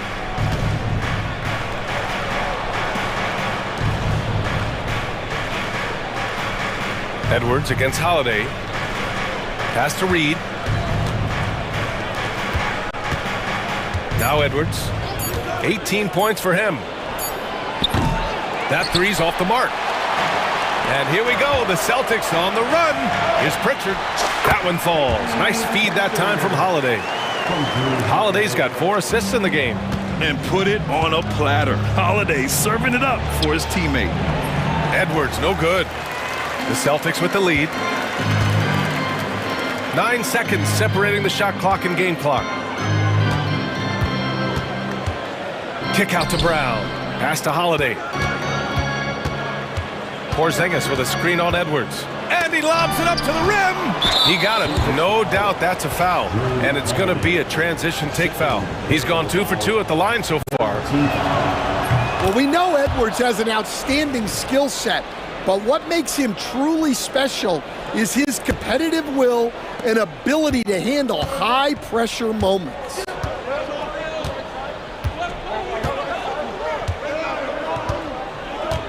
Reed, a screen on Holiday. The three is up. That shot off. And we wrap up the third, and it looks like it's going to be an exciting fourth. And it's time to bring up the State Farm assist of the game. You talk about painting a magnificent picture with that, Don. Just a great decision and a perfect delivery. Wow, that was an absolute masterpiece of an assist. He knew exactly when to deliver the ball, and it made for a beautiful score. Well, what a terrific game it's been so far, with this fourth quarter sure to bring more pressure-packed basketball. Time now to hear from our reporter, Allie LaForce.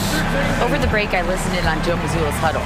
Confidence is what he's asking for right now. He said, quote, when it's close, we have to keep believing in ourselves, and if we don't think we can pull it out, we've already lost. So some strong words from Coach in the huddle. Back to you, Brian.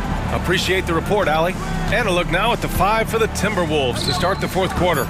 Rudy Gobert is out there with Naz Reid. Then it's Julius Randle. Then there's McDaniels. And it's Edwards in at the point.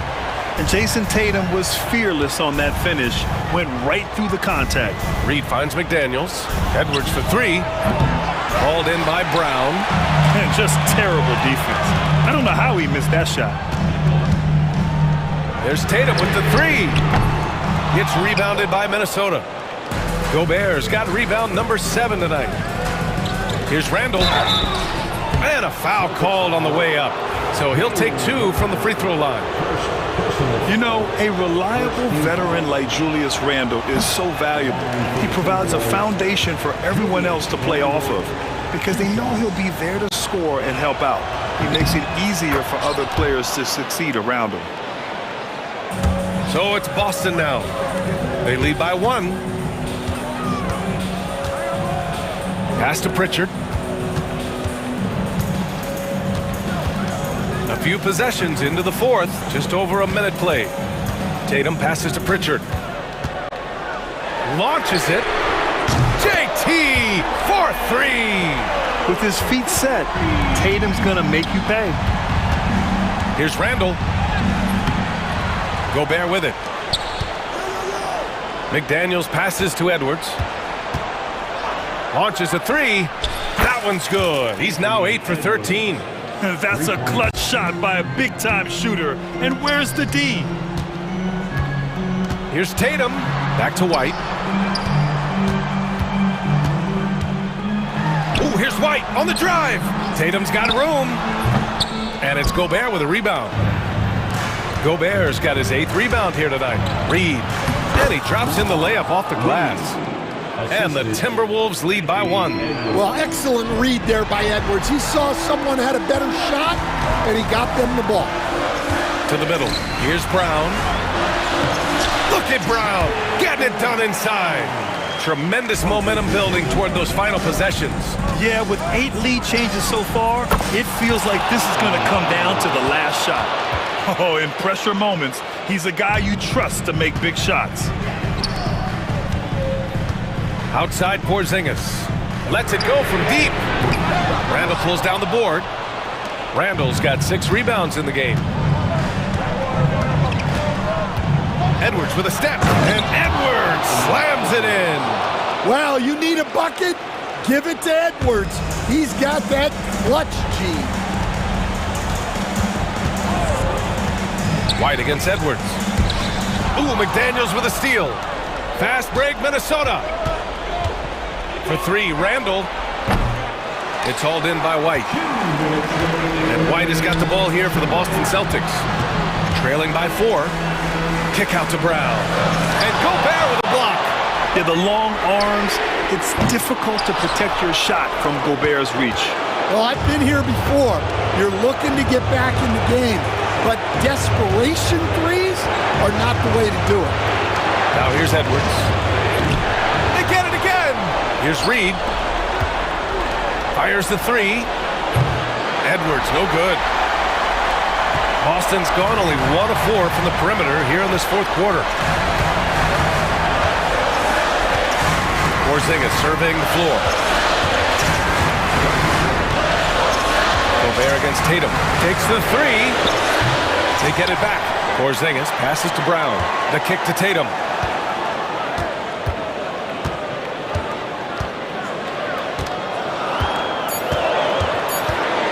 The 3 ball. And it's Gobert with a rebound. Trying to end this thing with some big threes, but the accuracy just isn't there tonight. Here's Edwards. Edwards with some muscle. Wow, these are the moments that Edwards lives for. He is dynamite in the clutch. Tatum passes to Brown. To stop the drought. It's rebounded by Minnesota. 9 seconds separating the shot clock and game clock. It's Edwards on the wing. He's guarded by White. Got him in the air with the pump fake and then took advantage. Well, when Edwards gets this hot, all an opponent can hope to do is limit the damage.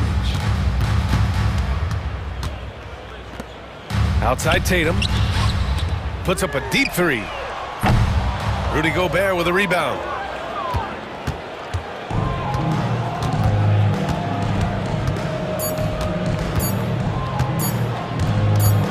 It's Edwards with a drive, so it's Minnesota picking up the win. They have to feel good about this performance. It's one that, Allie, thank you as always. And that'll wrap it up, folks. With Grant Hill, Stan Van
This could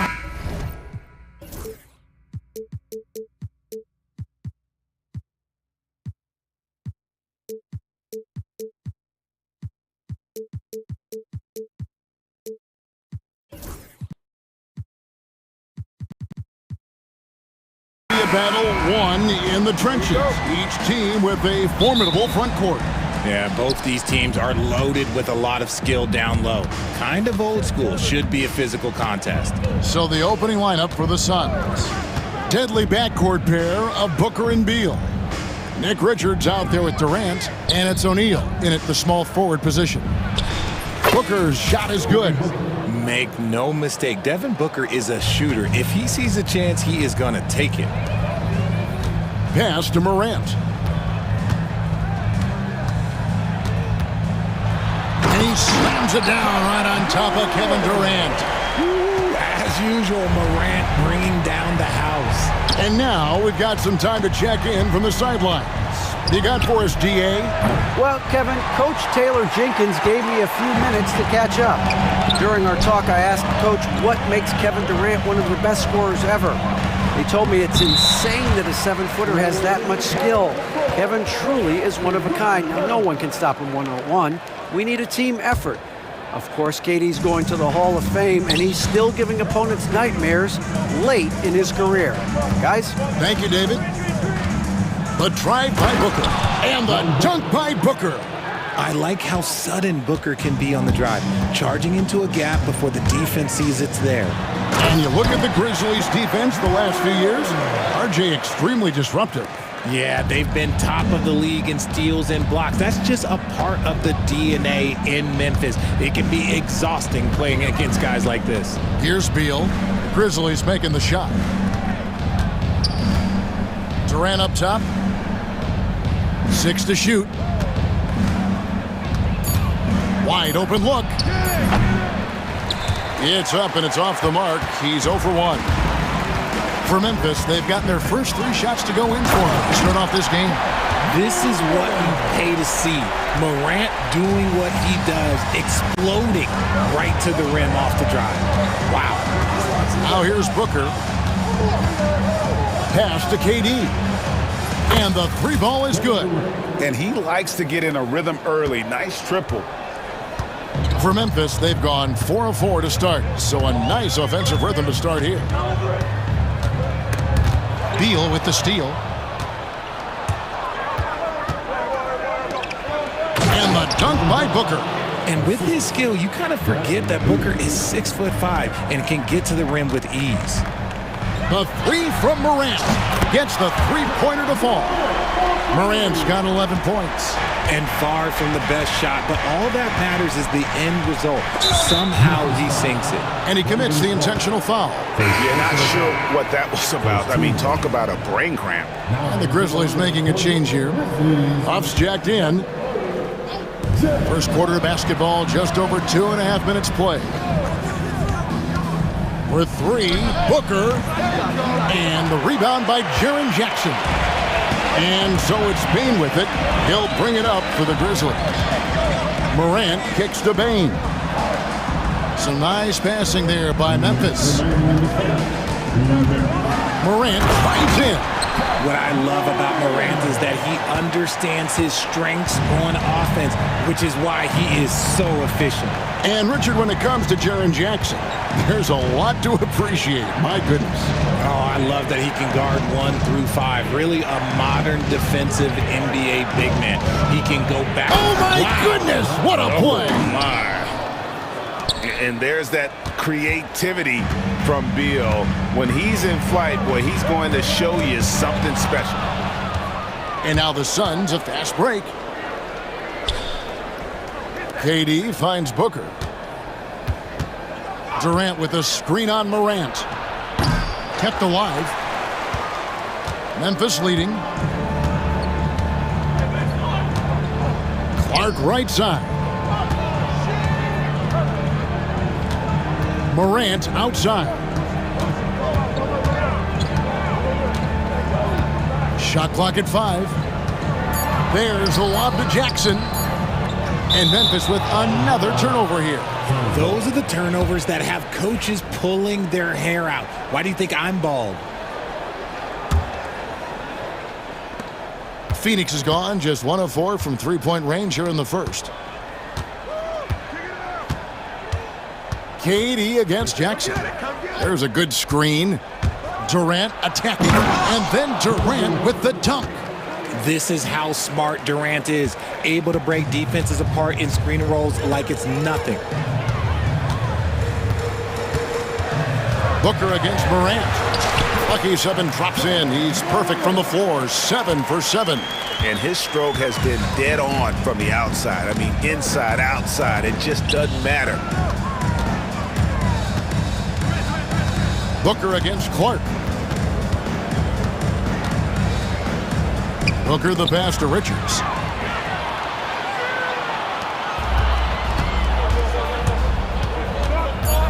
The 3 from Morant. Not going to go that time. John Morant has been leading the charge, guys, for the Grizzlies. Going.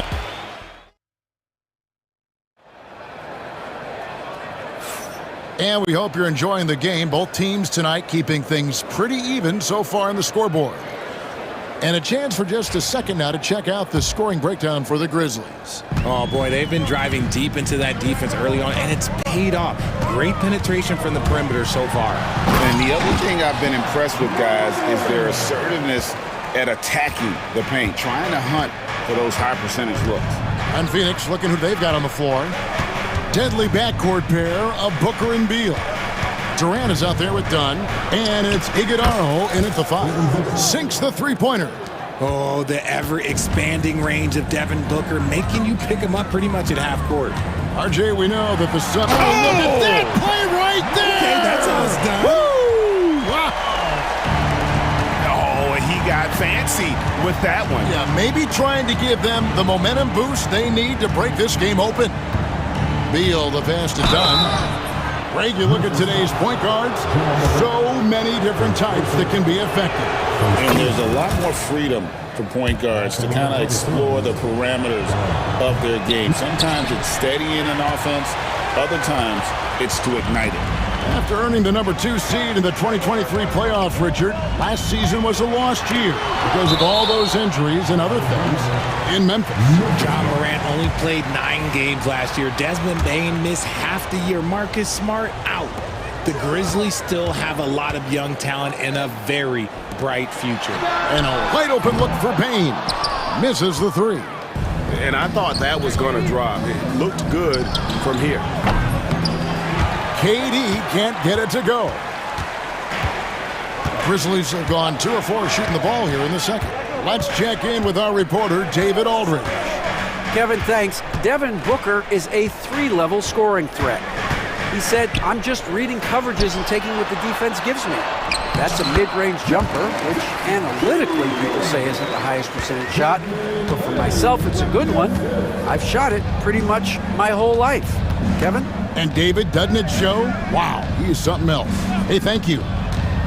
Here's Booker. There's the drive.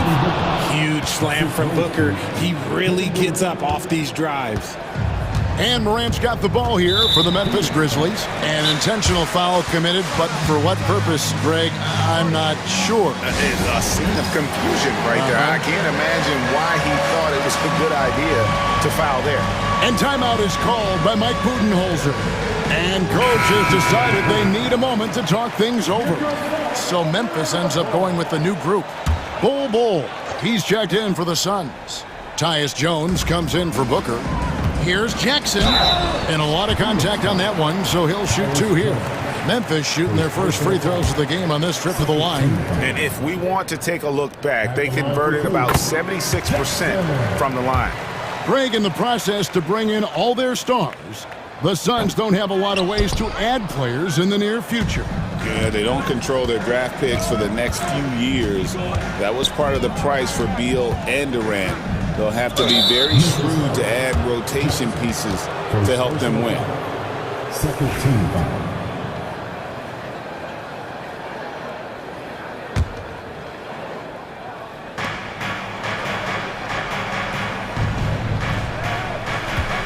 Bull setting the pick for Jones. And the dunk by Bull. Those plays can make a difference in a game like this. Well, you know it's going to fire up, Greg, everybody on that bench. And you can feel the jolt of energy that he sent through his team. That is a huge boost in a tight game like this. And what kind of defense was that? You can't give up wide open threes like that. What are you doing? Jones kicks to Dunn. Back to Jones. Nice ball movement by Phoenix.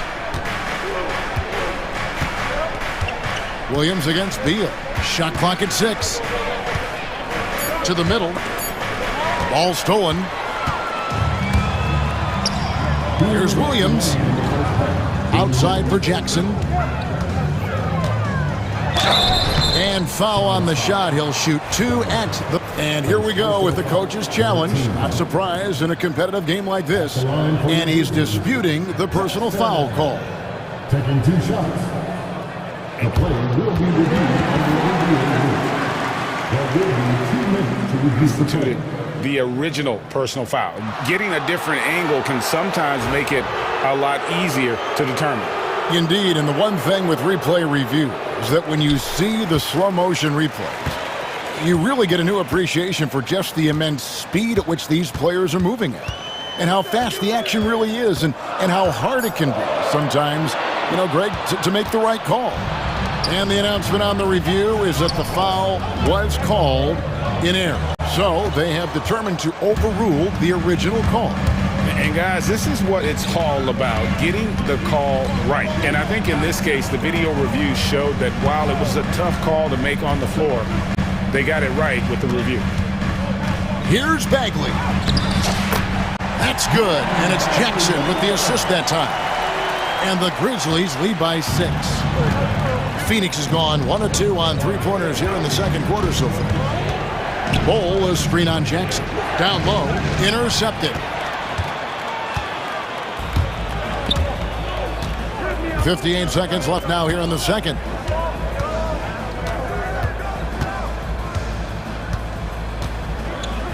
He takes it in, and he banks in the layup. Jackson's got the lead up to 8 now for the Grizzlies. Breakdown for the defenders, and you can't ask for an easier bucket than that. They set the screen. Beal from deep three-point land. That one's off, still out of sync. The Grizzlies have gone 6 of 9 in the second quarter. Some good work from the field. Pass to Bagley. Jackson deciding where to go with it. 5 on the clock, and Jackson throws it down hard. And if you try to block his shot, you risk getting posterized because he is good at using that height to his advantage. Bull, a screen on Williams, a drive by Beal, and finished off by Beal. So sudden on the drive, Beal loves to get one step ahead of the defense. Jackson from long range trains the three-pointer. Jackson's got 11. Just playing with poise and confidence, and they continue to put points on the board. And it's because they're not playing in a rush. They're just letting their shots come naturally within the flow of the offense. And Mike Budenholzer has called a timeout. He wants to make some adjustments to the game plan, clearly.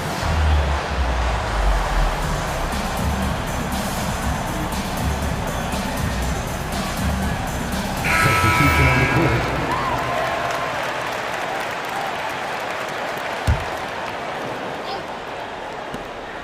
Allen for 3.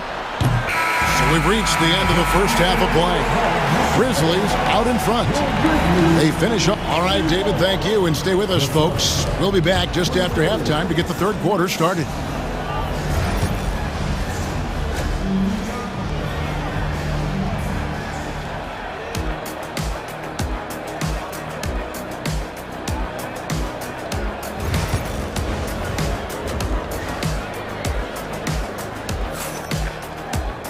And with the second half upon us, we'll find out if this game becomes the route that it's threatening to be. Guys, John Morant has been sensational. In that first half, he was a hot knife, and the defense was butter, sliced right through them. And when you rip through the D like he did in that first half, you gotta stay aggressive. Keep getting to the rim. And as disappointing as the Suns' first-round exit was last year, RJ, this team, I think, still has a window open. How about you? Yeah, Kevin, I've often said it takes teams a second year. That first year is really the adjustment period for star players. The Suns' core group had some growing pains in that first season, but look, this year, I think this is the year we're going to see the best version of the Phoenix Suns. Morant is the point, with Bane out on the wing. Brandon Clark is out there with Jackson, and it's Huff in its center. And that's the group for Taylor Jenkins as we begin the second half. Plays hard in every facet of the game. Nothing that Booker can't do. Here's Morant. And then Morant slams it in.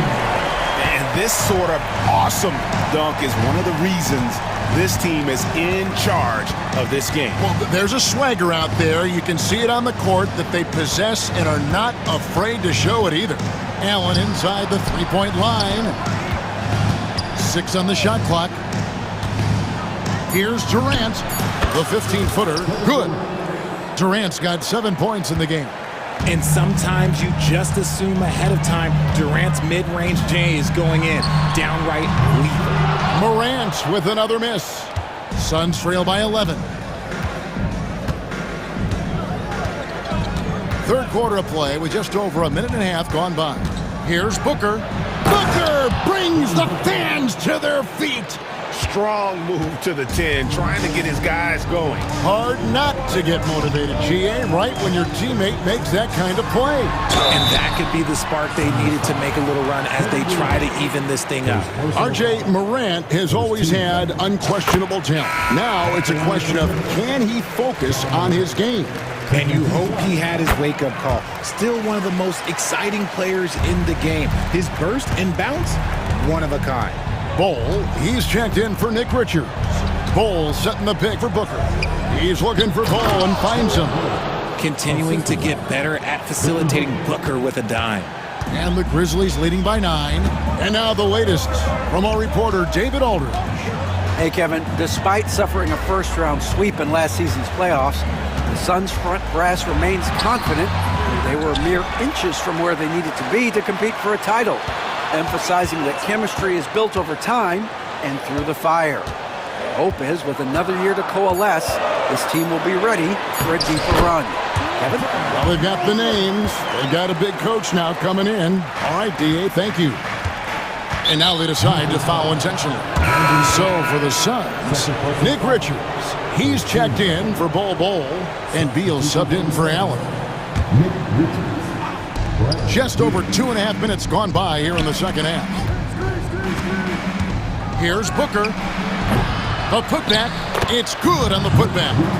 You know we talk about it all the time, guys. Those second chance buckets, always the result of that extra effort. KD a screen. The drive by Beal. Oh, and the dunk by Beal. Speeding in and lifting off. What a slam by Beal. Memphis has gone 3 of 7 tonight from three-point territory. There's the lob to Jackson. Hammers the alley-oop through. Goodness, Jackson off the sweet pass. Throw it up to him. Jared knows what to do. Second half here. We're just over 3.5 minutes into it. KD a screen on Clark. Booker the pass to Beal. 5 to shoot. Lets it go from the wing. That one's good, and the Grizzly lead is cut down now to just 7 on the bucket from Devin Booker. When you need a hoop, find Booker. A threat to score no matter what the situation is. A big group substitution here for Phoenix. Mason Plumlee's checked in for Nick Richards. Bol comes in for Kevin Durant. Dunn, he's checked in for O'Neal. And Tyus Jones subbed in for Booker. Pass to Aldama. And the 3 off target. Suns trail by 7. Now here's Beal. He has 6. Inside, here's Bull. Beautiful dish, and the layup goes down. And that's now 6 points for Bull. And you gotta love the big bucket in the paint in this sort of a grind-it-out game. Outside Jackson. Driving the lane, and Jackson throws it down hard. Yeah, I mean, maybe could have tried for a more memorable dunk than that one. And we know he's capable of those memorable ones. There's 14 seconds left in the third. Here's Beal. And the Suns tack on 2 more. He just makes it look so easy on offense. Like, who takes pleasure in torturing defenses? He does. And it's Taylor Jenkins calling timeout here. He's ready to talk things through with the team.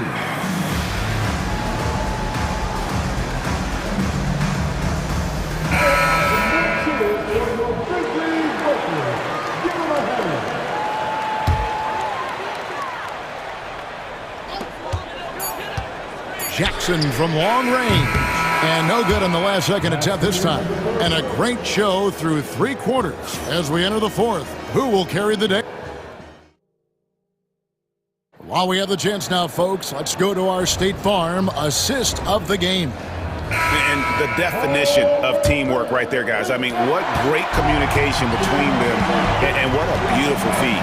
Serving it up on a platter, that is a beautiful dish. And 2 teammates on the same page, woo. And I know I speak for all of us when I say I can't wait to see what kind of finish awaits us here in the fourth quarter. On the court now for the Suns, getting going here in the fourth. Bull is out there with Plumlee. Then it's Jones. Then there's Grayson Allen. And it's done in at the small forward. Throws it up high, takes the alley-oop pass and dunks it down. Man, how about the incredible timing on that alley-oop? He absolutely hammered it down. Jones up top, guarded by Jackson. Good ball movement here by the Suns. Out of bounds. And that's out of bounds. Phoenix will retain possession. And he made the right read on that play, but just couldn't secure the steal. And deflections, they're a stat that all teams track. They show who is the most active defensively. Lock at 6. Jones can't hit from in close. That's just a bucket like you expect him to make. It's tough when you miss them. Here's Jackson. Lays it up off the glass. And it's a 6-point Grizzly lead. It's been like this all night for both teams. The offenses having their way. Yeah, but I think it's going to come down to who can get the stops down the stretch, because that's who's going to come away with this win. And Chi Jackson is going to pick up the foul. That's foul number 2 for him. I mean, I like the call. I thought the defense was just there a little late. And the Suns with a completely new group on the floor. And that's an intentional foul. We've got a timeout call by Taylor Jenkins. He's not taking any chances and wants to huddle him up right away.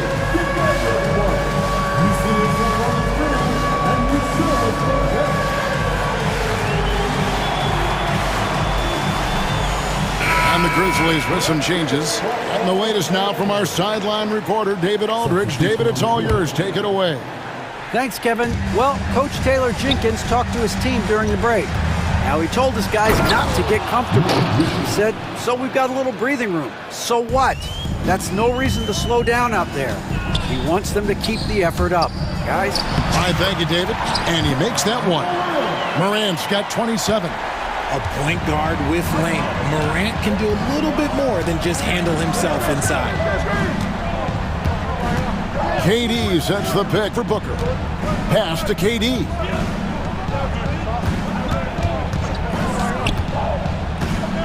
Over Jackson, and it's blocked. They get it back. Richards passes to O'Neal. And the rebound by Jaren Jackson. And here's Morant. He'll bring it up for the Grizzlies. 13 points was their biggest lead in the game. And the whistle blows. It's going to be on Ja Morant. That'll be his second foul of the game. Edey's checked in for Memphis. Suns trail by 6. Booker outside. Outside for Beal.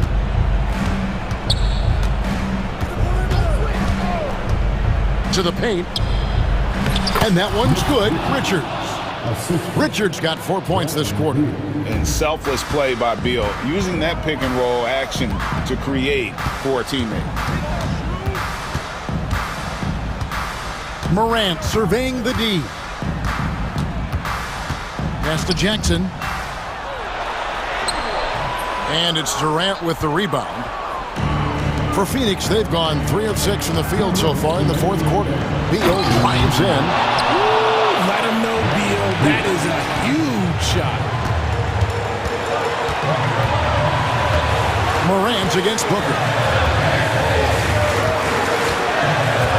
Now here's Morant. Not a lot of room.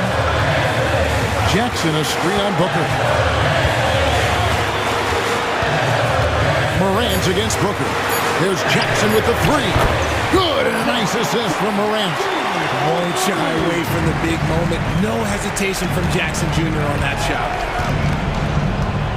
KD a screen on Clark. 1:24 left here in the fourth quarter. Here's KD. And the rebound goes to the Grizzlies. Here's Morant. Count it. Now it's a 7-point Grizzly lead. Well, he's been doing it all night. Why not go back to him? Yeah, just keep feeding him. That guy is a man on a mission. And the defense, well, they don't have much of an answer. And Booker is made for these moments. What a big-time bucket. For Memphis, they've gone 5 of 6 from the field to start the fourth quarter on a roll. Here's Morant. And Morant throws it down. Oh, reversed it home. That was pretty. Agreed. The agility on display. Clark against Booker. There is no shot too big for Booker. He lives for these moments. And the Grizzlies with possession here. Here's Morant. And then Morant grabs it in. Late in the game, up big, they continue to attack. If you want to be great, you have to have that killer instinct. About 7 seconds separating the shot and game clocks. And Booker kicks to Durant. Off target with his three.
in the air. No doubt about it. That heat is palpable.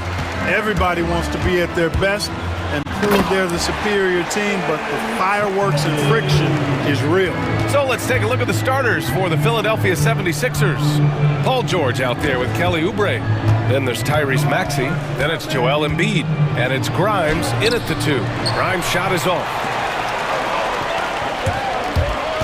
White, the pass to Holiday. The kick out to White. From downtown. Kept alive. Outside Tatum.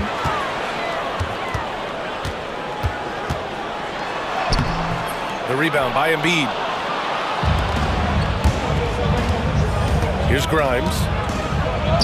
And he's in the books. Now 1 for 2.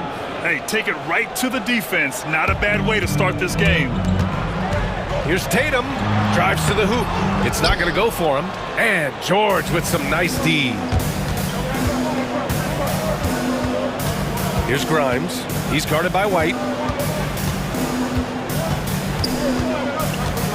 Outside Oubre. The kick out to Maxey. Just 5 on the clock. Over Holiday. And the shot no good. A bit short. The Celtics have gone 1 of 4 to begin this one. And Clark, this last summer, former Sixer Doug Collins inducted into the Basketball Hall of Fame. Yeah, well-deserved honor for Doug. I mean, he's Philly's former #1 overall pick back in 1973, and he played almost a decade there for the Sixers. Also coached the Sixers, among many other teams that he had a chance to coach in the NBA, but clearly an NBA lifer and one of the best guys that's part of the NBA fraternity. All right, let's check in with Allie LaForce. I was able to talk to Joe Mazzulla for a minute, and the conversation quickly turned to Embiid. Coach said we know he can be unstoppable, but we're hoping to slow him down just a little. Double teams might be a part of that, but I don't want to give away all of our tricks, so it sounds like Joel can expect a lot of defensive pressure tonight. Okay, thanks, Allie. George against Tatum. Outside, Brown. Pass to Porzingis. On target from range. I think you've got to run Porzingis off of his shots. I mean, you can't let him get comfortable because he'll knock him down. Maxey, that's good. Just taking it right to the rim, and no one was there to greet him. Well, this early, they should be showing a lot more energy on defense. It's not there. Now here's White. Porzingis surveying the floor. Pass to Brown. There's the 3. The rebound by Maxey. 76ers trail by 3.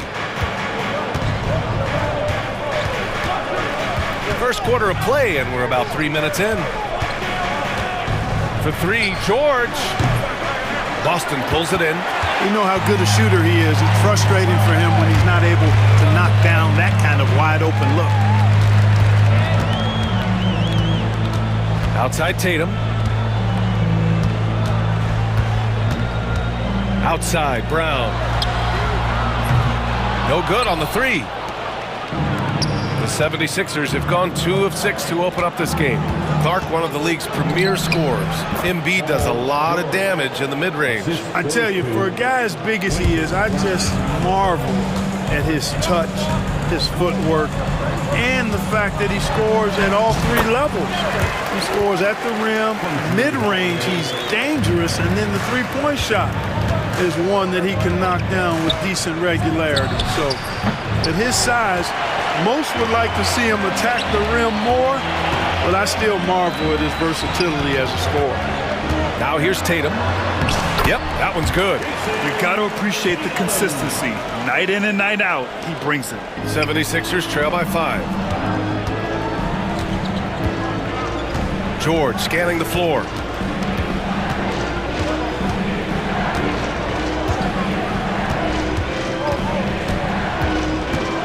The kick out to Maxey. 5 on the clock. 4-3. Buries it from 3. Maxey's got 5 points. When Maxey has the ball, you got to keep him from getting downhill, or he's just going to take those points. Here's Brown. Good work defensively by Oubre. Well, he's much better than that. Really no excuse for missing that lane. George outside. And unable to get the go-ahead bucket there. Boston's gone 1 for 5 from three-point range.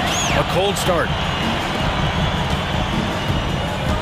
Outside Holiday. Back to Tatum. Pass to Holiday. From the arc. Sinks it from distance.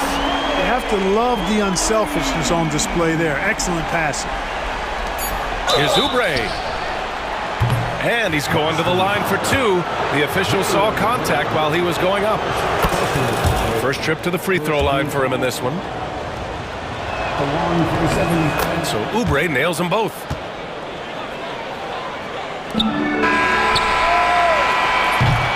And at the end of one, a closely contested game so far. Celtics out in front, leading by 3. Let's take.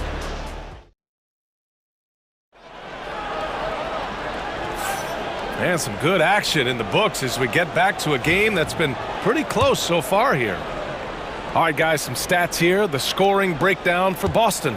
Well, great play down low. I mean, you expect the defense to adjust, collapse maybe, but that should open up things on the perimeter later in the game. I would like to highlight, too, guys, the excellent passing they've done early on. I mean, they've done a really good job putting the ball into the hands of guys ready to shoot it. Cornette's checked in for Boston. Pritchard comes in for White. We've got Drew Holiday. Kristaps Porzingis out there with Jaylen Brown. Then there's Peyton Pritchard, and it's Cornette in at the 5. That's the Boston 5. For 3, Porzingis. Oh, the deep ball from Porzingis. The outside shooting of Porzingis. I mean, his teammates trust his ability to knock those down consistently, and he proves they're trustworthy. They get it back. Drummond. Pass to McCain. Driving in. Oh, it's blocked by Porzingis. Right side, Holiday. Oh, Porzingis, a huge target. And guys, they know he's going to finish off the lob in style. Porzingis and his teammates connecting on target. Here's Robbie, defended by Brown. Here's Yabusele, little turnaround. Fires for 3, and Robbie gets it to go. You've got to have a good basketball IQ to be effective. I love the decision to kick it out. Holiday drives in. We're about a minute and a half into the second quarter.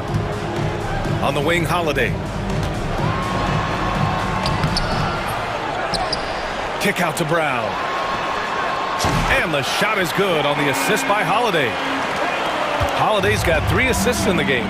When JB is on from here, it really boosts his team. To the left wing. And here in the second, 2 minutes gone by. Here's McCain, and there's the slam dunk to finish it off. And what an aggressive move to the rim. He's really trying to fire up his teammates right now. Boy, it's not hard to feel inspired after a teammate makes that kind of finish. You know, when you're looking to close the gap, you need guys who will take it upon themselves to step up, take the initiative, and make something happen. Holiday finds Brown. Brown gets the inside finish. Well, Grant, you were an excellent defender in your day. So who was the toughest player you had to guard? Well, there are so many great players. Michael, LeBron. But let's talk about the late, great Kobe Bryant. I mean, he really had no weaknesses. And even if you defended him perfectly, there's a good chance he can still make the shot. Over to the wing. Down low. Picked it out of midair. Here's Yabusele. No made baskets yet. Pass to McCain. 2 minutes remaining in the first. Driving inside. 2 minutes. Rebounded by the Celtics. Outside Holiday. There's a minute 47 left in the first half of this game. Left side, Porzingis. What a finish from Porzingis. Well, you know, guys, the combination of strength and height for Porzingis allowing him to take on physical defense much better. Drummond with the screen. For three, Maxey. And Pritchard pulls it down. Boston leading by 7. And you watch Tyrese Maxey, Clark. He's so good at creating offense. Yeah, he can get that thing rack to rack and downhill in a heartbeat, VA. In the break and in the pick and roll, he puts tons of pressure on the defense because he's so quick. And he knows how to use angles, too. And he can shoot it from deep, so he's got the full package. Nice aggressive take that time by Drummond. Goes right into the defender to get the shot off and a foul. Philadelphia shooting their 3rd and 4th free throw attempts of the game. And, you know, that just added to their confidence at the offensive end. I mean, knowing that free throw shooting was something they didn't have to worry about gave them a lot of confidence to play freely. Pass to Porzingis. There's 47 seconds left in the second. KP to the cup, and he drains it. A solid 5 for 6 now. Porzingis aggressive and effective tonight from start to finish. Coach is smiling all night long. Maxey surveys.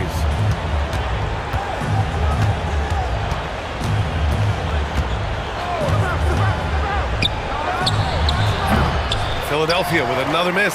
Boston leading by 11. Pass to Pritchard. Back to Porzingis. 12 seconds left in the second quarter. And you can count it. He'll go to the line with a chance at a three-point play. And he'll be shooting his first free throw. You know, he really did excel at the stripe. I mean, they couldn't have asked for too much more from him when it came to knocking down free throws. To the left side wing. Drummond passes to Robbie. For three, Maxey drops in the three. Maxey's got 11.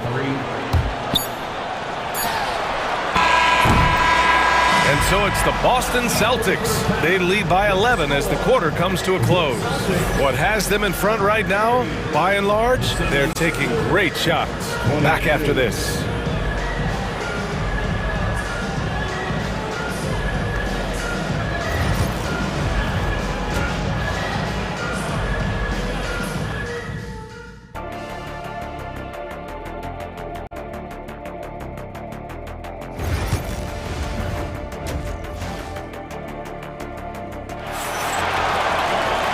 As we dive into the second half, we'll find out if the next 2 quarters are any different from the first 2. So far, it's been a runaway. It has been a clinic out there by Kristaps Porzingis. And in the first half, he dominated in the post. He got the looks he wanted and was able to execute. Yeah, you know what? I think he's doing exactly what he has to do. Using his body, shaking off contact, and then finishing at the rim. Second half underway. Here's who Nick Nurse has got on the floor. We've got Kelly Oubre, George out there with Joel Embiid. Then there's Eric Gordon, and it's McCain in at the shooting guard position. And Joe Mazzulla calls timeout here. He's going to gather the troops and talk it over. So Boston going with almost an entire new group here. Cadis checked in for Cornette. Al Horford comes in for Porzingis. Tatum, he's checked in for Brown. And it's Hauser in for Drew Holiday. George, good. PG-13, using that length inside. Celtics lead by 9. Pass to Hauser. Horford outside. Outside White. Back to Horford. There's the triple. Shot clock at 6. Here's Tatum. It's hauled in by the Sixers. Embiid's got 4 rebounds in the game. And here's Oubre.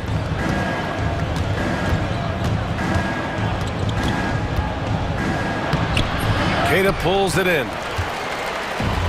Boston's gone 4 of 9 so far from the perimeter. The kick to Tatum from outside the arc. Rebound by the 76ers. Boy, they dodged one there, guys. I mean, he got the wide open look that he wanted, just didn't knock it down. Oh, got that one up quick. George with a fantastic look. Excellent job creating an easy opportunity for his teammate. What a 22-23 season it was for Joel Embiid. Named MVP with the Sixers, Clark. Yeah, and that was Philly's first MVP since the answer. Allen Iverson back in 2001. Embiid led the league in scoring at over 33 a game on 55% shooting from the floor. Remarkable. Nobody could stop him. He was virtually unguardable. Gordon against White. Gordon, the pass to George. Going inside, and George with the jam. Look at how high George gets off these drives to the hoop. Banging it down with the violence of a madman. Gordon outside. Screen by Embiid. Inside. And they're going to count that bucket, and they'll send him to the line. It could be a three-point play. You know, it's the muscle and size of Embiid that allow him to score through contact. Philadelphia shooting their 5th free throw of the game here. Into the third. 2 minutes in now. Horford for three. And Joel Embiid pulls it down. Embiid's got 6 rebounds here tonight. For three, Gordon. Good work defensively by White. Celtics lead by 4. And a big-time jam right there. Transition basketball, the most reliable way to generate easy looks. Yep, exactly. And if there's any opportunity for early offense, you've got to push it and push it every time. Gordon with a steal. Tatum against Oubre. Pass to McCain. Kicks it to George. The layup off target. For Boston, they've gotten just 1 of 5 shots to drop since halftime. Here's Horford. And Embiid with the block. Embiid stiff-arming that shot with authority. No mercy. 2 minutes remaining. Here's McCain. 2 minutes. And he's going for the oop here. And the jam by George. I tell you what, mind-blowing experience when you look at Paul George as a dunker. This guy makes alley-oops look easy. Embiid inside. He's against Horford. Good. And now it's just a 2-point Boston lead. This is anyone's game now, and they have the momentum. Well, it starts with defense. They got some stops, scored some buckets after that, and now we've got ourselves a ball game.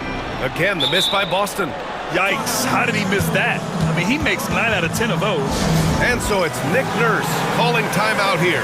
I think right now he must be looking at some adjustments.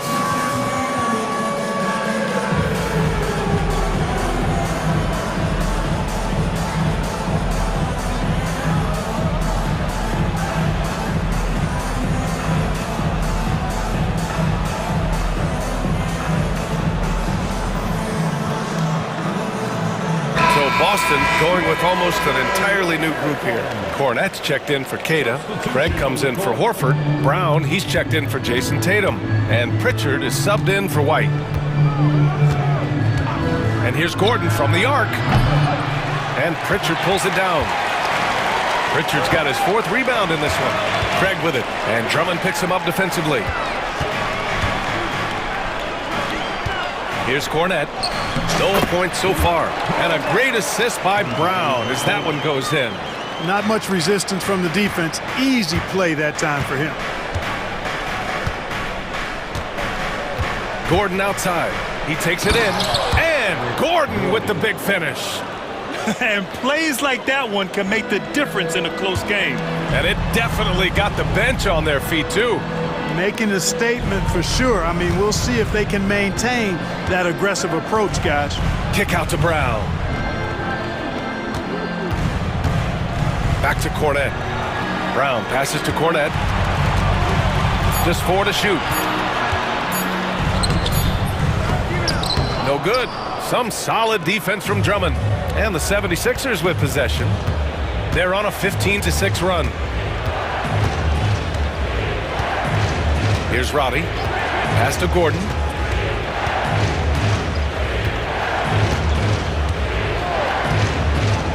For the lead. Gordon with another miss.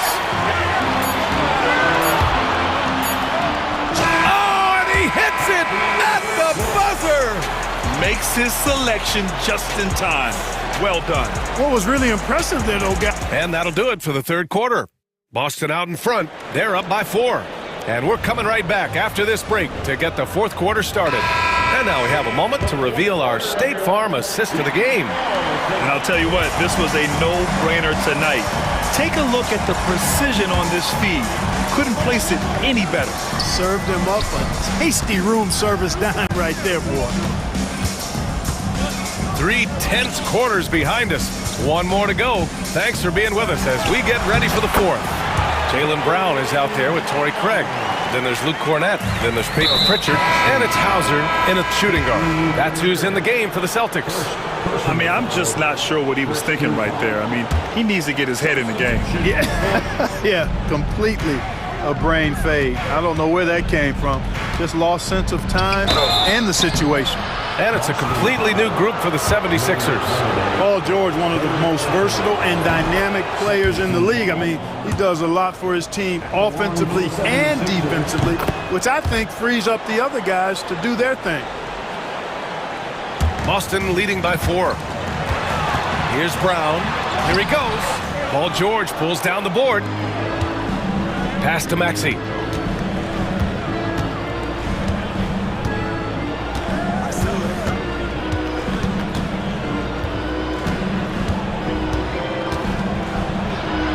Uses the glass to finish the layup. Not just a perimeter threat now. Maxey very adept at converting in close, too.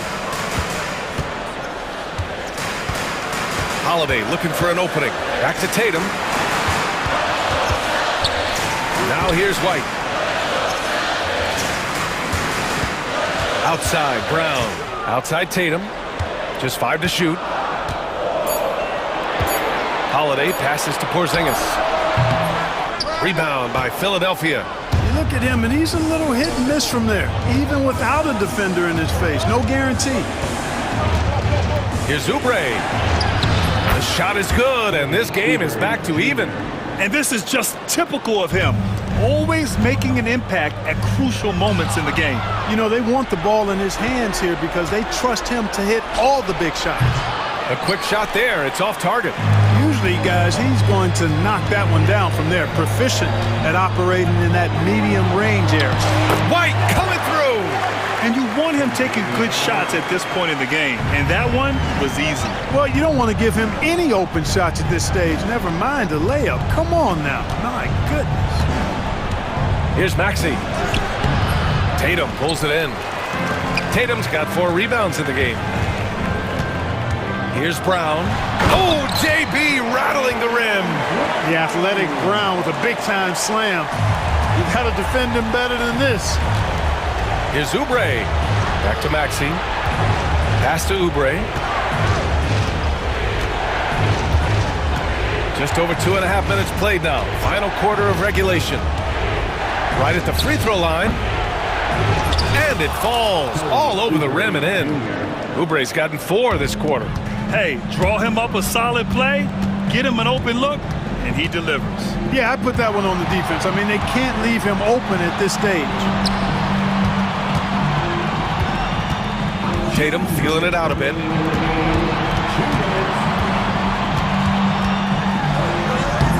And it's Philadelphia with the rebound. Embiid's got rebound number 7 tonight. Embiid, a screen on Brown. Oubre finds George. Hauled in by Brown.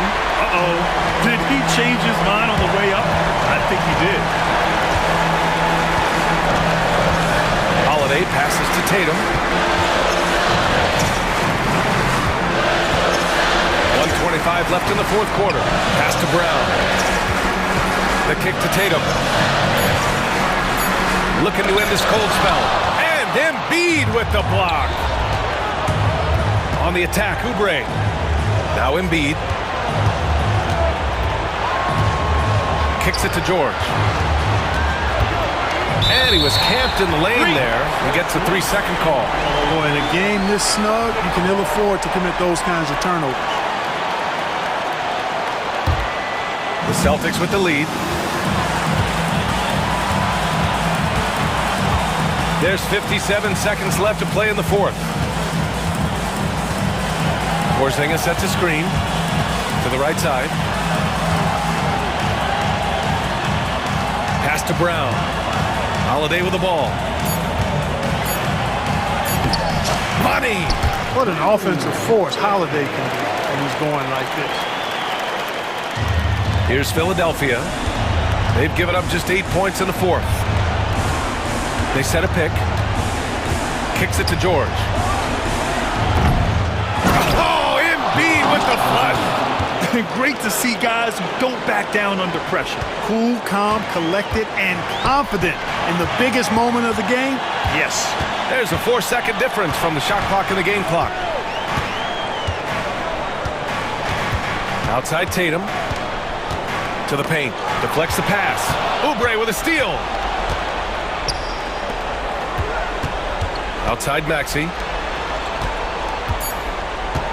George for three. And he drills the triple. And Joe Mazzulla has called timeout. And a great call on his part. This is the time you want to be in sync right here. How do you think this is going to play out? They've got just enough time for a catch and shoot, but it has to be quick.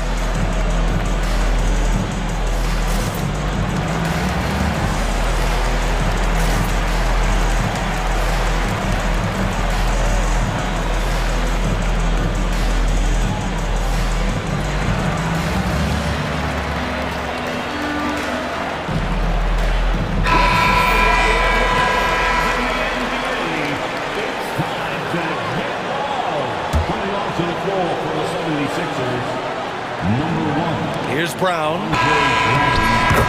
So a close game sees Philadelphia taking this. All right, Allie, thank you. And that about wraps it up.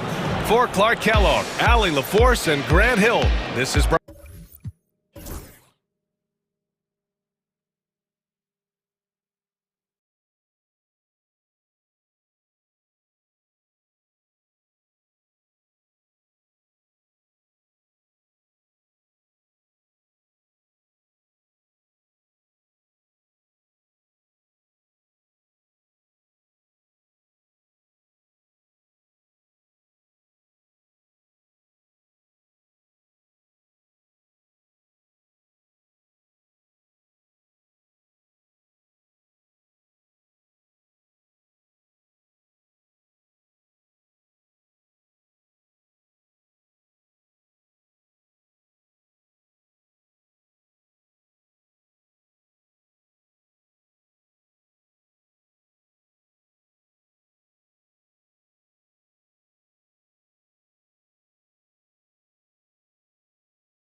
Here we go. On Monday, they'll face off against Donovan Mitchell and the Cleveland Cavaliers. And then on Wednesday, they'll be playing against Damian Lillard and the Milwaukee Bucks. And looking at the Rockets matchup, that's a contest that I'll keep an eye on. That'll be the 5th time they take to the floor, and they want to get off to a quick start. And checking out Minnesota's opening lineup. Naz Reid out there with Julius Randle. Anthony Edwards thinks this game is a dunk contest. Go ahead, young sir. What a finish. Greg, this is some kind of note. Last year, Minnesota, for just the 2nd time, had ever won a series in the postseason. Yeah, they've been bounced in the first round, 10 of 12 appearances. But last year's team was different. Their elite defense fueled the conference finals run. Man, that strength and concentration from Anthony Edwards. Yes, there's contact. Doesn't bother him. Morant surveying the D. From deep. Gobert pulls it in. And the Timberwolves with possession. Here's Edwards. And 2 free throws coming up, unable to get that one to go with all the contact. And Greg, it didn't take long for Anthony Edwards to prove himself in the NBA. There's so much to like about his game. As outstanding as his offense is, his defense cannot be overlooked. He is a lockdown presence when he needs to be. You hear, Doris, people now calling Anthony Edwards one of the faces of the NBA. I'm assuming you'd agree. 100% agree, because the skills are extraordinary. The development in his decision-making has gone leaps and bounds from where it was. Beyond that, Kevin, he's a lockdown defender, one of the best competitors, fearless in the big moments, and one of the most charismatic young men in the league today. This guy is spectacular. They set the pick. Pass to Edey. Back to Morant. Down to 5 on the shot clock. Memphis needs to get off a shot here. Up again. Controls the rebound and puts it back up and in. Oh, how about the finesse there? Nice little gentle touch on the board. And you know, when you have that gentle touch, those tip-ins are easy to come by. Right side, Edwards. It's deflected. And just under 2.5 minutes elapsed here in the first. The kick out to Bain. Jackson setting the pick here for Morant. And it's Bagley in the corner. Good, and a nice assist from Morant. Yeah, the rhythm, the timing, an encouraging sign seeing Bagley knock it down there off the catch. Morant against Edwards. Has to Gobert. Looking to end the run. Randall finds Edwards. Reed with a screen for Edwards. Edey with the rebound. Normally he'll drill that shot, and I'm sure they'll look to find him in that spot again. No doubt. Very good play call, good execution. Sometimes it just doesn't fall. Morant with a wide open look. No good from outside. Timberwolves trail by 3. Stolen by Jackson. 1:36 left in the first. Morant against McDaniel. There's the lob to Jackson. Stolen by Reed. And now Minnesota on the fast break. And Randall throws it down. Well, if you're Julius Randle, sprint the floor and get an easy one. Morant against McDaniel. And then Morant grabs it in. And leave it up to Morant to put on a show. What a spectacular dunk. Edwards kicks to Reed. Randall against Bain. And Randall throws it down. Oh, you hear that sound? That's the flushing of the toilet right there. Like a fierce two-hander. Morant outside. 36 seconds left in the first quarter. Driving in. Minnesota with the rebound. Boy, surprised he missed that. The defense just good enough to prevent that bucket. And finished off by Gobert. A vertical threat that is Rudy Gobert. What a ferocious finish at the rim. McDaniels against Morant. 11 seconds left in the first quarter of the game. Takes it inside. Randall grabs the board. I'll tell you, most of the time this guy's going to finish that, but that was tremendous defense that prohibits him from completing the play. 1 quarter in the books, and it's been a close one so far. Timberwolves lead by...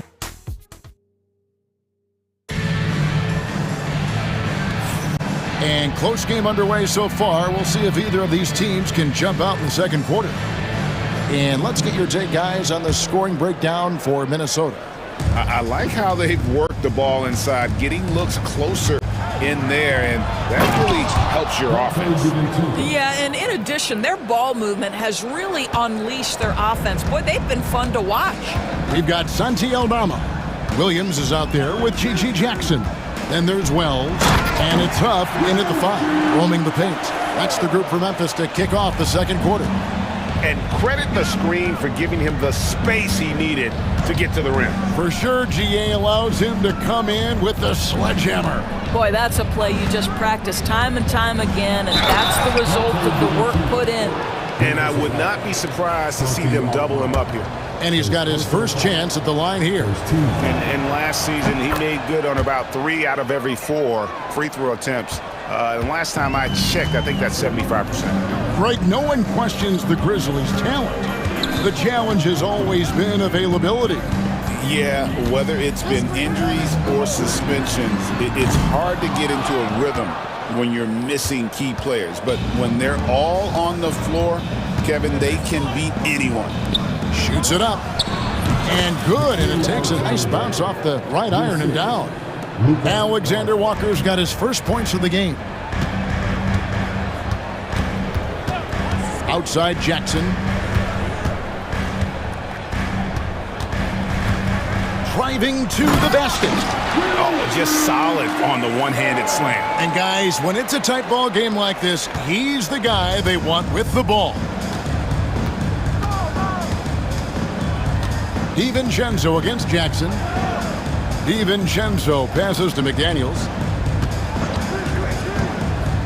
Inside. Pass to DiVincenzo.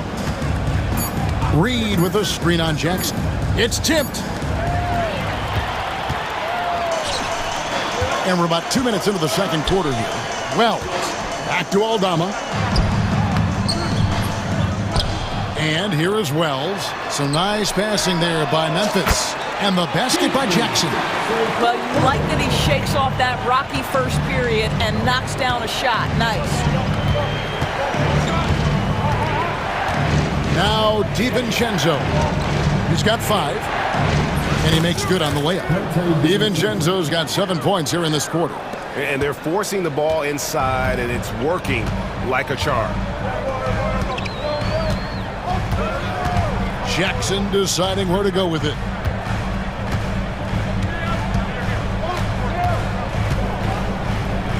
Pass to Huff. Lets it go from deep. Rebounded by the Timberwolves. I'm shocked that didn't turn into 3 points. I mean, he makes you pay on those nearly every time. Here in the second quarter, about 3 minutes played. DiVincenzo can't hit it. And it's Jackson with the ball, bringing it up for the Memphis Grizzlies. It's a 3-point game. Following this game, they hit the road to challenge the Suns at Footprint Center in Phoenix. Hit the road with that, the first of a 5-game run. Quick job of getting up the floor and creating early offense. You don't give the defense any chance to set up. Sometimes you just love an easy look. You know, Doris, with all the fanfare of opening night, it must be tough for the players to keep their focus. Yeah, I think obviously there's a ton of excitement because you put the offseason to use trying to improve your skill as a player, but you love the game of basketball. It's hard not to get amped up. You know, it's just the mature players who are able to channel that in the right direction. And contact on the shot, so he'll be shooting free throws here. Chance now to take a look at some of the steal numbers over the scope of the last few months for Mike Conley. I feel like he hasn't been paying as much attention to the defensive aspect of the game as he needs to. His steals have dropped over the past few months, and he needs to get back some of that fire on D. DiVincenzo against Jackson. 59 seconds left here in the second, and the shot goes down. And they keep hammering away at him inside, forcing the ball into the paint. Well, defensively, Doris, these Minnesota Timberwolves are really a cut above the rest. They led the league in defensive rating in 2024. They have so many ways to shut down what you're trying to do offensively. Length, athleticism, rim protection, commitment, and great scheme. They are a nightmare. Pass to DiVincenzo. Now, here's Reed. And once again off the mark by Minnesota. Boy, he was wide open. You wonder, did he overthink it? That's a missed opportunity. And we have an intentional foul there, GA. Wish I could say why. That one's pretty strange. I mean, no idea what got into his head right there. And it's tied up with that one. He does a great job of drawing contact and getting himself to the line, something he didn't do in the first period. And so Chris Finch calls for the timeout. He wants to make some adjustments to the game plan, clearly.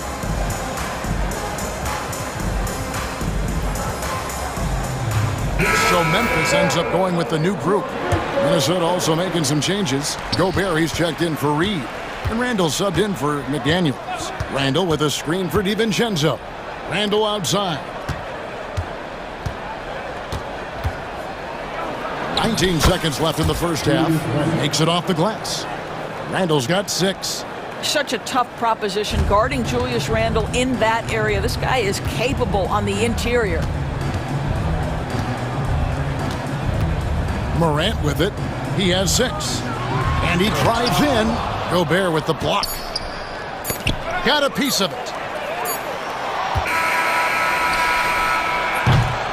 Dante DiVincenzo. He's been the guy making things happen for the Minnesota Timberwolves. He comes away with 11 points in the quarter and is showing no signs of fatigue. We come back right after this.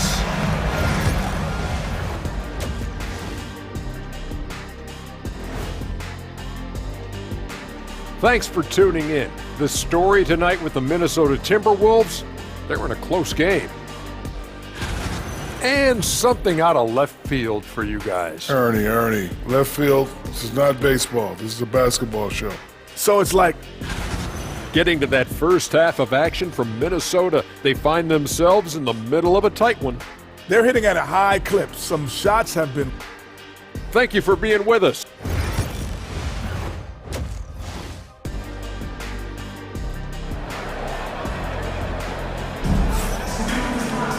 Second half of basketball upon us. We may be in for an exciting finish based on how close of a game that's been so far. Minnesota in the lead. So on the floor for Minnesota, they've got Dante DiVincenzo. He's out there with Nickeil Alexander-Walker. Gobert is out there with Randall. And it's Garza in at the power forward position. DiVincenzo against Morant. And there's the drive. Big hops from the backcourt. Oh, absolutely. And maybe just what they need to get this game, GA, going in their direction. Boy, as tight as this one is, that's a statement play saying, hey, listen, we're not here to back down from you guys. And we've got a timeout called from Chris Finch. Looking for a breather and maybe just one or two things to talk about. The Timberwolves making a switch here. With a break in the action, we go to the 2K leaderboard to see the teams that excelled at slowing the pace down a campaign ago. The Timberwolves, number 1. Defense was their identity, and that's how they're going to beat you. And they did it better than anyone in the league. And the whistle blows. It's going to be on Anthony Edwards. That is his first foul of the game. And so here's Memphis, trailing by 4. Here's Morant. He has 6. And then Morant slams it in. Just as quick as anyone in this league, Morant can seemingly get to the hole at will. Here's McDaniels. That's to Gobert. And finished off by Gobert. I'll tell you what, he is one guy you do not stand in the way of when he decides to attack the basket. Morant against McDaniel. Bain passes to Morant.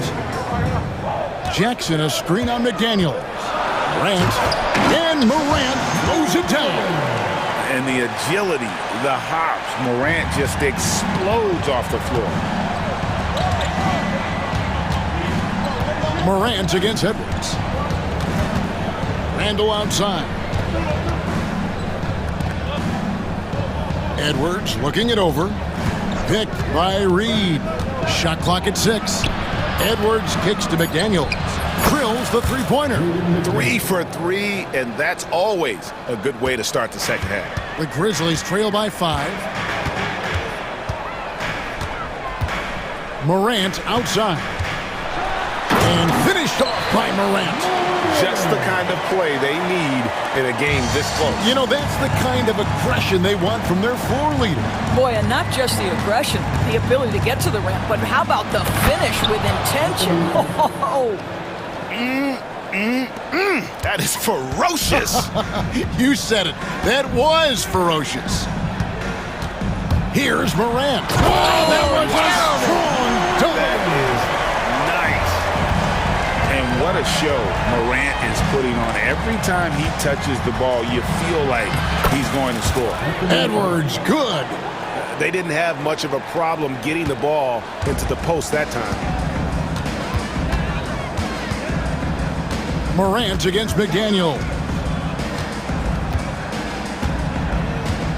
Morant outside. And he could not get that one to go. A lot of contact, and he'll go to the line for 2. Julius Randle picks one up. High effort play by Morant. He refuses to let the foul stop him from getting the shot up. Both free throws good from Morant. When a team, Doris, is on a losing streak, what lessons can be learned from that? Yeah, Kevin, you know this. Losing streaks seem to be inevitable in the NBA. The season is too long to go through without some adversity. What I think you learn is grit and how to keep fighting, even when you don't have your best game available. McDaniels against Morant. And foul on the shot, so he'll get a chance at the line. It's going to be on Rudy Gobert. Already an MVP caliber talent, Morant is all about continuing to get better, as well as competing for titles. He's forcing the action now, finally getting to the charity stripe after no freebies in the first half. Here's Edwards. Pass to Gobert. Lets it fly. And the rejection by Clark. Something that's kept this game close is the fact that the rebound stats for both teams are almost identical. Morant dishes to Clark. Good, and a nice assist from Morant. Clark's got his first points of the night. You gotta know, this is Clark's skill set at this stage of his career. He takes quality shots when he's inside. Gobert with a screen for Edwards. Pass to McDaniels. Edwards against Morant. And the call on the shot that sends him to the line. Well, size and athleticism, a little bit of craftiness right there by Anthony Edwards. That up fake gets that defender committed, and the free throw line opportunity is coming. That one misses, so he goes 1 for 2. Memphis trailing here. Morant left side. There's 45 seconds left to play here in the third. Outside for Jackson. Back to Morant. That doesn't go in. Had a chance, though, to take the lead. Outside Edwards.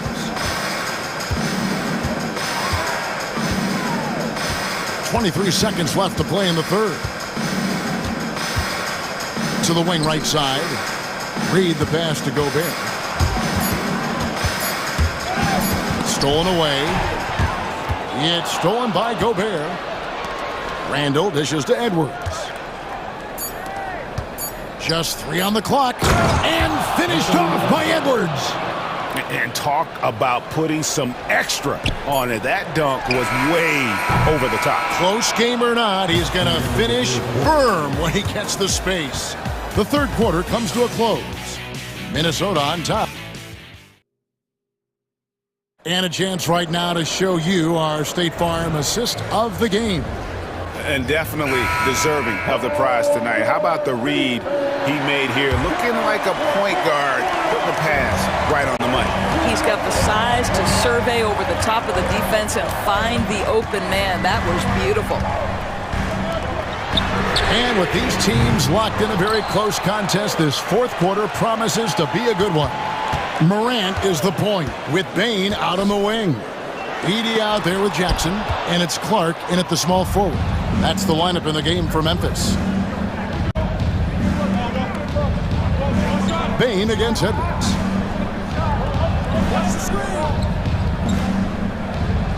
Gobert with a screen for Edwards. Pass to Gobert. Just 4 to shoot. And oh, what a play. He just palms the block. Jackson looking around. Jackson a screen on Reed. Shoots the 3. And another miss by Memphis. Timberwolves leading by 4. Outside Edwards.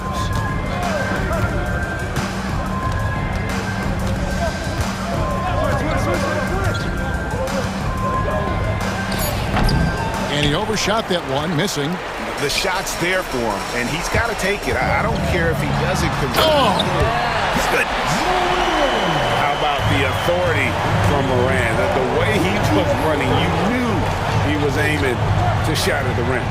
Randall kicks to McDaniels. Looking for Gobert. He gets it there. Pass to Reed. Back to Gobert. Here's Reed. The shot, no good. Some solid defense there from Jackson. Well, this has not been his finest hour, but give your teammates some credit for doing the job of stepping in. And Bain, no good on that one. And what you love about Bain is just how hard he works. His drive to keep getting better on display. And Memphis making a change here. Puffs jacked in. The Grizzlies have gone 1 of 4 since the end of the third quarter. Morant against McDaniel. Morant outside. High post, Jackson. Back to Morant. Shoots over McDaniel. Jackson, great positioning on the putback. Jackson's got the game tied up here for the Grizzlies. Well, Jackson Jr. is an efficient rebounder, and he knows to send that one right back. Edwards passes to Randall. And here is McDaniel. Taps in, coming off an assist from Randall. Randall's got 3 assists in the game. Morant outside.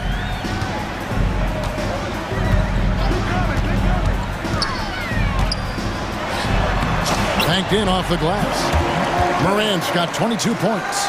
A true leader. You can tell Morant takes pride in stepping up when it matters most. Here's Edwards. Randall outside. Nice ball movement by Minnesota. Here's Edwards. And the rejection by Morant. And it's out of bounds. Last touch by Morant.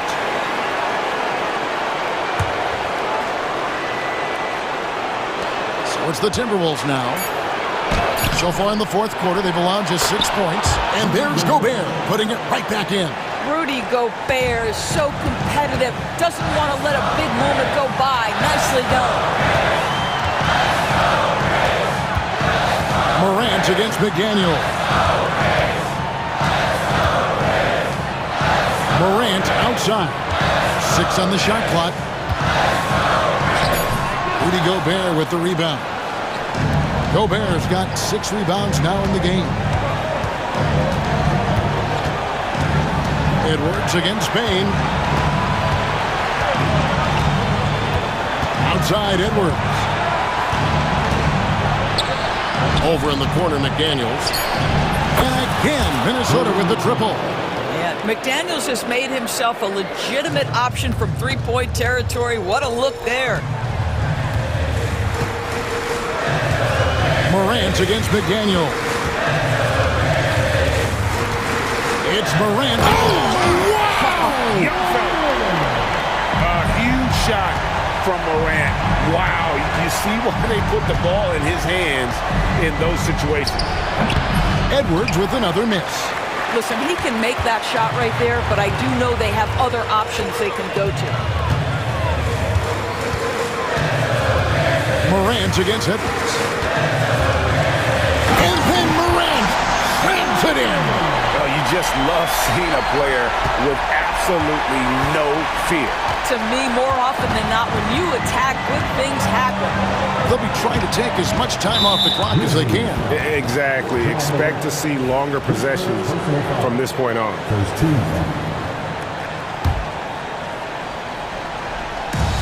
20 seconds left in the fourth quarter. And an intentional foul right there.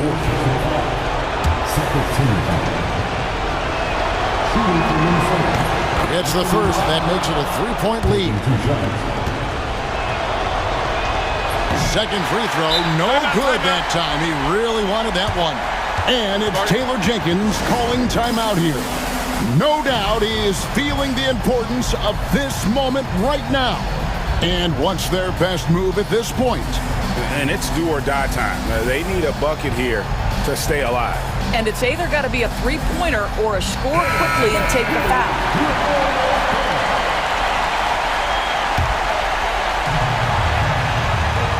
And the Grizzlies with possession. It's a 3-point game. McDaniels against Morant.